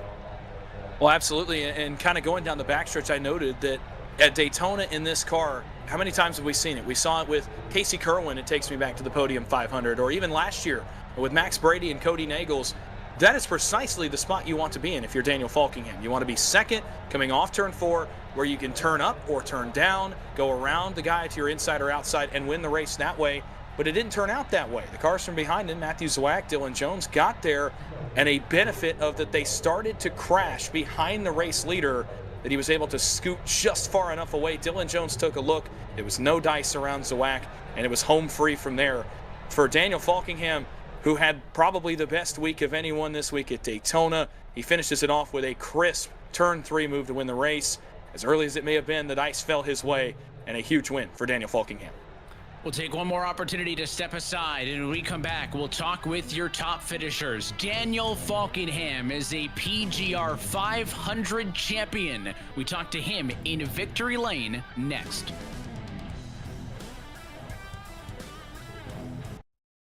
Racing isn't easy, but experiencing it is. iRacing puts you in the driver's seat with the industry's leading sim racing game. Drive on laser scan replicas of the greatest racing circuits from around the world. Go head-to-head against other drivers chosen by skill-based matchmaking to ensure competitive racing at every level. Compete across all your favorite series. In officially licensed cars, engineered to deliver the most accurate driving experience possible.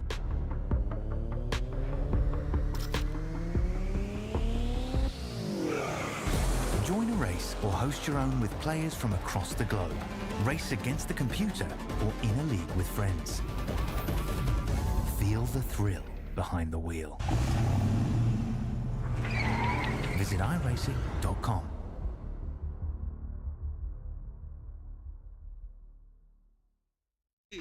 Have created our own drink company. The fastest growing sports drink in history. We want pride! We want pride! Ladies and gentlemen, we got The monkey has pride!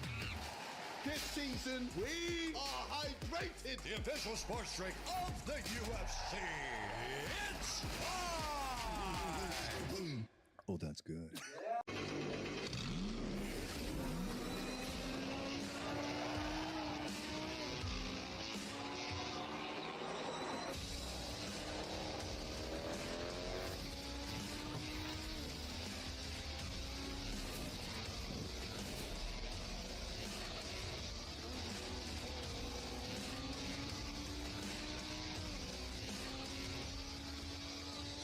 I played a couple of simulators, and this was like very responsive.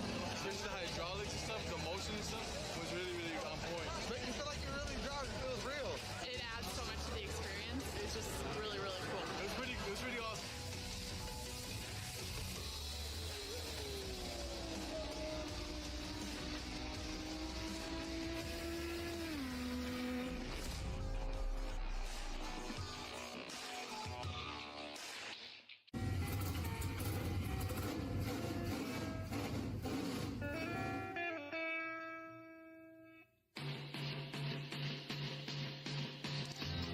Green flag is in the air. We are racing.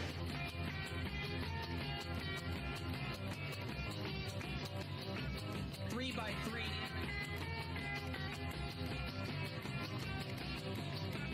Almost no trouble. Around goes Alex Hill. On into the outside wall goes Hill. They're wrecking big time out back. We're not going to throw a caution.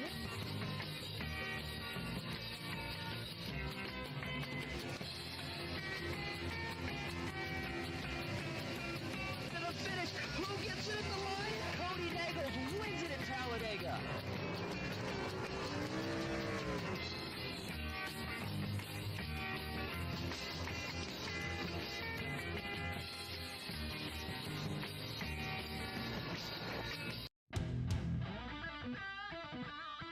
Headed back live at iRacing's virtual Daytona International Speedway, where coverage of the PGR 500 is brought to you by James Wagoner's Welding. You can contact them at 336-670-3427, as well as Blanchard's Towing and Recovery, conveniently located off exit 138, serving Central Maine and beyond, and by the Jack Shack.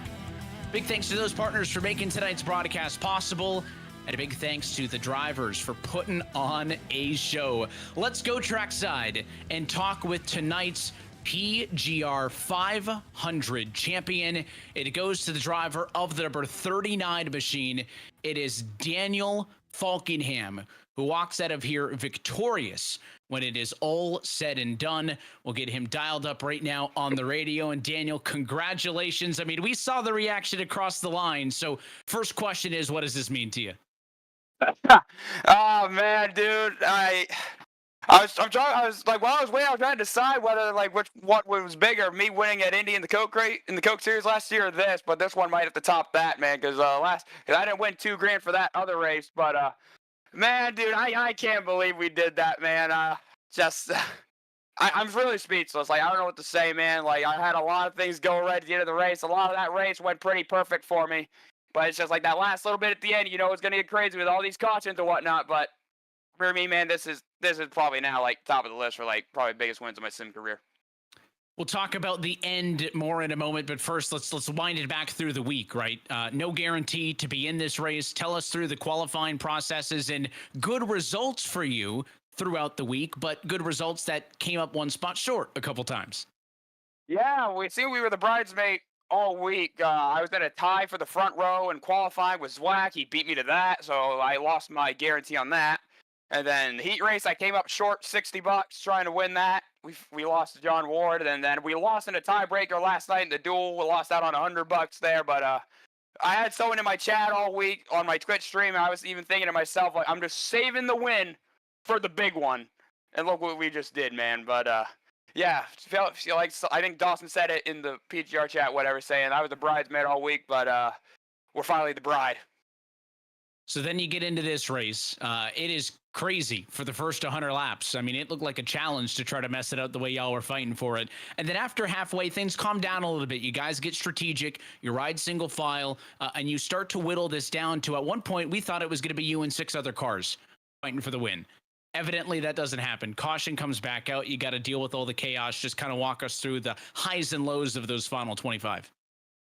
Yeah, man. Just I was hoping it was just going to run green the whole way with me, Garrett, Wyatt, Zwack, Cody, and Alex at the end. But you know, in the back of your mind, you just know, like, with how like these big money races and whatnot, there's going to be that stupid caution at the end of these races, and lo and behold, it happened. But so that means we had to go to work because I got shuffled back on that final pit stop because I had to take a little bit more fuel because I literally led for like 80 straight laps, it felt like. So yeah, that put me up behind the 8-ball when the caution came out because I really wasn't in the spot I wanted to be. But thankfully, I made all the right moves and the cautions fell my way, especially going when I think I was stuck 3 on the bottom. But I got to give a big shout out to Austin Green for giving me a shove up to second when the caution came out. That's what really put me in position to win. And then, but yeah, like definitely did not want that caution. You always want everything to ride out easy, but of course, they're always going to make you work for it these days. You got another season of Coke coming up this year. Are we going to see in any other special events outside of those Tuesday nights? What's the racing plan for 25? Definitely try to do a lot more like PGR stuff. I really started doing a lot of the PGR races at the end of last year, and they've been pretty good to me, so we'll keep doing that. We got a couple more 500s coming up this week. We got the FTF 500 on next Saturday, and then I might take part in the NASRA 500 coming up. That's coming up this week, but definitely gonna try to do a lot more special events, man, because I definitely want to try to, over like the last year when I've been trying to become more integrated in like the special events on the service. But so yeah, we got that, and then obviously we got the Coke stuff coming up starting next Tuesday. So hopefully with this win tonight, hopefully it's an omen to hopefully what 2025 could be.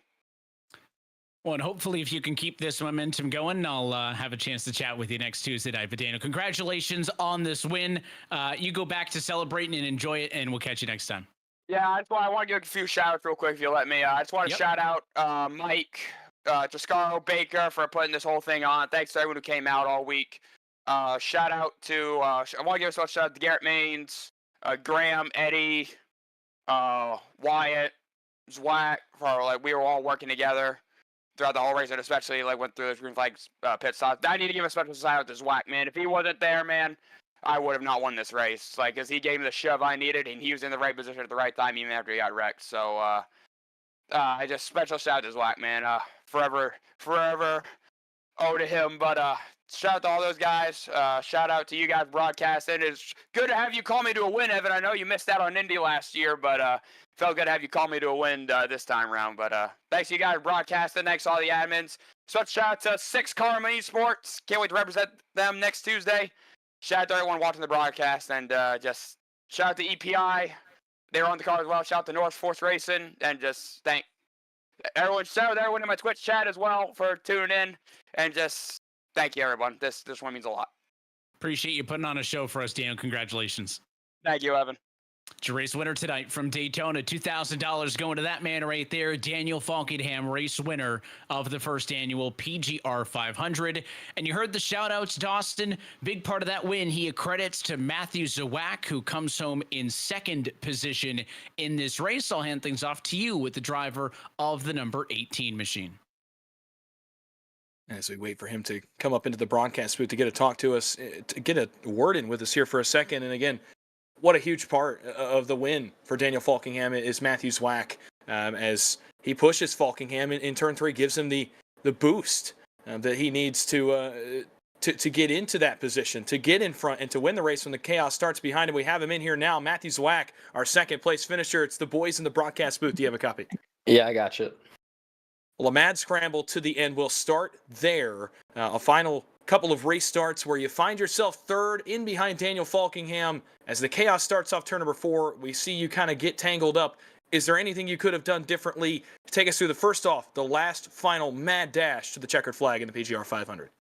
Just strictly going off the checkered flag, the only other scenario in my head was I could make a late dash to Dan's right rear, and then we're 3 wide, and we're just picking the winner from that point. I mean, someone gets to pick the winner, or we force it forward and we all crash. I don't know if I had much of a choice, especially considering, and I'm going to back up a little here. I asked Dan, I was with Dan, we were working together. I asked him to back up to me because I was on an island down the backstretch. I had probably at least 3 car lengths in front and behind, and I knew that having someone to tandem with there was going to be crucial in getting back to the line. So I got hooked up with Dan, and I knew if I could just close the window off 4, which it was. I wish I got up there a little sooner. It was closer than what I wanted, but we did, and it was a dream scenario to come home 1-2 there. And yeah, I'm ecstatic. If you told me I would have crashed with like 10 to go or whatever it was and come back and get second, I would have. I'm pretty shocked myself. I'm ecstatic. Well, let's go back to that because we saw that group of what ended up being 7. With you and Daniel Falkingham and Dylan Jones and Garrett Maines and Wyatt Tinsley and Cody Nagels and Alex Hill. You guys had separated yourself from the field before the caution flag with 11 laps to go. Take us through that process from the domination in the middle portions of the race to the caution flag to getting caught up in an incident. Kind of take us through the mental comeback that you had to go on when that adversity hit you guys in the lead pack with 11 laps to go. Yeah, we had kind of a lot of us do a lot of this plate stuff, and we had a feeling that there was going to be a green flag breakaway, and we were lucky enough to execute better than however many people were left in the pack. And we were joking around, and a lot of people have ran a lot of these, and I was saying it's a formality. The yellow's coming. I was hoping it would be late enough to where we wouldn't have to pit for fuel, and we could hold our spots, which it was thankfully, but. I wasn't shocked to see the yellow. Disappointed, obviously, but you'll get that when you get these big purse races. And so yeah, that happened. And then the way I like to race these late races, just to stay on the bottom, and that was my plan. So especially when I got spun, everybody just likes to protect right rear, get scared, make sure that they can't get side drafted back, and the bottom has nowhere to go, so it rolls. And yeah, that was what I did. I mean, huge thanks to Austin and Dan, and I think it was Landon in the lap car behind me. I don't exactly remember, but I just held bottom and kept going, and it got me all the way back up to the front there. And yeah, coming to the white, I was screaming at Dan to make a move, so we were the first ones to do it, and he did. Thankfully, I was able to just squeeze up in line, and I mean, we took it from there. I've been racing super speedways with Dan for a couple of years now, and we've always worked together well. So I was ribbing him pretty hard after beating him for the qualifying. I gave him a pretty hard time, so he gets the last laugh here. But yeah, it was just I was lucky enough to have the bottom work out and make the right calls at the end to bring it home second. Well, look, a long week to get to this point, and now coming home with a second place finish is the payoff for a long week of racing, of qualifying, of having to qualify a second time, of having to race in a dual race last night, and now 500 miles today. Take us through your week. Reflect on it for a moment. After a second place finish, take us back through your thoughts from the overall week of this Great American Sim Race. Yeah, I personally love I love super speedway qualifying. So when I see auto locks to the main race from qualifying, my eyes and ear, everything perks up. So I spent a good amount of time practicing quali the night before my heat, and we ran a great lap. Then did that. Then did the duel. So it was a pretty relaxed week for me.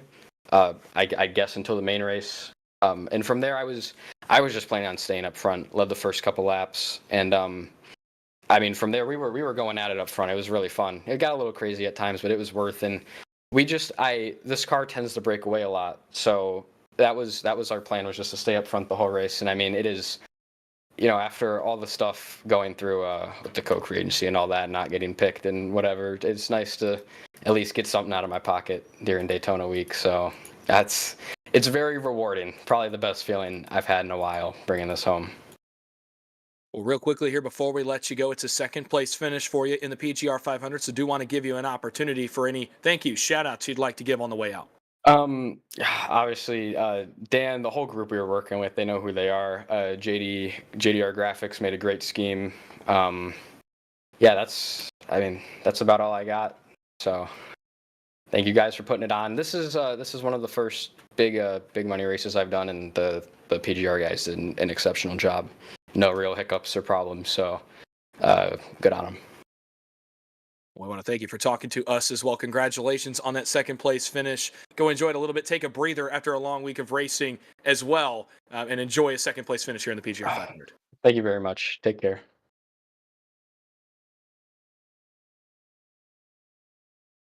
We'll continue on with the post-race chat. Now standing by with the driver who comes home in third place in this race, and that is Dylan Jones. And Dylan, congratulations. It's a good result. You're going to walk away with $500. It's hard to top that in many of the other big money special events here on the service, but I know you're going to be thinking about those last 2.5 miles. Leader at the white flag, just kind of walk us through it from behind the wheel. Yeah, I was a leader, but it's really difficult up there. I know a lot of those guys are teammates, and there's a lot of friends up there. I kind of felt like I was the black sheep up there. I was kind of defending for myself and try not to make the wrong move and get freight trained by people trying to set you up. So honestly, coming out with third place in that type of position is quite an accomplishment, I feel like. And of course, it extends far beyond just the 41 cars in the field here tonight, because there was, I think, about 240 drivers who tried to get to this point. So when you do a big special event like this, right, you're not racing with the same guys on a week-by-week basis like in a normal league.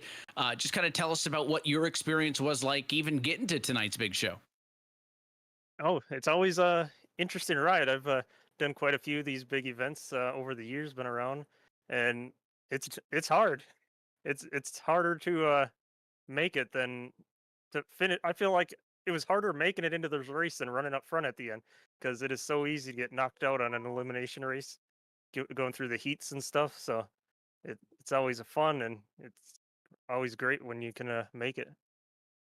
Any other takeaways from this one? Obviously, again, you mentioned you're no stranger to these special events, but a unique opportunity to race against maybe some new faces for you, some familiar ones as well, and to have a great showing. The lap led at the white, the one lap led that you lead on the night, but many drivers couldn't weather the storm. You guys put yourself in contention to win it at the end after starting back in the 20s. It seemed like a good night overall. Yeah, I mean, it's an amazing night. I mean, halfway through that race, I'm sure most of the field thought their nights were already over, and I was still in contention, thankfully. Had some amazing pit stops there to be able to stick with all those guys, and they're really good at getting on pit road, so I was giving it all I had to just stick with them there, and being able to have a shot at the end is really all you can ask. Before we let you jump out of here, sponsors, shout outs, all the folks behind the scenes, anybody you want to say hi to? Oh, big shout out to PGR, Triscaro, Baker, putting this all on. I'm sure it's quite a headache. And big thank outs to the sponsors for James Wagoner Welding and Blanchard's Towing and all the other sponsors for putting in the effort and the money and their time to let us all go do this. And it wouldn't be a good show unless we had top talent like yourself on the track, Dylan. Again, we appreciate the time and congratulations on the good result. Thank you, guys. Can't wait to watch your broadcast. That is your third place finisher tonight. Dylan Jones comes home on the podium.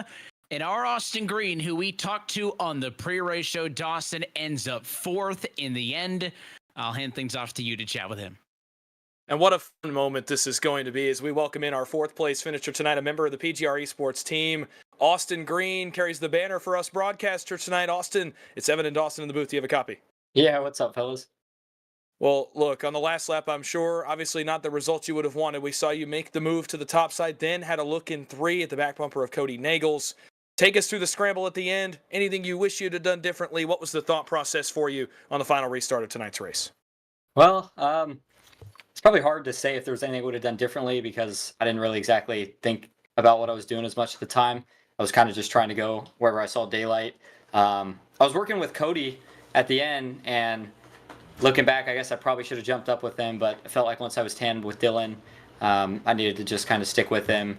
And then it seemed like right there on the last lap, after I got down in front of Harper after the near chaos in turn 1, I just couldn't really get much help out back. The run never was there, so by the time I got to Cody, we didn't have anybody else, which that part's unfortunate, but I'm excited to finally finish one of these, at least in the spot where I can get an interview, I guess. Well, we'll take it back to the middle portion of this race. Obviously, that second group, which was in the first group, kind of take us through where the miscommunication lied, where the issue was that kind of broke off, a pack of yourself and Ethan Eckert and cars like that in the middle of the pack. Kind of take us through what happened on that middle pit stop that put you guys, behind the 8 ball in the late stages of this race. Yeah, I mean, I was kind of nervous because I was at the back of that pack, and I know I'm not the best at pit stops. I didn't even practice any this week. So I was already a little nervous. Then on entry, I think Logan got in a little bit slow. It wasn't bad. And then on exit, when me and Eckert got locked up when we were getting ready to merge back onto the track, Ethan got loose. And that we had to check up, but we still hit each other, ran into him. So that just lost it completely. And then at that point, we needed a caution. And I can't tell you the last 500-mile event we've had hasn't had one. So once it came out, I was excited to at least get another chance at it. Well, you've had a unique role this week, both myself and yourself have, in terms of being able to be up here high atop Daytona and watching these races and bringing them to the people. And now I want to get into your takeaways. It's going to be a very unique perspective, I imagine, on this event. You got to see both sides of it. Take the viewers through what that was like, being able to go from broadcasting heat race number 1, from being on the microphone to racing in heat number 6, back to broadcasting, back to racing, and then doing 500 miles. You give us your overall takeaways, reflect on the week, but specifically reflect on your unique perspective of this event. I think the beauty of it was there wasn't one point this week where I was disappointed or not looking forward to anything, because I knew that even if I didn't make it through that round of qualifying or that race, that I still got to go up in the booth and commentate. I was still actually just a little bit hesitant to do the race instead of commentate, because obviously I wanted to call it with both you, Dawson, and then Evan, but Baker said to try it. Went in there and tried it, and I'm glad I did in this case. But I mean, overall throughout the week, it was really cool getting to kind of see what to expect before actually going to do it. Got to hear any of the storylines that popped up, qualifying, any tips, tricks that people were trying. And then obviously, you kind of knew what you saw in, say, one duel and what to expect in the next duel. And then I already knew all the storylines pretty much that were going into the big event, 500 today. So you kind of knew who to keep an eye on, who was going to be aggressive, who were the underdogs, all that good stuff. Austin, a great effort all week long, both up here on the microphone and then, again, like I said, carrying the banner for us broadcasters down there on the racetrack, and a 4th place finish for you. So before we let you go, number 1, take a breather after a really long week of work, but also to celebrate a 4th place finish and enjoy the winnings as well. I want to give you an opportunity. Any thank yous, shout outs, anybody you'd like to say hello to? Yep, first off, thank you to Mom and Dad for sponsoring the car. I think they're watching at home, so I hope that was a pretty good run, and I'm glad they finally got to see me actually finish one of the races. Thanks to the teammates tonight, Nightmare Esports, but of course the home team, McCullough Motorsports, for all that they do. Thank you guys for putting on the broadcast, Dawson. I know you've been doing a lot this week, so I certainly appreciate everything you've done. Thanks obviously to Michael and Baker for everything that they've done. in putting this on and everything they've done with getting PGR to this point. Got a couple more events coming up, obviously, that a lot of other guys that you saw in this race tonight are going to be running. ERA, the college series on Tuesday. Looking forward to that. That'll probably be my last A-Main college race at Talladega. So maybe one more shot to win one of these at a super speedway. And then hope I'm not forgetting anybody. I think we got an event maybe next weekend. But then, yeah, again, just thanks to the sponsor on the car, A&A Auto Techs. And I think that's it. Well, Austin, congratulations on the 4th place finish tonight. Again, thank you for proving to the audience that us broadcasters can occasionally get behind the wheel and know what we're doing. But no, congratulations on the 4th place finish. Go enjoy it. Go take a breather. And I will see you very soon. But thanks for talking to us here for a moment. Thanks, Dawson. That's Austin Green, who comes home with a 4th place finish in this one. We'll catch up with one final driver before we wrap things up, and it'll be Mr. Alex Hill, who comes home with a top 5 finish in this one. And Alex, congratulations on a good result for you. I mean, 30th to 5th is only a fraction of the story, because I don't want to sell that as you had to scrap to get up to 5th in the end. I mean, you were a factor in a lot of this race. You lead 14 laps in total. Just kind of tell us about it. Yeah, I mean, that was one of the best 500 races I've ever been a part of, honestly. I mean, these guys can't get enough credit for it, especially Michael Triscaro and Matthew Baker for putting this thing on. Every single race control, everyone who put this on, man, they did a well of a job. They definitely don't get enough credit for it, first and foremost. But yeah, I think the race went really well. The outside lane was rolling about every time. The inside, we had a block a few times too. I mean, that was really good racing. So tell us how you approach this one. We were kind of hypothesizing out loud.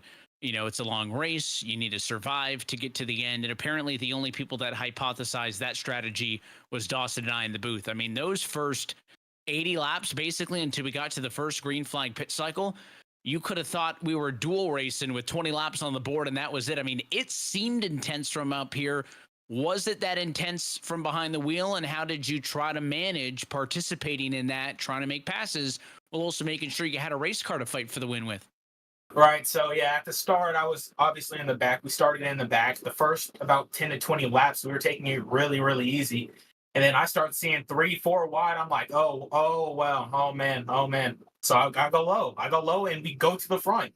So, yeah, I think just getting that bottom lane, man, I think that bottom lane, it just rolled every single time. And with the right people, you can get to the front from the back. And it was crazy, dude. It was a sweaty race, very sweaty race, and a lot of moves being made, 3-4 wide action. And, yeah, we just stuck it to the bottom for the majority of it, and we did it. We got through it. Of course, coming down to the end of this race, there was a tale of two different races, if you will.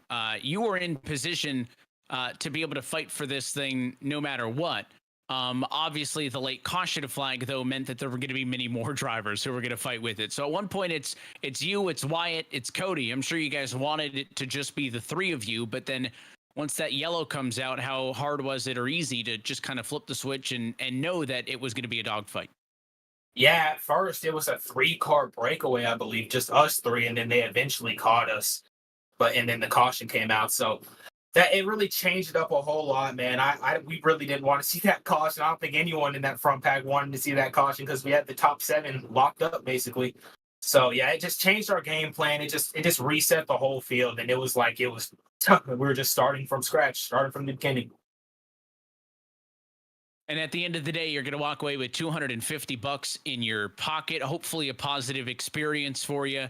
We'll let you get out of here and take a deep breath, because one of our points we were talking about was 500 miles is no slouch. It's physically, it's mentally taxing. So we'll let you shut it off in a moment. But John, what we got you, Alex, sponsor shout outs. Who do you want to give a call to? Yeah, just a shout out to you guys for broadcasting this thing. I know you guys put a lot of time and effort into this. Shout out to Nightmare eSports, baby.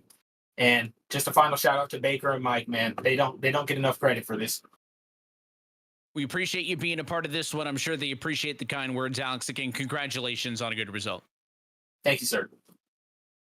And with that, that is our top 3 finishers here tonight from Daytona International Speedway. And in the end, it is a thrilling finish, an exciting win for Mr. Daniel Falkenham. Let's take a look at your PGR full race results tonight for the World Center of Racing. And again, the race went to Daniel Falkenham, $2,000 to the winner. Matthew Zawak in second, he'll get $1,000. And Dylan C. Jones in third, he'll get $500.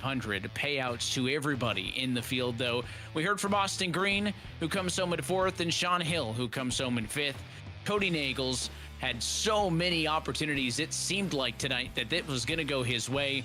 He'll settle for P6 in the end. Keaton Swain peaks late in seventh. Garrett Maines, somebody else who had a good night, settling for eighth, with Thomas Bennett and Wyatt Tinsley rounding out the top 10. Well, back in 11th, it's going to be Joey Preeb in the 087 here on our results. Zach Novak in the 2 in 12th position.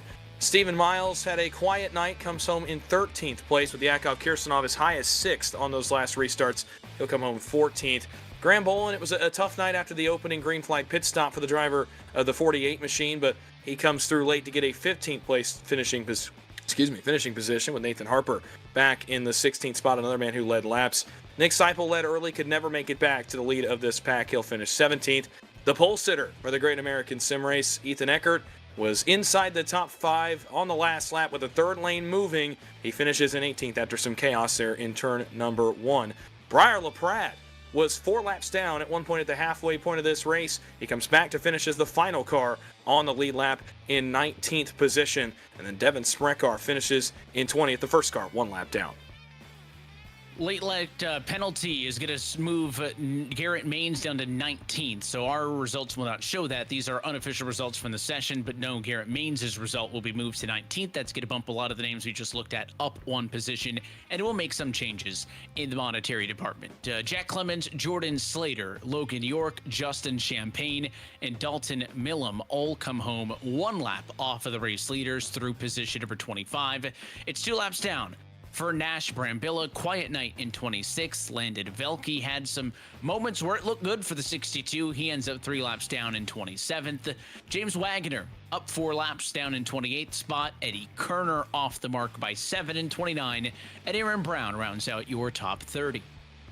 31st, 10 laps off the pace. Jackson Anderson in the 83, another guy who led laps, who drove all the way to the front, but some misfortune towards the ending of this race in those scrambles late after the caution flag. Put the 83 back in the 31st position. Another man who led laps and looked very strong, especially with Wyatt Tinsley. It's Ben White that goes 32nd tonight, 12 laps off the pace, a really tough end to a strong performance for Ben White. Cade McClenny in the 05, he was up front in the early stages of this race, but features some misfortune late. He'll go 33rd, with Mike Davenport in 34th. The 55 could never really get off the ground in this one, was multiple laps down most of the night. He finishes 30 laps down in 34th. Jacob Emery finishes 35th tonight, 52 laps off the pace in the 28. Brandon Cattell, the recipient of a very unlucky break in the latter stages of this race, he'll go 36, with Jeff Merck, the other end of that unfortunate moment, in 37th. Those guys 105 and 108 laps off the pace respectively. And then the final 4 cars were involved in some of the biggest incidents of the night in terms of the damage they inflicted. Adam Garza, 38th, 136 laps down. Adam Young, 39th, 138 laps down. And the 2 guys that got involved in our first major incident of the night, Adolfo Delgado Sr. finishes 40th this evening, 147 laps behind the pace, and Stephen Luttrell rounds out a 41-car starting grid, also 147 laps down. It's a look top to bottom at your full race results. And again, that just 41 of the some 240 drivers who attempted to qualify for this one. So big congratulations to all of them for simply qualifying for this full race. And we appreciate all of their participation. And Dawson, as always, when you have a 500-mile race, I think we got a sprinkling of just about everything. We had the chaotic start, we had the strategic part of the race, and then it's Daytona. You're going to have a late yellow. There's going to be some crazy restarts. We went into overtime. Pretty much everything I would have on my bingo sheet for a Daytona race. Absolutely, and it kind of mirrored the Daytona 500, the Great American Race, which often sees the same pattern. There's the opening lap jitters, which tonight it didn't really feel like there were many jitters for these guys, right? The opening 80 laps of this race were haymakers, circa an MMA event in this first 80 laps, where you saw the biggest 20 or 25 hitters come to the front and just throw everything in their arsenal they could at the rest of the field to try to lead laps. Some of the most entertaining super speedway racing that I've seen in a really long time. And then the race reached a lull. Once the race got to a green flag pit stop cycle, the field spread out. and it looked like for a very long time that it was going to stay that way. But this track, this facility, it has a way of knowing that a race is not going to end like that. It has a way of almost bringing out a caution just by sheer will. This facility is unforgiving, and it was never going to let this race end as simply as that. A late caution flag comes out, and from there, it's total chaos. It's a scramble. It's whoever finds themselves in the right place at the right time. And for Daniel Falkingham, you heard what it means to him. A statement win in a decorated sim racing career for the driver for 6 Karma Esports. He said right up there, if not above, that first career win that he got in the eNASCAR Coca-Cola Series a year ago. And obviously a great precedent set. You talked about the journey to get to this point, starting with your first big event here with PGR back last summer and leading to this first annual PGR 500, hopefully the first of many years to come. But there is so much more that goes on here with PGR than just this race. You don't have to wait another year until we do this one again. So I'll give you opportunity, Dawson, as well, for somebody who, again, may have found this broadcast, is interested to participate in other big events in the future, other weekly things as well. How would you encourage them to do so? Well, there are so many events on a weekly basis that PGR as a promotion puts on, and they're under many different banners, many different rule sets. There's something for everybody, it seems like. And the biggest way to get involved, of course, is going to be the website. PGResports.com features a lot of the basic information you'll need. But also is going to feature the PGR eSports Discord server, which is where a lot of our announcements directly will come out. A lot of the last-minute stuff or the relevant things, the up-to-date things will come out in the PGR eSports Discord. We've seen exponential growth in that throughout this week, and so we're hoping that many drivers and even many viewers that weren't involved in this event, or the ones that maybe were in the heat races earlier this week, will stick around and stay with us. There's the Thursday night marquee race. There's the early week races where you don't see the professional drivers, the Coca-Cola Series drivers, or even Cody Nagels and drivers like that. There's opportunities for everyone to get involved, for everyone to find success, to find wins, to find a fun experience, and it all leads up to events like this. We could not have done it without the drivers here and everybody coming out, all of us behind the scenes as well. What a huge event this was, but it started with the lead up. It started with our partners. It started with those promotions coming together to put on an event like this, and it starts on a nightly basis in the grassroots racing, essentially, if I could use that term. Yeah, and plenty of opportunities. Again, that's PGResports.com. If you want to get involved, I also want to thank you and Austin for letting me crash the party and hang out and have a good time. And again, I think we heard it even in those post-race reviews from the drivers. Rave reviews from those through the qualifying, because it's a lot of logistics that go on behind the scenes. And yeah, we talked to the guys who won. They're in a good mood for sure, but I'd like to think that those comments will be reflected throughout the field as well, with how the whole qualifying process has gone. But without further ado, then that'll be it for us here tonight. For MyRacing's virtual Daytona International Speedway. Of course, want to thank all of you for tuning in on the YouTube stream, being involved in chat, and if some of you out there as well were drivers who had attempted to qualify for this race, thank you for being a part of the process, and we hope to see you the next time we say let's go racing. But until then, that is it for us here tonight. Want to say another big thank you on behalf of your entire broadcast team tonight, our producer Christian Hill downstairs, Austin Green for joining us on the pre-race show side of things, for Dawson Wise and myself, Evan Pasoko. Want to say thanks for tuning in, and congratulations to Daniel Falkingham, the 2025 PGR 500 champion. Good night.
isn't easy, but experiencing it is.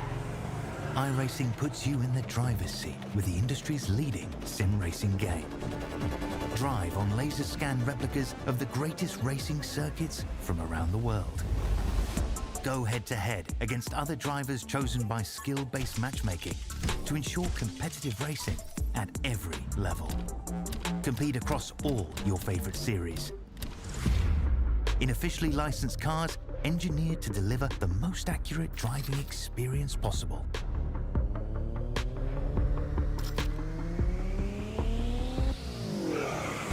Join a race or host your own with players from across the globe. Race against the computer or in a league with friends. Feel the thrill behind the wheel. Visit iRacing.com.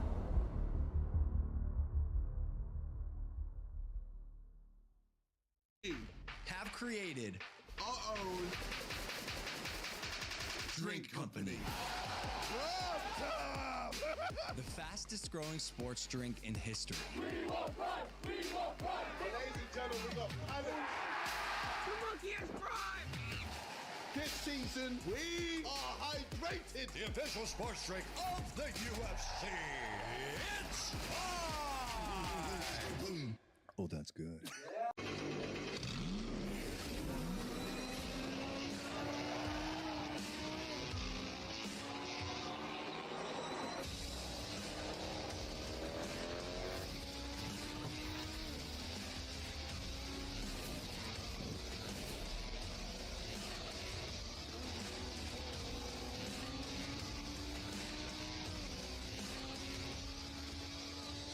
I played a couple of simulators, and this was like very responsive, especially the hydraulics and stuff, the motion and stuff was really, really on point. Make you feel like you're really driving, it feels real.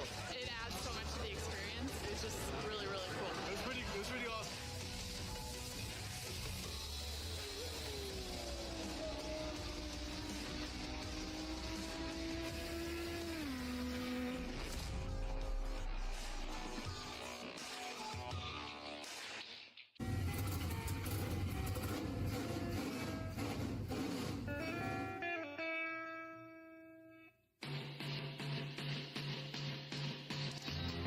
Green flag is in the air. We are racing.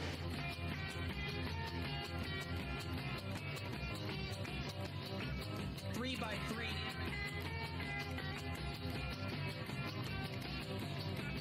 Almost no trouble. Around goes Alex Hill. On into the outside wall goes Hill. They're wrecking big time out back. We're not going to